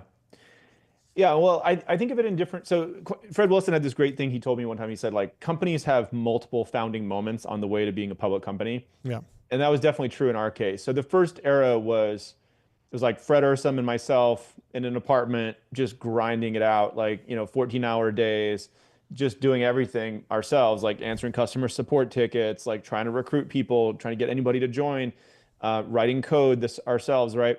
And so that was like the pre-product market fit, like how do we try to get something moving? And then you go through hypergrowth, right? And your problems totally change, which is like, how do we get a real set of leaders into this company? How do we not get hacked? How do we go raise more money, like build a real board? And so you go through this period of hypergrowth where we were like, we'd never managed anybody, but we were managing 25, 50, 100, 500 people. And we were hyper scaling, just trying to keep up with all the demand. And then, crypto went through ups and downs. You eventually, Fred decided to go found his own company, which was super successful, like Paradigm, and he's doing another company now. So I had to bring in an executive team. That was like its own experience with a bunch of infighting and blow-ups and drama. And I finally got an exec team that worked. And then we went public. And, Emily Choi is like our president and COO now. So she's like, it's multiple foundings along the way to get to these eventual outcomes. It takes like 10 years to be an overnight success, quote unquote. Overnight success. We love overnight. We love 10-year overnight success. We lost the overnight success button. We have a soundboard and it plays overnight every success. Every time somebody says it took them 10 years to really be successful, we hit that. But what other industries have you looked to for learnings to kind of like build through these boom and bust cycles? Because it feels like you guys are acclimated to that now, but I know this is, the case. Oil and gas is probably a prominent one. Were you able to pick up anything from outside of crypto to help you steer the ship through cycles? Yeah, a little bit. I mean, every company has different challenges, so I actually don't think ours are that bad. But one of the challenges we had when we were getting ready to go public was like our revenue was super unpredictable and volatile, right? Like we'd have a trading quarter where we would just blow it out of the water and we'd be like printing money, and then it'd be down like 70% the next quarter or something. And in the public markets, investors really love you to have these predictable revenue streams. I still don't to this day know why they're so fixated on that. It seems like they should be thinking about the growth potential, but they love the predictability of it. And so, yeah, we had to look at oil and gas. There's like some energy brokerage, like actually the traditional brokerages like NASDAQ and NYSE, like they have the same issue. If they can tell you, one of them told me one time, is like, if you can tell me what the S&P 500 is going to do next quarter, I'll tell you what our revenue is going to be. But of course, like if you can do that, you got it made in other ways. So, but whenever I feel like we're having a bad time, I always look at like the hard tech companies, right? Like the biotech companies in the public markets get beat up way more than we do. They have much less predictable revenue. Their revenue is pushed out way farther. All my friends who are working on hardware companies, I'm like, wow, they're really doing entrepreneurship. I'm like, they're always calling me up and like, I've got 4 weeks of cash. We're trying to raise money, and I'm like, bail me out. You've been trying to raise money like every month for the last 18 months, just living like 1 month to the next month, and like those guys have true grit. So in software, our margins are high, and it kind of covers up mistakes that we make. And we actually had revenue relatively early in our journey, whereas in biotech, you have to invest in it for 10 years to try to get your first dollar of revenue sometimes. Yeah. There were a whole bunch of narratives around crypto back in 2012, even before decentralization, resistance to government control, anonymity, just faster payments, all these different things. What's the state of the union from your perspective? How would you grade the different executions across the original goals? Some of them have just kind of fallen by the wayside as we found different solutions to those problems. But what do you think we've knocked it out of the park on? And what do you think we still have a lot more work to do on? Mm-hmm. Well, the ultimate vision for crypto was always economic freedom in my mind. In fact, that's the mission of Coinbase, is to increase economic freedom in the world. So that's like how to give people more self-sovereignty, more control of their money. It enables them to not only like live a freer life and have things taken away from them, but it's better for society, because if we have a society with good property rights and sound money and like rule of law and these things, you can actually try more things. Like if people are rewarded with the upside of their labor, they're gonna go try more ambitious things in the world. So you see that there's actually economists who measure across different countries, like how high is economic freedom, and you see that in high economic freedom countries, there's like higher GDP per capita, but there's also like less corruption, there's less war, there's lower infant mortality, like all these kind of downstream effects. So the ultimate potential of crypto is to get more economic freedom in the world. And we've been trying to push on that through a variety of ways. Like one way we've done it is by getting legislation passed in the US, or pushing on that. We had a big influence in this last election. The crypto voters showed up in a massive way. We had like 2 million advocates who raised their hand in the US saying they wanted to elect a pro-crypto Congress and candidates. We had like a couple $100 million in the Fair Shake Super PAC. And so we now have the most pro-crypto Congress that we've ever seen. And we're on the cusp of getting stablecoin and market structure legislation passed. The other thing is we've been pushing on our products, right? They have to be easier to use for the average person. Like the early crypto products were it felt like some computer scientists came from on high down the mountain and they tried to make this accessible to mere mortals. And like, that was never going to work. So the products are slowly getting easier and simpler for average people to use. And crypto is growing into these areas like payments and tokenizing securities. And it's not just like trading as a use case, right? So we're getting closer and closer, but ultimately I think crypto is going to update the entire financial system globally, and like the majority of all payments will run on these crypto rails. They're just faster, cheaper, more global, and that's how we're going to get more economic freedom in the world. That makes a lot of sense. Do you think the conversation around economic freedom over the next few years will shift away from the US and more towards emerging markets who are adopting digital assets, but may face pushback from their governments and potentially even more aggressive way than we have in the United States over the past 4 or 5 years? Yeah, it's a great point, because I think the unmet need is higher in some of these other countries, emerging markets, right? Where people, like in Turkey, they're getting like 70% inflation a year or something. It's just like, it's devastating to their entire economy. People have very high demand for the dollar and then Bitcoin. Same thing in Nigeria, et cetera. Now, some of those markets are going to be very resistant to it, like especially if the government is not fully aligned with the people's interests. Like the government wants to run their fiat currency because then they can kind of print money and abuse it. And it's one of these kind of original sins of like fiat currency, right? So, or like some of these markets have capital controls, right? Like in India. So I think the governments will be somewhat reluctant to embrace crypto in some of these places, but the average person will love it. Like the people are demanding it, they're rushing toward it. The governments are a little hesitant, and so in democratic countries, it'll be allowed because more people will vote for it.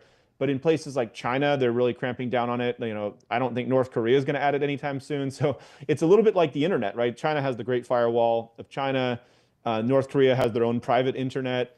And so some of these like really corrupt regimes, I think they'll try to crush crypto, but in most places in the world, it'll happen.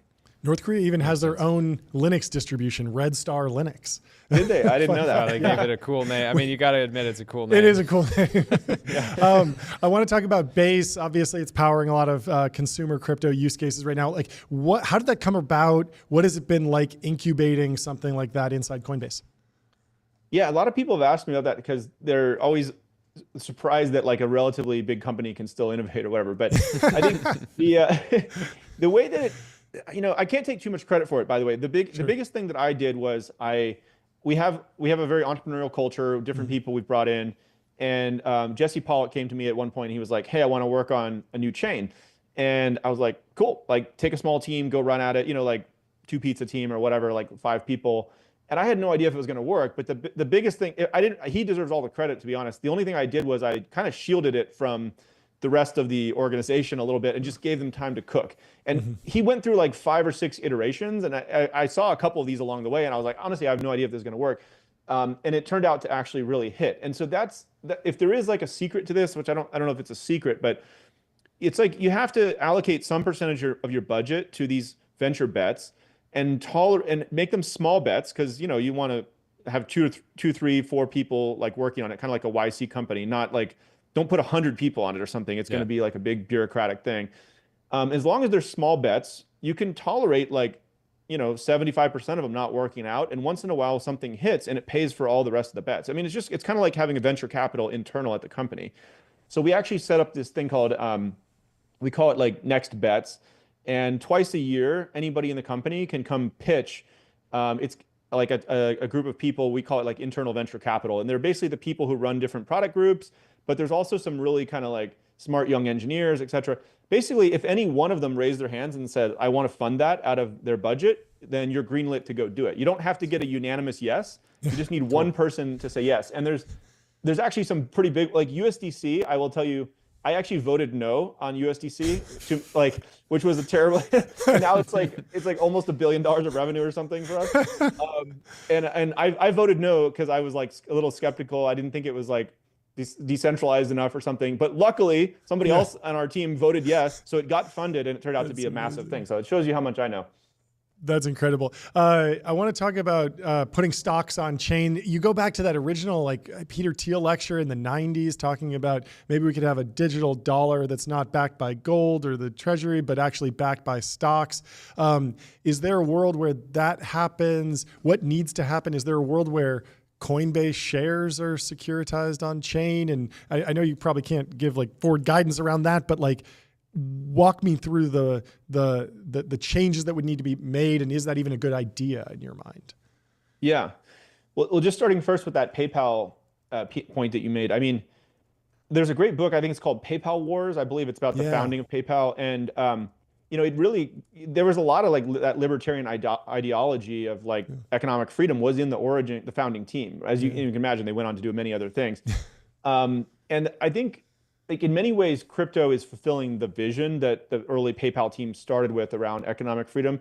And the main reason I can think of for that, I mean, there's a lot of reasons. They got acquired by eBay, et cetera. The team changed in some of the motivations. But like at the end of the day, nobody wanted a US company to run the global financial system. Like if you were the Indian government or a random person in some country, like do I really want to put all my money in some US company? But if it was a decentralized protocol that nobody controlled, like kind of like the internet, it's like, okay, we'll all kind of integrate with that. And so Bitcoin was like the key innovation, I think, that unlocked that opportunity. You also asked about like kind of tokenizing securities. And I do think that's an exciting area. We're pretty interested in that as well. It's like the trading of stocks is just one more area of financial services that could be improved by crypto. I mean, as an example, there's a lot of people around the world who want access to US securities, but they don't have a simple way to open a brokerage account and track that. So it's like the international access would be better. You could get like perpetual futures markets spun up for these stocks, which would give traders more leverage. You could do 24/7 trading. You could do fractional shares. So I actually think like most traditional securities are going to get tokenized on chain in the next 5 years. We've been working a little bit with like the SEC task force on this and trying to find the right path to do it. So it's something we're interested in, but yeah, obviously nothing to announce today. Where are you getting the most leverage from AI internally? I can think of a bunch of different potential applications, but I haven't seen you do online virtue signaling about it yet, like other certain CEOs have. But I'm curious, what you're excited about. Yeah. Okay. Well, so I think we're doing a lot of the current best practices that most people are doing with well-run companies, and then there's a couple areas on the horizon that are more crypto specific that I'll tell you too. So I mean, the basic ones you probably know. It's like we onboarded all of our engineers to Copilot and Cursor and everything like that. So we got 100% of them onboarded. That was good. Our customer support, I think like maybe 60% of inquiries are being answered by AI now, which is really good. We also, for a long time, been building AI models around fraud prevention and like detecting risky transactions. But you could, obviously, like any process within the company that has a clearly defined input and output, you can train a model on, and like generating compliance reports. Like so we're trying to integrate it everywhere. The ones that are a little more on the frontier or like crypto specific for us. So one is that I guess people are calling it agentic commerce, right? Which is like, your agent is increasingly kind of like your assistant, and it might need to book you a ticket to go somewhere, or it might need to get through a paywall or something. Like if you're like, hey, go read all the research papers from Nature on this topic and give me a report, like, okay, those cost money to ingest it. And so AI agents are going to need to have a wallet to go pay for stuff. We think that crypto will be the backbone of that. Like USDC on Base is starting to be adopted by some. We actually released this open source thing called Agent Kit, which makes it easy for any LLM to have a wallet. And we're working on a couple of checkout type solutions with other players that we'll announce soon, where the AI agent can actually get through the checkout flow in many of these e-commerce sites and pay with USDC on Base. So I think agentic commerce will be a big one. I think it's also, we're going to get like AI agents that can be kind of like your RIA, like your registered investment advisor, or almost like your trading bot. So imagine like you're in the Coinbase app and you kind of tell them, hey, I want to put like $1,000 or $10,000 something into this account.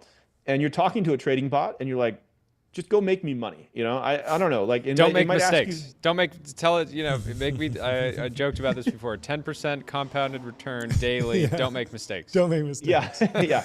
And it may have some questions for you, or like it may make mistakes. And like, there's a lot of details to figure out, but I think having a trading bot, like do a lot of that for you. And it's like, hey, like if it goes up a lot, lock in some gains, so I don't regret it later. Like you can give it kind of abstract concepts like that, and it knows how to make the limit orders for you or whatever.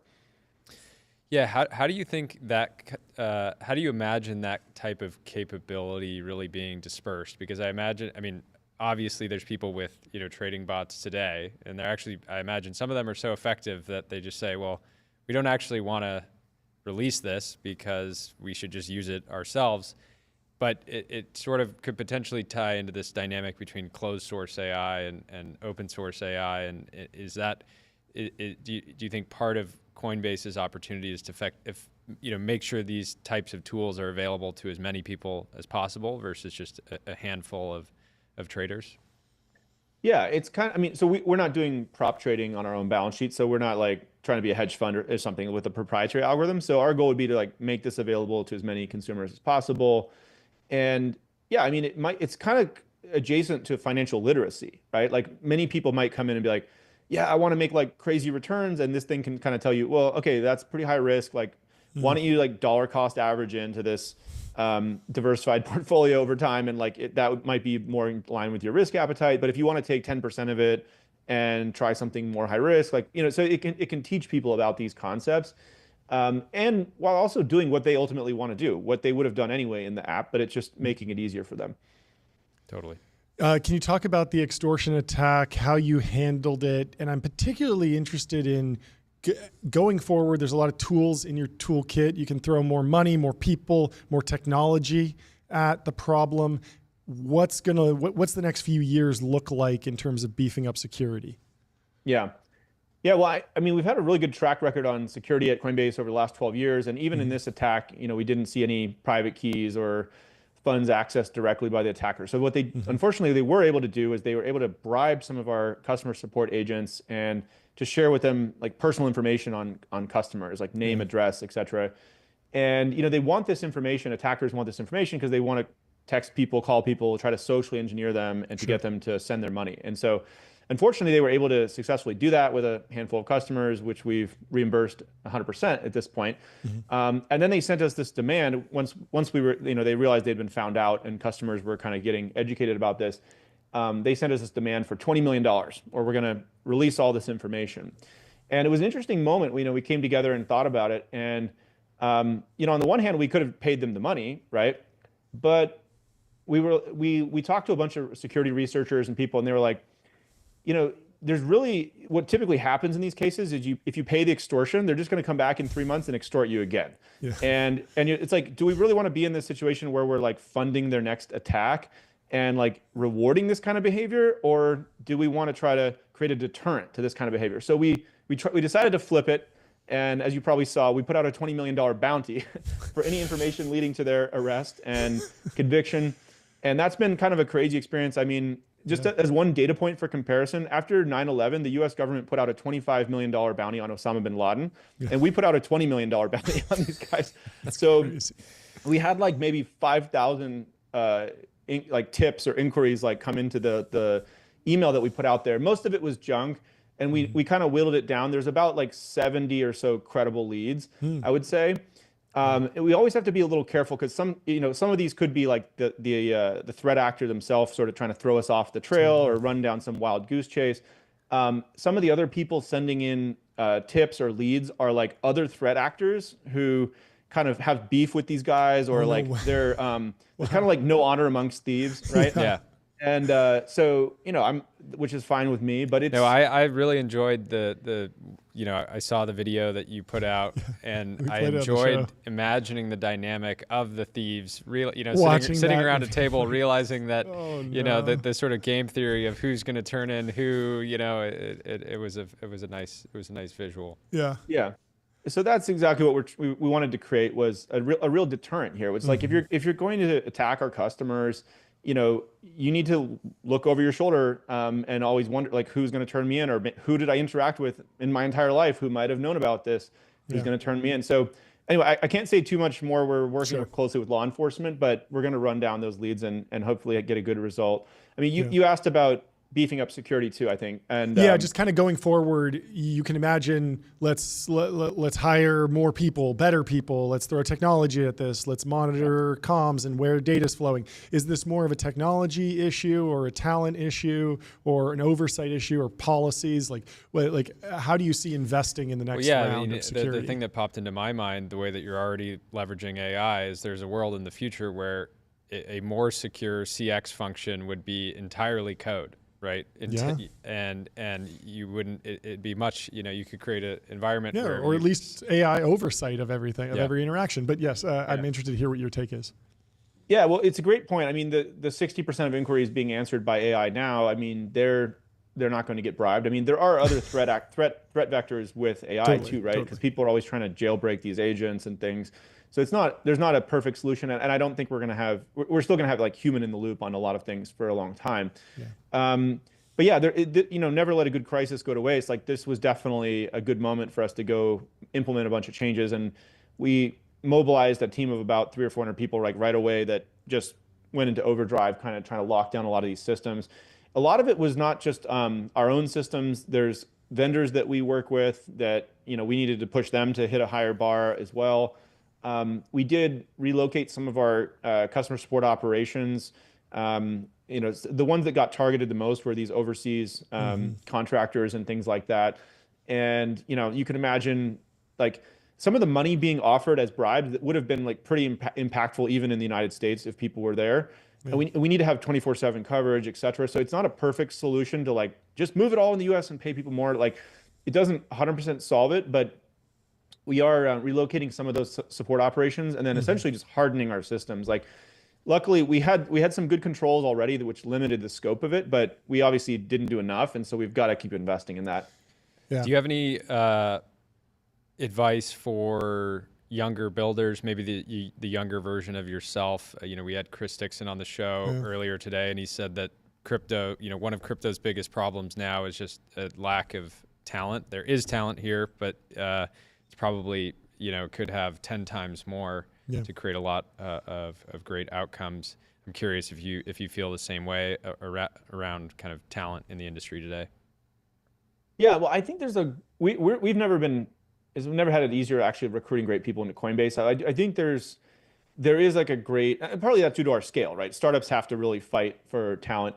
But I think if you look at like the top 5 most exciting tech trends in the world right now, like my 5 would probably be AI, crypto for increasing economic freedom and all that, brain-machine interfaces, fusion energy, and longevity. I think is also in no particular order, by the way. Like there's a biotech company I co-founded called New Limit, which is working on epigenetic reprogramming, which is really cool. It's a longevity company. We talked to the founder. We were blown away. We came away extremely excited by that conversation. Nice. That's awesome. Yeah. I mean, so I think to me, it's like, how do we accelerate progress? Sure. And I think the smartest people from a talent point of view, like the smartest kids up and coming, people, whatever, they all want to work in things that are going to change the world. So like those are the top 5. And I think like there's actually a pretty incredible amount of talent in crypto. It's like you just got to go try. You got to go try ambitious bets and be okay with some of them not working. Like I think sometimes people think that, well, Coinbase started and now it's big and so they're just a success. And it's like, no, that's not true. Like we're trying these venture bets all the time. Like I told you about USDC and Base.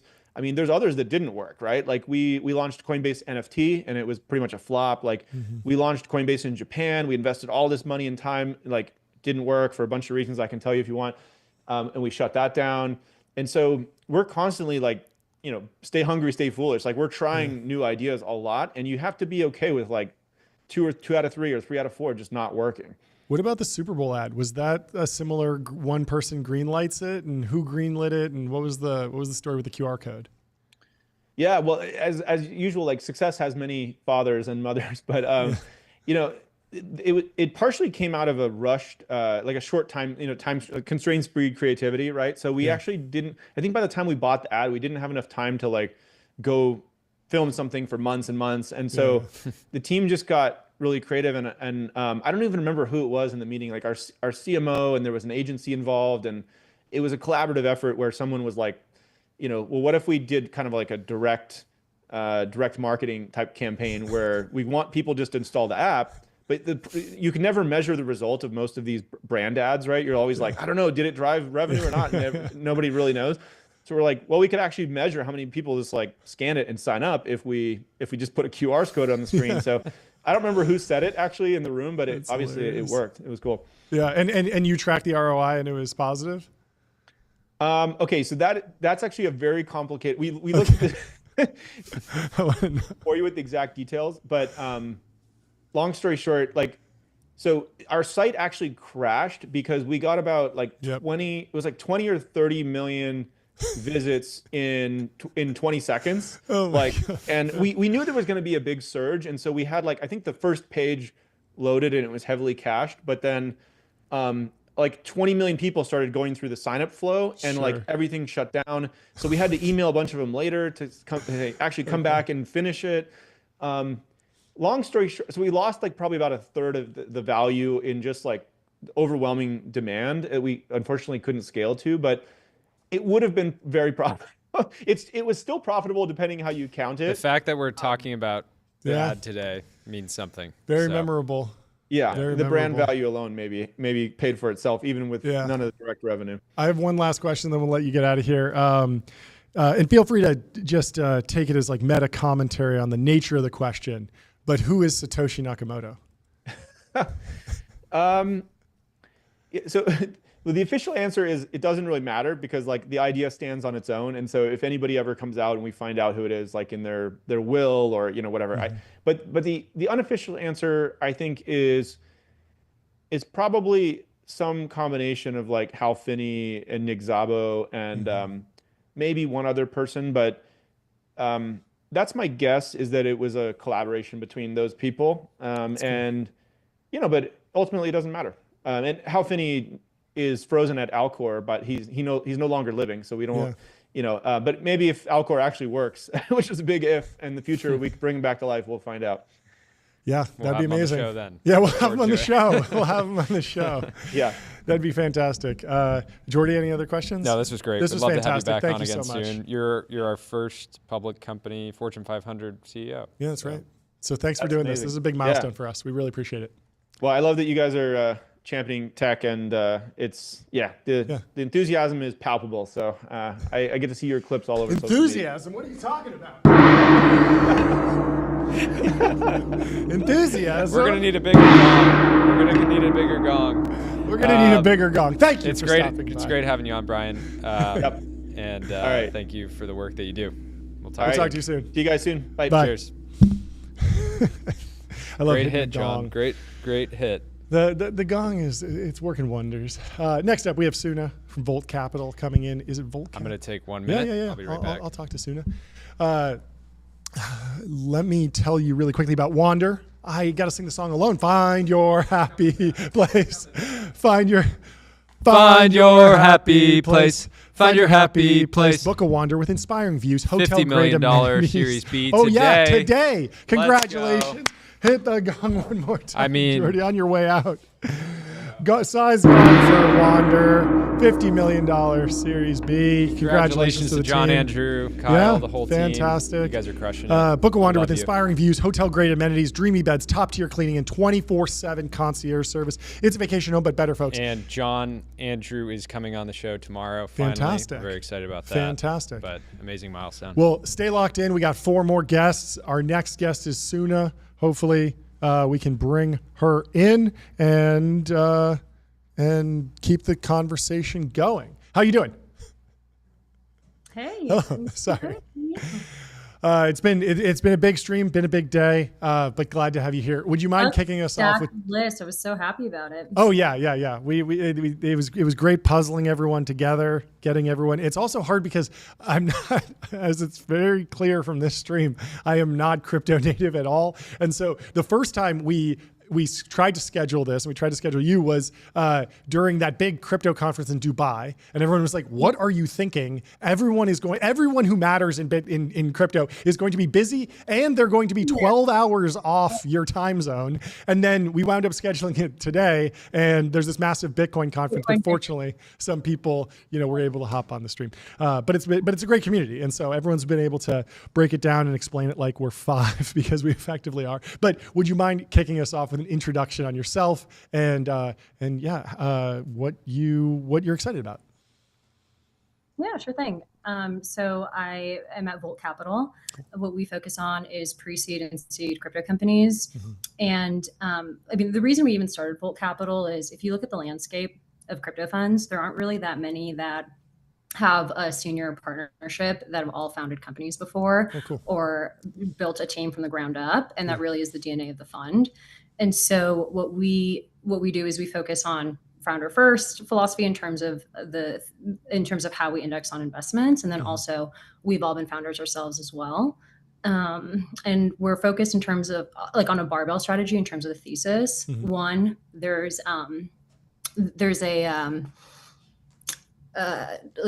established markets and by the way, this isn't live, right? It is. Oh, okay. So there's established markets like payments, DeFi. Yeah. And okay, I think the camera's okay. There's established markets like DeFi, payments, stable coins that are taking on these tens of trillions of dollars markets. Sure. But then also, right now the rest of the world is waking up to stablecoin potential. Yep. Stablecoin started about 5 to 7 years ago. Yeah. So if you look at what the net new narrative is right now, it's largely around real world case applications for crypto. And what we focus on is largely crypto AI intersection. And then that oftentimes looks like crypto and robotics or like crypto and strictly crypto and AI, or also DePIN. And Jordy, I know you and I had collaborated on that essay a while back where we go through the different verticals and potentials. That's cool. What is the state of real world assets on chain? I remember during the last cycle, Sam Lessin was on the Logan Bartlett show talking about maybe your mortgage will be on chain, maybe physical real estate will be on chain at some point. And there was a whole bunch of legal and technical and financial issues to work through to actually make that happen. Are people optimistic about that narrative in real world assets, or has it moved to a completely different trajectory? Yeah, no, we're absolutely excited about that. I think for a few reasons. One is institutional demand is here. Mm-hmm. Secondly, a lot of the tech has been figured out, but the tech wasn't really the tough part. The tech was probably an iota of it. If you look at the distribution of teams, it's like, all right, you have an engineering team, like 20 or 30, but then you have hundreds of people focusing on recourse. And the ratio was pretty disproportionate in terms of what they were focused on. And with regulatory language being cleared up and getting more approval from the administration and I guess more legitimacy for the space, it's really paved the way. But what we're focused on when we talk about real world applications, in addition to that, are we're seeing companies at the intersection of crypto and robotics that are finding innovative ways to collect and check for quality assurance of data in massive global ways that you aren't able to do with existing rails, particularly for robotics, because there isn't really a common crawl equivalent for robotics like there is in the way we train Web 2 or like internet LLMs.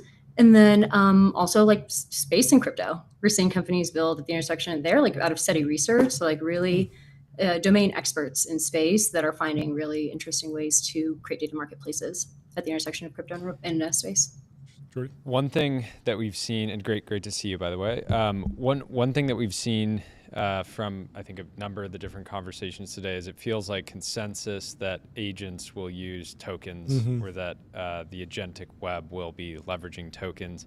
As an investor, what are the kind of different layers of the stack that you're looking at, whether it's the agent layer, infrastructure, the actual tokens themselves? How are you thinking about investing into that trend broadly?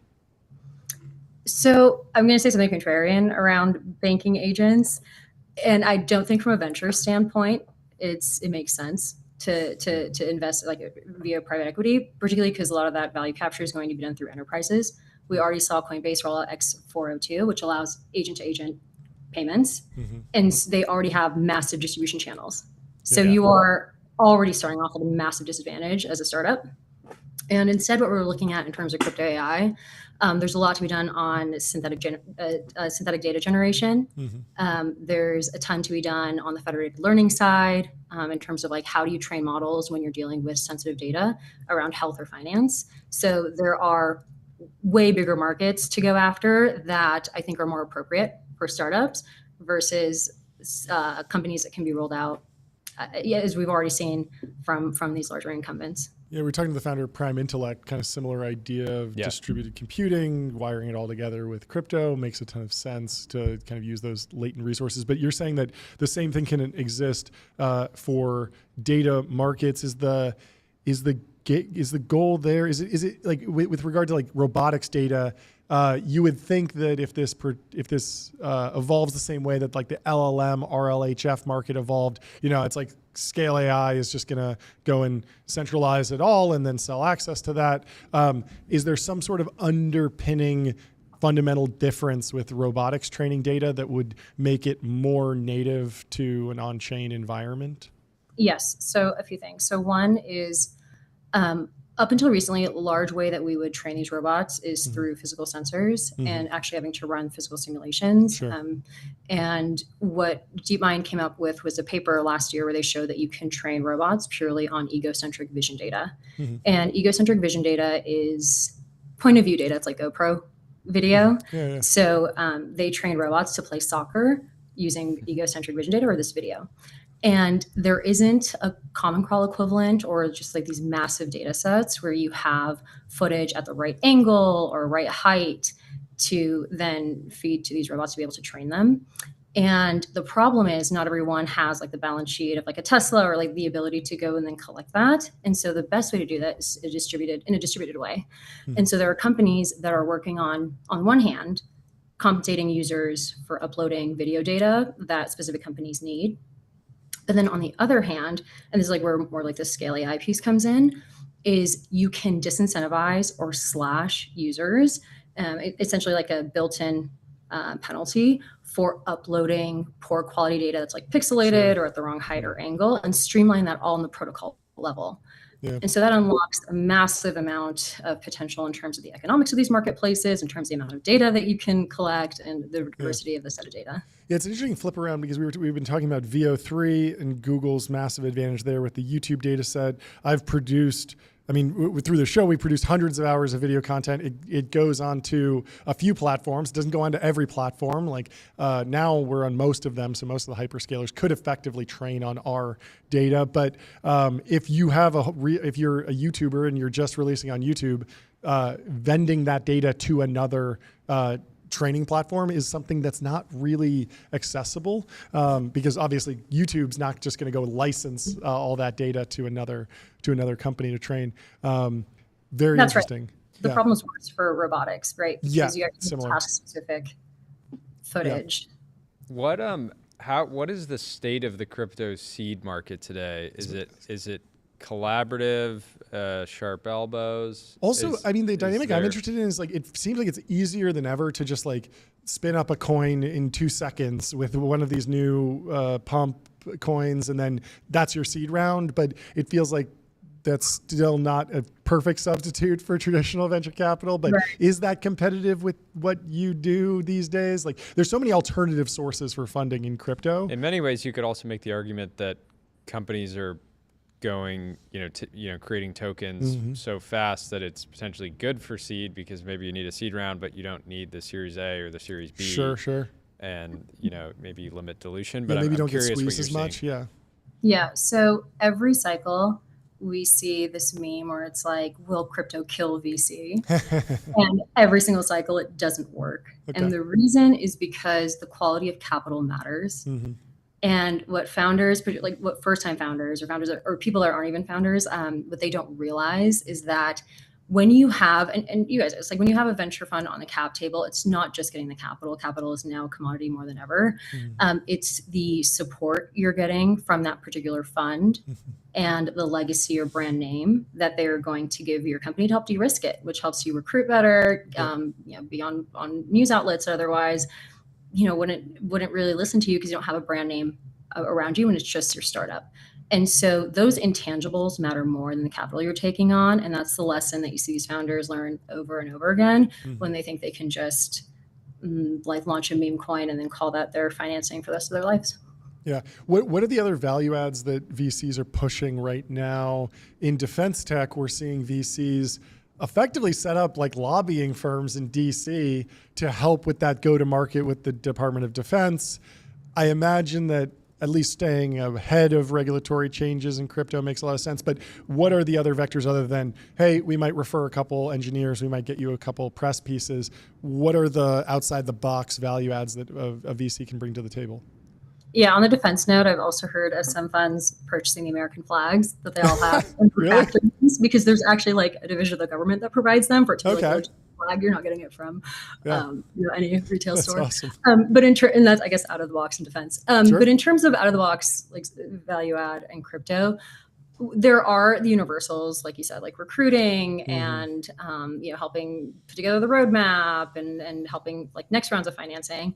But one thing that we're doing at Volt that I think is pretty unique is we're actually building a simulation engine for DePIN protocols where you can input different parameters for the network that you're building out and see based on average inflows and outflows how you can expect that network to perform in different environments over time. And you can update number of nodes, number of like what you anticipate and number of end users being. And so getting really sophisticated around technical value adds that help the team move the bottom line in terms of revenue generation, I think is the real thing that crypto venture funds should be focusing on beyond introductions to people they can recruit or market makers and things like that. What do you think the first truly breakout DePIN product will be? Is WorldCoin classified as DePIN, or is that not the right framework? I know there's the Cell company, there's hotspots, but what kind of categories broadly are you most excited about? Yeah, there's this joke where if you squint hard enough, almost everything's DePIN, like even Bitcoin is technically DePIN because there's a hardware component. But WorldCoin absolutely has broken through mainstream. I mean, they were just like on the I believe Time magazine cover. The things that we're more broadly interested in regarding DePIN are, like I said, the crypto and robotics angle, but then also the crypto space angle. So there are teams that are building out. I don't know if you've seen that chart from our World in Data, where you can see the number of objects we've launched into space. Oh yeah. And it is just, I mean, it's not even hockey stick growth. It's like a vertical line almost. And these are like CubeSats, probes, landers, like whatever, or crew landers and others. And that's going to be a problem real fast, right? Like we need better anti-collision software. We need to be able to track like silent satellites, which are almost like second strike defense capabilities, but in the sky. And one way to do that is by booking out commercial grade telescopes and being able to have eyes on the sky data that way. But usually they're booked out days in advance and you have stale data when you get access to that. The other way is to just crowdsource it. Like a lot of people have electronic telescopes to use anyway around the world that are hobbyists or taking imaging in the sky 24/7, and you can compensate them. And then on the demand side, charge companies to access that data. And so we're seeing a lot of interesting plays around orchestration and data marketplaces that are tackling very unique, dynamic, up to the minute data that we don't have in traditional Rails. Very cool. Very cool. I think the broader I don't want to make too much of a joke, but I do think we should let the aliens access Pump a Pump.fun, For sure. they should be able to. 100%. Extraterrestrials should be able to launch. That's the first thing they should do when they arrive. It's kind of a gateway. It's kind of welcome to crypto. America. Yeah, welcome to America. humanity. No, but I believe we should put crypto in space. I agree. I'm excited. Crypto everywhere. Thank you so much for stopping by. This is a lot of fun. Yeah. We'll talk to you soon. Thank you for helping us understand all these different things. This is great. Very cool. We'll talk to you soon. Have a good one, Tuna. Goodbye. Cheers. Next up, we have Mert Mumtaz from Helios coming in the studio. We'll get a little intro from him. We got to talk to you about Bezel first. Your Bezel concierge is available now to source you any watch on the planet. Seriously, any watch. With Bitcoin at 110-ish K, you gotta, can get a Nautilus. You got to rotate into Nautiluses. Welcome to the stream, Mert. How you doing? Good, sir. How you doing? I'm great. Would you mind taking us through a little introduction of yourself and your company, just to kick us off? Sure, of course. Yeah. My name is Mert. I work on Helios, which is not helium. I know Kyle was on. He was talking about his investment in helium, which we get confused a lot. Yep. And Helios does infrastructure, high-performance infrastructure for Solana. And I also shitpost a lot on the twitter.com. That's great. Let's give it up for sounds all like of you're that. doing God's work. What does infrastructure mean in this context? Are you building data centers? Are you just managing them? Are you just deploying nodes? Are you writing software? What's the shape of the team look like? Yeah, I mean, the short answer is yes. And what I mean by that is we do some combination of all of those. Yep. Probably the least worst way to think about it is like some combination of Cloudflare, AWS, and maybe Stripe. And so in this context, we basically help developers or traders or whoever wants the data to get data from Solana super fast in a structured way and also write data to it super fast. Got it. What are the different trade-offs? You mentioned Cloudflare. Like, is geolocation important as you build out infrastructure like this? Yeah, so it depends on the blockchain, but Solana has a lot of pretty advanced trading activity. Now, the assets that they're trading are a little funny because you might get like, not Citadel, but like, let's say similar types of players really co-locating their servers to ape like Farcoin or something. But like the co-location and like these latency games do play a pretty big role. Yeah, how advanced are the high frequency trading operations? What are they using? I know Jane Street writes everything in OCaml. Are we seeing like low level programming languages being used to trade these meme coins now? Oh yeah, definitely. Like you have people, I mean, I don't know if the audience here would consider like C and Rust that low level, but like everything from C and Rust to some people will get extremely degenerate and start going into assembly for certain parts of the stack or like raw networking code. That's amazing. So yeah, it's quite a serious game played with very interesting assets. A lot of fun. What kind of players exist that don't like to talk about what they're doing and aren't loud, that maybe aren't doing anything that's morally wrong or anything like that, but are just sort of under the radar. They just don't want to talk about their alpha because they don't want to bring a bunch of competition. So the question is, what kinds of people like that exist? Yeah, like are they? What's the shape of their operation? What's the scale these days? What are the different types of group? Are they coming from other? Is it a new desk and an existing hedge fund, or are these completely new operations that have just scaled up from like an individual trader? Yeah, that's a good question. I think it's pretty unique in that you have the existing types of like quants from Chicago or New York who will have some sort of operation. Not all of them, but like probably the ones that you know of already from TradFi, a good amount of them are already kind of playing this game. And then they'll compete with like a set of interesting actors. Some of those actors might be like some of the prop trading shops from like Tokyo or just other parts of Asia. But then they'll be like competing with like this random 17-year-old kid from like Estonia in his basement. And like that kid actually tends to compete. And it's not just like a specific kid here, but like that persona. And so crypto is interesting because you now have all these guys kind of on the same, roughly the same playing field. And it's interesting because it's also kind of why Salana was started by Anatoly, which is he basically wanted, he had this vision that I think he got front run like once or something on one of these things. And he got so mad. He's like, okay, you know what? I'm just going to build this decentralized NASDAQ where everybody can compete. Totally got it done. That's amazing. What in your mind, what's the most important elements of the Solana roadmap going forward from here? It feels like a lot's been built out. There's a very healthy ecosystem, but job's not finished. What in your mind is like the most exciting upcoming improvements? Yeah, so we have a very detailed roadmap that I wrote about on SolanaRoadmap.com. And when you go to that site, basically you'll see 4 words, and it just says increase bandwidth, reduce latency. Nothing else to it. And basically everything is centered around making the thing go faster. Like there's, I think Kyle was talking about Double Zero as well, which is like a new fiber layer where you can do some more advanced like network level filtering. We have like Jump, for example, building a new client in C, which is meant to be much more performant. But everything, roughly speaking, on the tech side is always centered around how do we just make the thing go from point A to point B faster.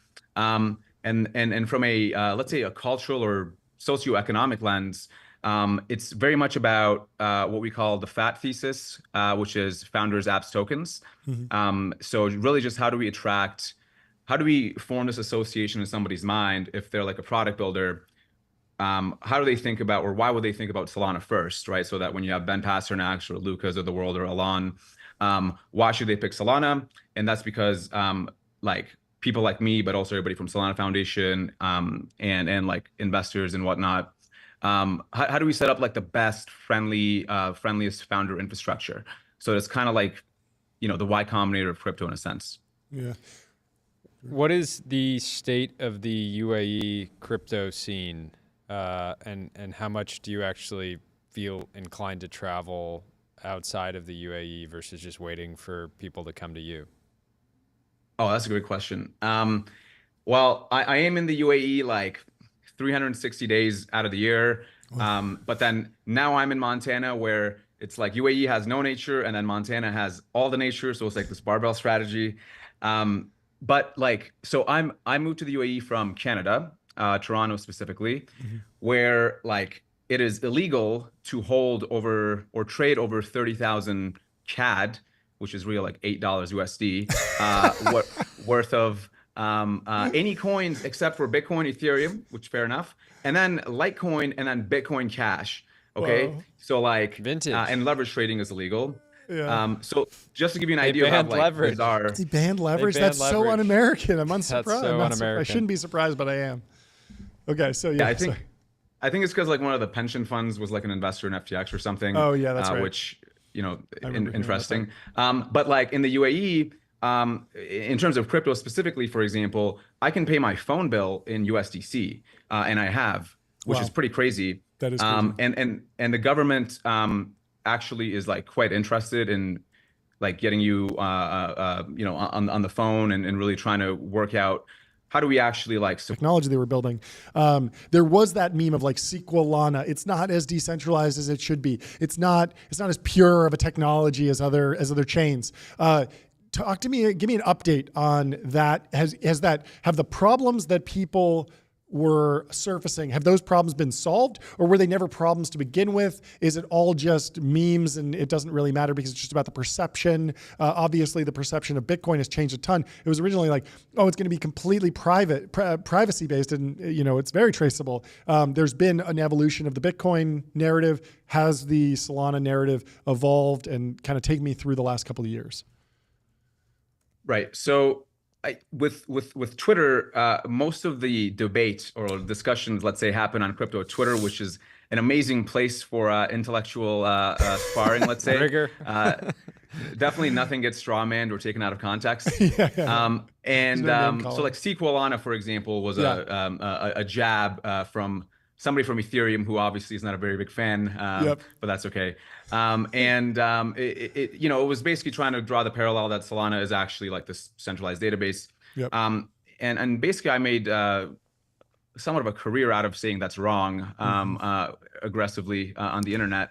And it's of course wrong because fundamentally Solana is a blockchain where you have thousands of different nodes, and really what a blockchain does is it's a bunch of different nodes functioning as one node, right? So that you can't you shouldn't be able to actually tell. There was some certainly quite valid criticisms, and there are still today. One of those was that like Solana would go down at like very high activity, right? So in 2022, there was this whole NFT craze where people would like really try to mint pictures of like these stoned, pixelated apes on the internet. And it started on Ethereum, but then Ethereum fees obviously went up, and so they came to Solana. But like Solana was not expecting people to be that passionate about certain pictures. And so that exposed a lot of interesting engineering problems in the core architecture. And we basically took those learnings, and then we iterated a few better designs for the blockchain.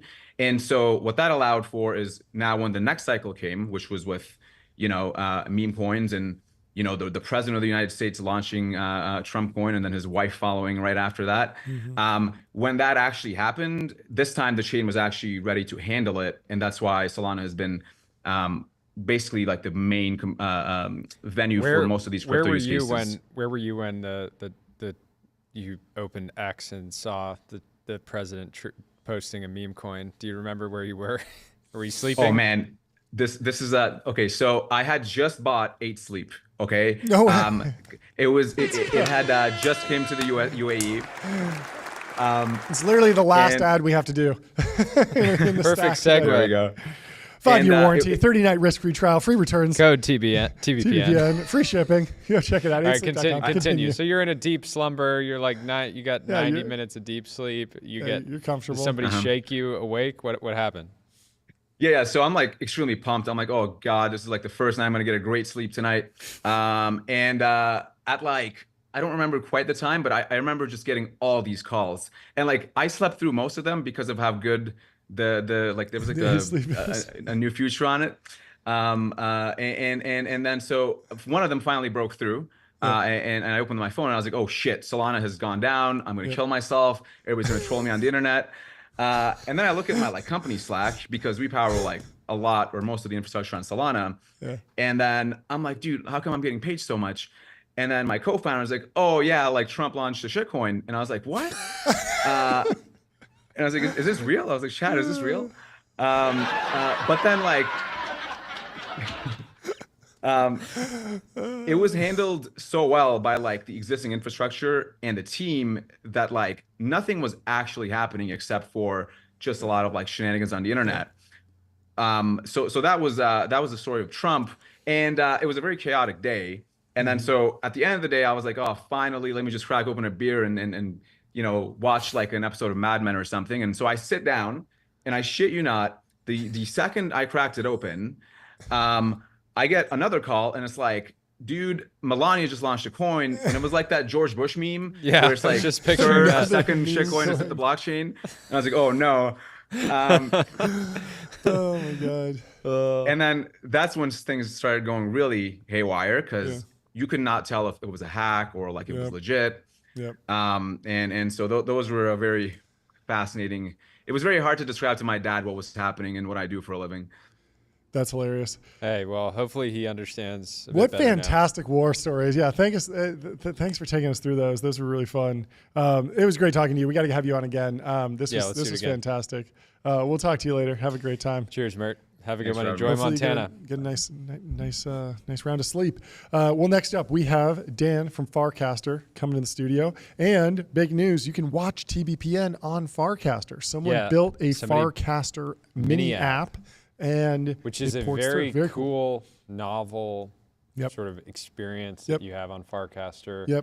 People can create kind of sub apps within the app, and they live in the feed. So let's bring Dan in. I think it's Jamie Hoffman who built this for us. Good to see you guys. Dan, what's going on? Are you talking about the pirate feed of TBPN? Yeah. Authorized reproduction on Farcaster? It's authorized. As long as it has our ads on there, we're happy. It's authorized. Fully you guys are authorized. like the Grateful Dead. Anyone can record the episode as long as the ads are on there. Exactly. Yes, exactly. It is fascinating because I remember, when Farcaster dropped, it was like very much like it looked a lot like Twitter back then. But you look at the trajectory of the two platforms, and now like you think about like, oh, you can build a mini app that like repurposes TBPN, and like that is something that's completely not on anyone else's roadmap, and the product's evolved in a very, very interesting way. So I mean, anyway, can you just give us kind of the update on like how things are going? What is the current pitch for Farcaster? Where do you see it going? And kind of take us through a little bit of and history. I have to say, yeah, please. Dan and I were neighbors. We lived on the same street. No way.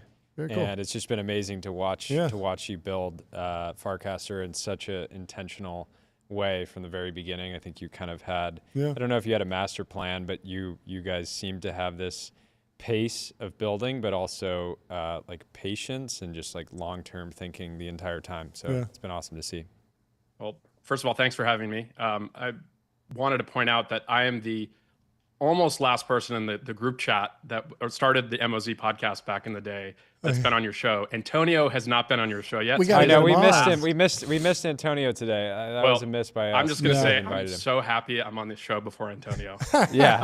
Bragging rights forever. Yeah, exactly. Yeah. But open invite to Antonio. Yeah, so Farcaster, 5 years in this year. When we started decentralized social, pretty contrarian. Yep. I think Elon changed the dynamic a bit in the sense that all of a sudden people got interested in building alternative versions of Twitter. I think we've tacked more into crypto over time. And so I think where we are today is we're decentralized social network, but it's targeted for crypto native folks, right? So there's a built-in wallet and mini apps, as you point out. And so if you want to do fun things in crypto, you use Farcaster. And we're increasingly making that happen in the sense that we support a bunch of different chains. So you can use Ethereum, you can use Base, you can use Solana. I think we're going to add other ecosystems over time. So if you can kind of think of like, if you've ever had to do something in crypto where your friends tell you, oh, you got to get into this, you got to mint this, or do whatever thing that you're trying to say, you could just get on Farcaster and it's like 2 taps away. And then there's no complexity around switching chains and bridging and gas and all this other kind of stuff that if you talk to like the average Web 2 founder, it's like the UX that's acceptable in crypto is crazy. And so, 2025, we finally actually have the infrastructure to be able to like build decent consumer experiences. And so that's what we're trying to do. Do you think you ever loop back around and go back into crypto non-native folks and tuck some of the crypto features under kind of like a stablecoin wrapper or something that like abstracts it away over time, because you've gotten that like core fire going, and then you need to turn it into like a raging fire, and people I guess the meta question is like in 10 or 20 years, does the average consumer just in America, does everyone become crypto native, or does crypto native cease to be a concept because everyone just I think it's probably more ceased to be a concept in the sense that I think stablecoins are working. So we do all of our weekly rewards. So we pay out $25,000 a week in our version of X payouts. It's a little bit broader base, and you can be a much smaller account and get it. We do that with stablecoins. So we do that every week, works perfectly fine. We didn't have to integrate any other fintech provider. Just every user has a wallet. We're able to stream stablecoins to them for a ridiculously cheap amount in terms of like fees. So there's no middleman. So that's for sure working. I think so we originally tried to do this whole thing where we were using crypto under the hood, but the whole point is like we're using it as a technology, not the kind of forefront. And I think that the reality is 2022 left crypto with a pretty big black eye with like FTX and a bunch of that other stuff. And so I think there are a bunch of people that I think otherwise are pretty intelligent and I would say reasonably open-minded, but when you talk to them about crypto, they froth at the mouth in terms of, it's all scams and grifts. And look, there are plenty of scams and grifts. It's a reputation that it's earned over time, but I actually think there's plenty of good stuff being built and increasingly. And so I think stablecoins is probably the thing to highlight in the sense that that's just been chugging along, right? And where did stablecoin start? Tether was a scam and a grift that for 10 years everyone kept saying it's on the verge of exploding, right? And it's now the most profitable business in the world. I think it's like they make like $80 million per employee. And so stablecoins have taken a while to bake. The infrastructure is finally there where it's like, now Stripe's in it, right? So it's like Ramp, one of your sponsors. So I think like stablecoins are just going to make crypto way easier. And then I think that this concept of embedded wallets, which you may have heard of, but like there are a bunch of providers. We use a company called Privy, And basically, I think over the next 3 or 4 years, like every app, whether it's like a, kind of fintech app or consumer app, will have built-in wallets. They probably will use stablecoins. Now, whether you can buy like Fartcoin or whatever meme coin in your, Bank of America account, probably not. But I do think everything will get kind of like crypto enabled. And to the degree that you're using a more crypto forward product like a Coinbase or a Robinhood, or like a completely crypto native product like Farcaster, I think that's just like more of a personal preference. It's top of mind for me. Yesterday you launched Farcaster Pro, a subscription. You brought the 10K NFT collection back. Talk through the whole process there. Why use kind of that mechanism, and it sold out. So it sounds like a cause for celebration. Yeah, as Kobe would say, job's not finished. So I think like good progress. I mean, we sold 10,120 subscriptions with stablecoins in a little less than 6 hours. The 100% of the revenue we're generating, so this is kind of like for the protocol, is going back into creator rewards. So effectively, we've doubled the amount of like weekly payouts we're going to do for the next year. Awesome. And I think you had Chris on earlier, but this idea of like a zero take rate network, I think is pretty powerful. And going back to your question, John, of like, how do you actually get out of the like crypto native and move towards a broader base, is just like most social networks you use today. What percentage of the value are they capturing? Like, Meta's market cap's pretty high. Like they're capturing a lot of that value. I think that the way for protocol-based social networks, and specifically ones that use crypto for the economic plumbing, the way for them to win is to have it be as close to zero take rate as possible. And basically, you, by participating on a crypto social network, one, you're decentralized social network, you actually own your audience. You can't get your like links nerfed. Like you guys are building like an amazing media brand. If you lost your ability to do streaming on a couple of the major platforms tomorrow, that would hurt your growth. And so the idea of like actually having a social network that you can be guaranteed to have direct access to your audience, I think that's built different. We would just mail everyone a DVD every day. Easy. Daily. Problem solved. Daily DVD. Daily DVDs. With stablecoin payments. With stablecoin payments. I want to know about some of the economic incentives on a social network. It's been like the micropayments thing has been floated around. Is there a world where with AI slop, we need to be charging people to post, or can just algorithmic feeds kind of sort out the wheat from the chaff? Does any of that make sense? Are there any new trends in kind of like the design of a healthy social network that has high, I guess not just high retention and ARPU, but also maybe high NPS? Because the classic thing with a social network is like it's printing money, but everyone says they hate it. Yeah, so I think that's a stated reveal preference. Where exactly, I agree printing with money, that. people are they totally, actually love it. Totally, I completely agree. So yeah, what is your deeper I actually take? think that you bring up a great point, and we are for sure at the forefront of this, because if you know anything about crypto and people think there's an economic incentive, you bring up a lot of coin operated users, right? Yep. I think that any version of pay money as solely a mechanism for like, there's some version of quality or non-bot like behavior, not going to work. I think any version of I prove that you're a human, well, you're proving you're human, but I could go use ChatGPT to write the responses. So like, I think this is an extremely hard problem. If you actually go look at like Meta's 10Ks, like they specifically say that like they are the biggest and best in the world at this, and this is still an extremely hard problem for them to solve. They estimate something like 10% of like all users are potentially like spam or right? Is it still? It's wild.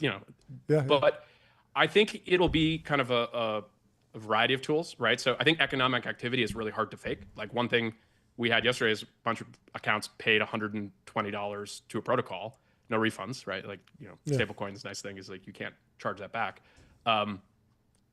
Whether they're a bot or not, that money is now going to an algorithm. And this is where I'm actually a big fan of algorithms. Now, maybe algorithmic choice we could talk about, but the algorithm, if you design it right, is going to reward the interesting posters, the best posters, and you're extracting revenue from the bots. So I do think charging is actually a good idea.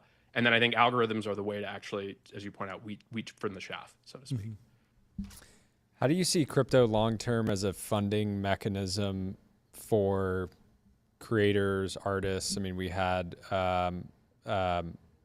Ben Pasternak on earlier today to talk about, his vision for Believe, and it's, you people are using it to create meme coins. They're also using it as a, funding, funding mechanism for different projects. And I bring it up because we've talked about, we had Chris Best from Substack on maybe a week or so ago, and there's this idea that like people subscribe to Substack to get value in the form of content, but it's also a mechanism to just support somebody to just do interesting things in the world and be able to spend all their time, thinking about a specific area or sector. And it feels like there could be some element, I could imagine a world in the future where Farcaster is powering that type of activity. Is that correct? Incorrect? Is that a problem space that you think about? Yeah, although to Substack's credit, I think they're doing better than the vast majority of Web 2 in the sense that I think they take 10%, and like YouTube, I think what is the 70-30 cut in terms of I think they take 70% and you get 30. Yeah. Right. So like we're improving in the Web 2 spectrum. I think what crypto does in a world where the UX is good and it's pervasive, I think these are like embedded wallets with stable coins, you just start competing things down to zero, right? Like the ability for the platform to take a cut of payments, I think drops pretty significantly. Yeah. And what the platforms that do take a cut, they are going to say, hey, I'm getting you distribution, right? If you go on an app like Substack, then you talk to Substack newsletter writers, they're getting a lot of their subscribers these days from the Substack app. So that's value that Substack is providing. I think where crypto is interesting is that, like basic payments are like, you're talking like 10% improvement, like marginal improvement. And I think where you're looking for is like 10x improvements. Yeah. As you're pretty aware of the space and Believe is a great example of this. Is like, I think capital formation, fundraising with big quotes around that, because obviously that's a pretty loaded word, but the ability to kind of like internet flash mob money into a certain thing, whether that's a meme coin or like a GoFundMe equivalent or a Kickstarter. Actually, someone built a mini app with stablecoins called Crowdfund on Farcaster. Basically is Kickstarter, right? Like you use a smart contract, you put your USDC like stablecoin in, and if it hits the funding threshold, it's unlocked. So it makes sense. It makes so much sense as 10 years ago. Now it's someone vibe coded over 3 days, right? Yeah, it makes so much sense as a mini app because in many ways people would just go to GoFundMe, create this thing, and then take it to social to promote it. And why doesn't it just exist natively in the product?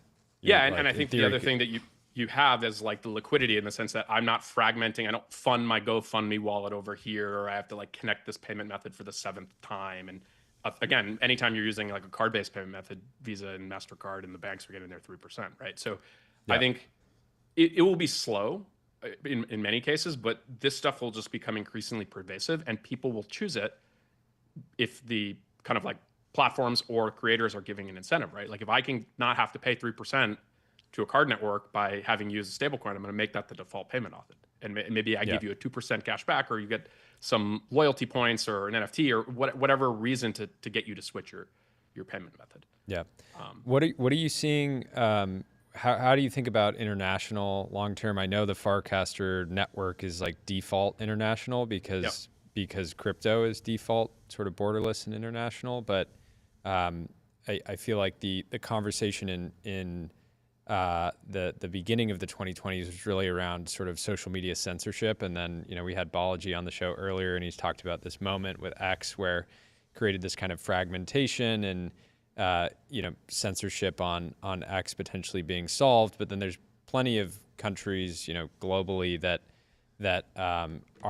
have even bigger issues than we have today around censorship. And so how do you think about, enabling free speech through Farcaster over the long run? Yeah, so we're a US-based company, so I'm a big believer in the Constitution and US laws. Farcaster basically is exporting that as like our social networks policy. So if I get a local jurisdiction somewhere in the world and says, please remove these activists from Farcaster, to quote Elon, they can shake their fists at the sky. We're beamed in over the internet. If you want to block, our app or the network, go for it. But I think, but then in theory, a dissident could spin up a new iteration of the app on the Farcaster network theoretically, and it would be out of your control, right? So it's in addition that person could be directly posting like via the command line or something, and having it go out to a global audience. And so I think that the network design of Farcaster looks a lot more like a blockchain under the hood.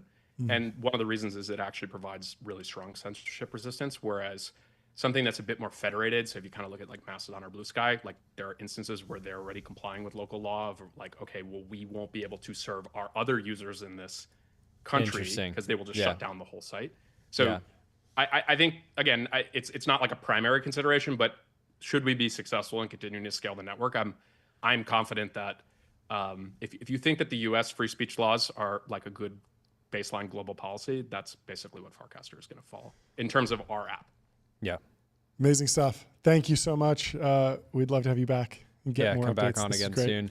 Thanks for having I me. think you have some of the best, I'll put it on the record, some of the best taste in crypto. Yeah. When I put it out there, it shows up in the app and Underrated. everywhere. And yeah, it's great to finally have you on. Come back on again soon. I love the new studio. Thank you. Yeah, come by, do your next appearance in person. Yeah, that'd be great. It's only 3 hours away from the West Side in Hollywood. We'll talk to you soon, Dan. Have Bye. a good one. Next up, we have the CEO of Lava, Shazan, coming in the studio. We've been talking about with Bitcoin, it's at 107. You can lend against that. You can borrow against that. You can buy a Patek Philippe. Yes. No brainer.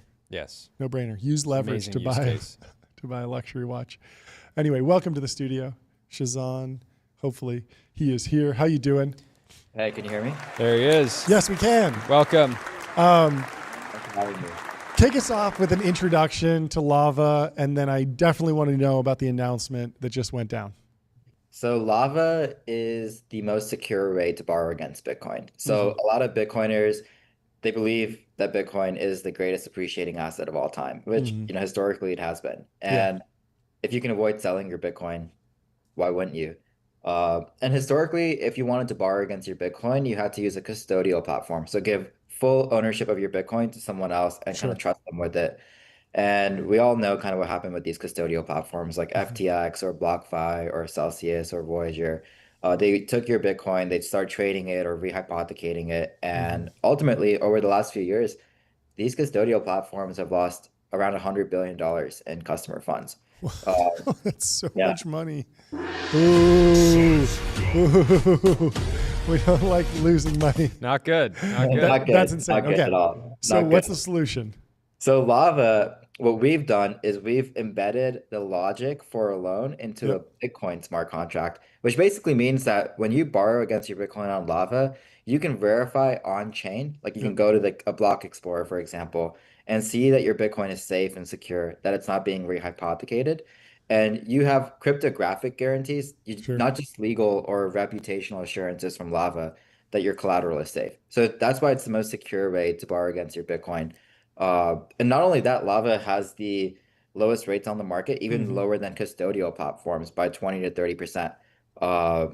And we can fund loans of any size. You said Bitcoin smart contract. I thought that was an Ethereum thing. How is this working? Is this new technology? Is this something that wasn't possible previously? Because the basic pitch seems like we should have been doing this all along. So what needed to happen to get us to today? You know, it's kind of surprising to me because Bitcoin always had like scripting. Bitcoin's always had like programmability. It's not just like moving money from one address to the other. Lava's kind of leveraged certain like core Bitcoin primitives to kind of take that and use what primitives Bitcoin has available and create this like loan contract. Does that make sense? Bitcoin's not like Turing complete. So what you can't do is like, you can't do all sorts of things that you would want to, that you could do in Ethereum on Bitcoin, but you can do certain very important things. And one of those is non-custodial borrowing. And honestly, if you look at the rest of crypto, I think the majority of like the main use case of DeFi really is, in my opinion, being able to borrow against an asset and see that it's safe and secure. Now, I imagine that it's pretty expensive. That's the whole narrative. Maybe that's not true, but it feels like if I want to borrow 50 cents against my Bitcoin, probably not going to have a good time. Is that roughly correct? Like where does it start to make sense? Taking out $100,000 loan, the gas might be, or whatever the equivalent is, might be a little bit more reasonable. Is that roughly correct? The gas fees on Bitcoin are extremely like Bitcoin is like really inexpensive right now. Like fees are like less than $1. But what you could do is like you could lock a bunch of collateral up and over time take out more and more in loans, right? So we have a product in beta right now where you basically can lock your Bitcoin up and get a card.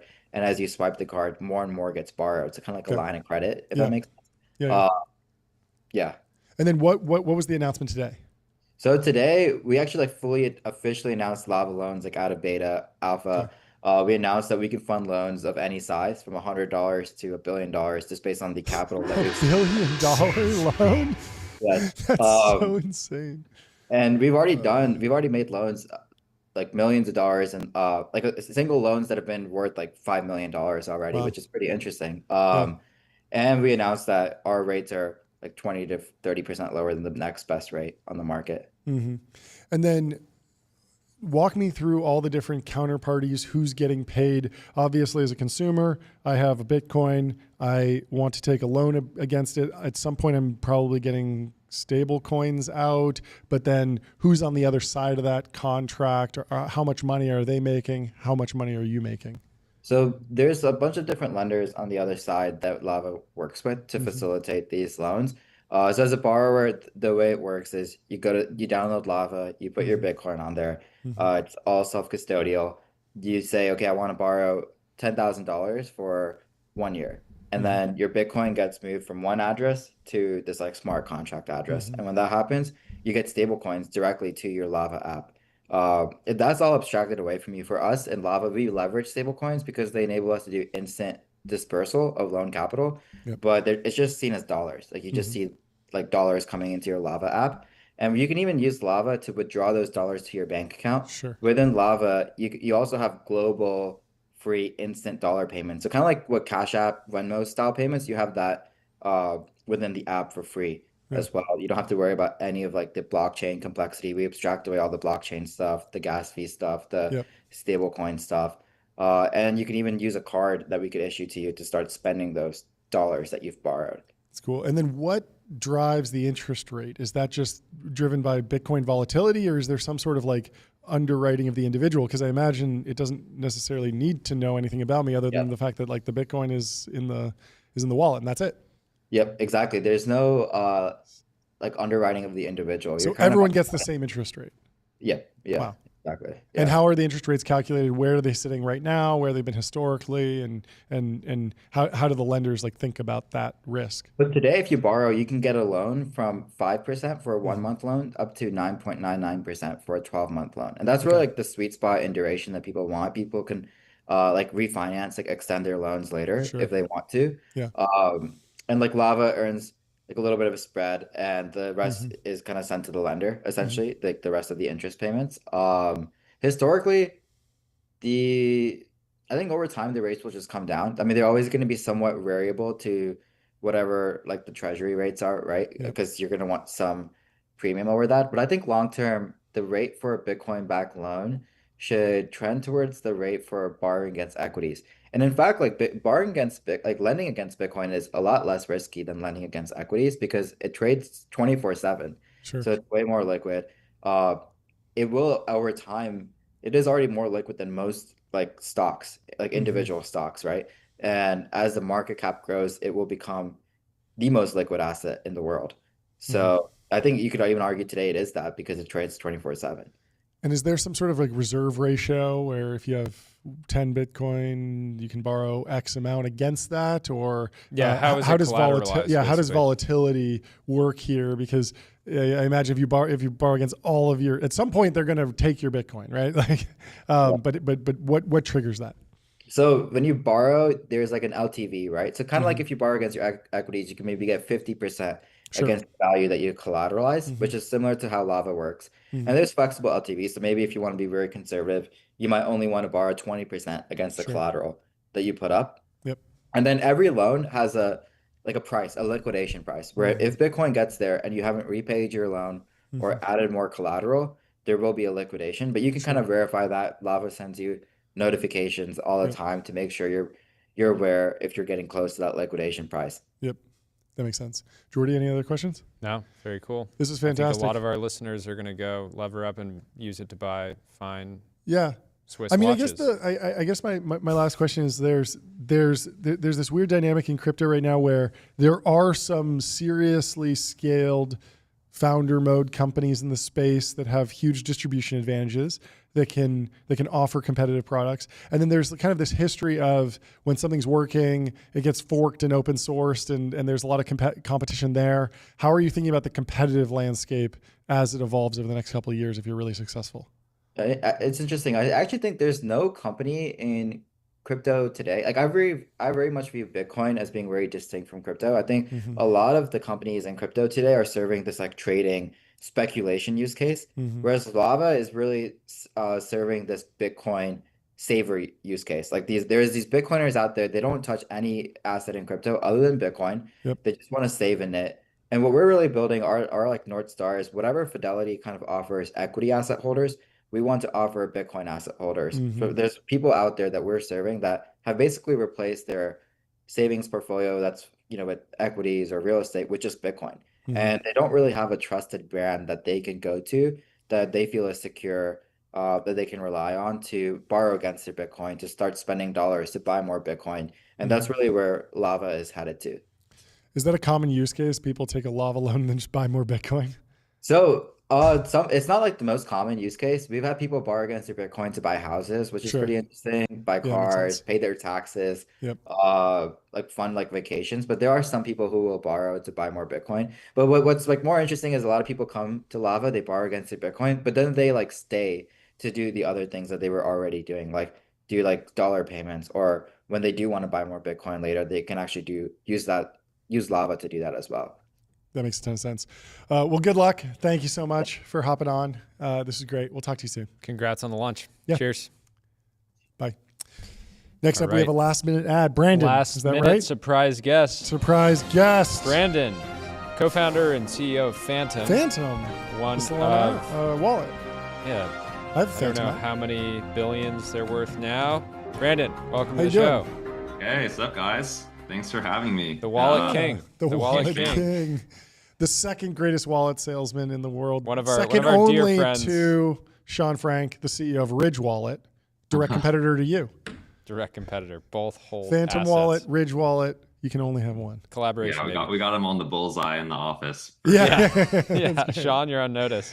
Yeah. What's happening? Where are you right now? Are you in Vegas like a lot of our other guests, or at the office? Dubai or Monaco? In San Francisco, in the trenches, so to speak. The trenches. The trenches of SF. Yeah, that's where I'm from. Awesome.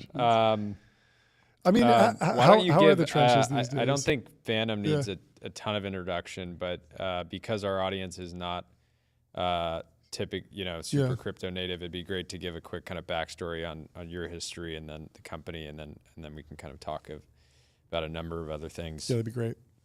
Yeah, totally. Well, yeah, thanks again for having me on, guys. And you guys have been on quite the crypto marathon today. How long have you guys been going at it? Like since 8 a.m. I think I finally understand it. It's like electronic money is what I'm getting from people. It's money, but digital money. That's my takeaway. So the big takeaway from today. Big for John. takeaway. Yeah. Well, totally. Yeah, I can give a brief overview about myself, Phantom. Got my start working in Silicon Valley back in 2013 at Twitter, pre-IPO. Sort of that's where I cut my teeth on building mobile apps. Working on tech that reaches millions of users. Around 2017, was bitten by the crypto bug. That's sort of like the white paper ICO era. Did a tour of duty there from 2017 to 2021 at this early stage DeFi startup called 0x, which is still very much around, active. It's where I met my two other co-founders. And that's basically where we decided, hey, at that time, most used wallet was MetaMask. We had this kind of very unique perspective, not only being power users of MetaMask, but also developers in the ecosystem as well. And basically recognized that the #1 problem holding crypto back today, still back then, today still is usability, and the wallet is essentially the key to unlocking the ecosystem and supercharging everything that everyone had been working on. And so, yeah, that's when we decided to start Phantom. And yeah, 4 years later, Phantom is now the biggest wallet in the ecosystem. What went into the decision making to choose Solana when you guys came out with Phantom? I know now you support a bunch of different chains, but I'm sure that was somewhat contrarian at the time, or at least, you know, very early to kind of make a bet. Totally. Yeah. I think the initial insight was focus on, like, build a wallet that focuses on an ecosystem, on an ecosystem that was not Ethereum. You know, we had spent, 4 years in the Ethereum space, and I think had a number of pretty interesting insights. One, MetaMask continued to be sort of this monopolistic product, and despite a number of different attempts, they were sort of, everyone kind of understood, and it's not great UX. So, like, obviously we should try to attack them by solving that problem. But despite that, it was very difficult for people to break through. And then I think the second thing was, after spending a while in Ethereum, we kind of actually just got a little bit, I think, jaded by the culture being very dogmatic versus pragmatic, and not really emphasizing user experience, cost, efficiency. And so I think those two kind of insights combined, we decided, hey, how about we essentially create our own home turf on an up and coming ecosystem. That choice ended up being Solana, and that was all being contemplated like late 2020. So that was pretty early on. Yeah, a lot of people have flagged that dogma today. What is the shape of the Ethereum dogma right now? Like, what are they dogmatic about specifically? Yeah, well, it's definitely ebbed and flowed. I mean, I think from the very beginning, it was all about decentralization at all costs, and decentralization as this meme, which was attracted a number of different folks for a number of different reasons. People who were more anti-disestablishment, people who felt like decentralization was a method of security, and all of that. And I think that it ended up, obviously the spirit of it makes total sense and is something we should all be striving for. But I think in practice, the sort of decision by committee nature that kind of bred ended up basically fast forward into the state of Ethereum today, where it's like there's no really cohesive strategy, I guess. There's a lot of different competing L2s and different technologies, and the end state it's very confusing and, quite frankly, just dangerous for like an end user to use. So. Yeah, makes sense. Have you? I'm sure you guys have been hit up by a bunch of your investors, sending you tweets about Pump's, revenue, being like, "Hey, have you guys thought about, doing this?" And from what I can see, you guys haven't built a launchpad to date. Talk about kind of how you view Phantom's sort of interaction with some of these new, we've had both the founder of Pump and Believe on today, which, are getting quite a lot of attention. But I'm curious to get your point of view on how you think of that market or category evolving and how you see Phantom interacting with it. Yeah, totally. I mean, really at the end of the day, it's all about tokens, essentially. Tokens being this common sort of protocol and format that is emerging from the ecosystem. And then all of these apps sort of in this open and permissionless way coming out and creating different mechanisms for creating tokens. And so I think what we're trying to do is just ensure that users can navigate this new trend and meta like in the safest way possible. And that's something that we've done a number of times before, whether that's with the NFT wave or whether that's for emerging stablecoins and real world assets trends. And so, yeah, I think we're just kind of trying to promote the folks to sort of easily discover and use these things. And yeah, kind of see how all the trends shake out. But yeah. Can you talk to me about Apple's role in this ecosystem? I remember I first onboarded to Phantom as a Chrome plugin. I believe there is an app, but Apple has not been historically the most receptive to crypto native apps interfacing with all the different UI elements all over the phone. Coinbase was kicked out of the App Store for a while. They came back, and so what has it been like historically? And then I love thinking about the Apple execs being like, wait, Coinbase does billions of dollars in volume and we're not taking 30% on that? What are we doing? Yeah.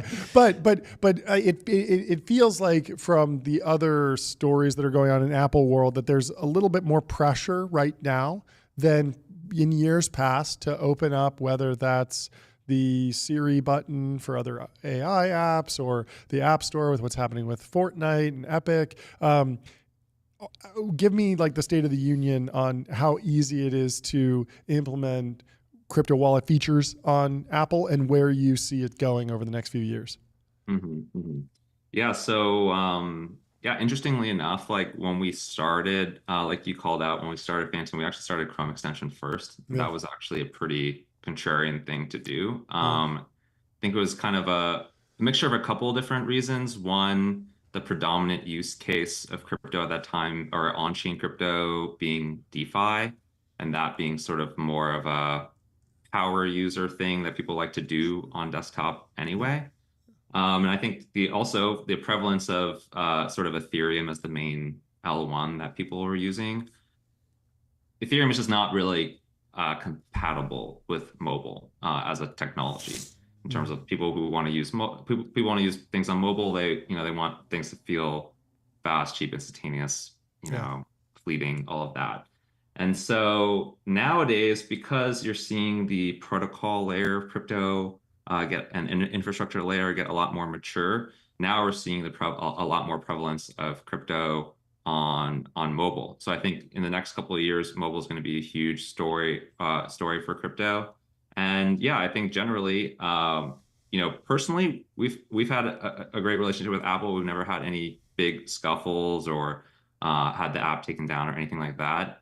Like you said, I believe that as a general tech player, they become more open and are facing down a lot of competitive pressures in different areas, like the Epic case and all of that. So yeah, I mean, I do expect them, just very similarly to a lot of other tech players like big fintechs, et cetera. I do expect them to be embracing crypto more and more often, more deeper, and making it a bit easier for folks to deploy apps.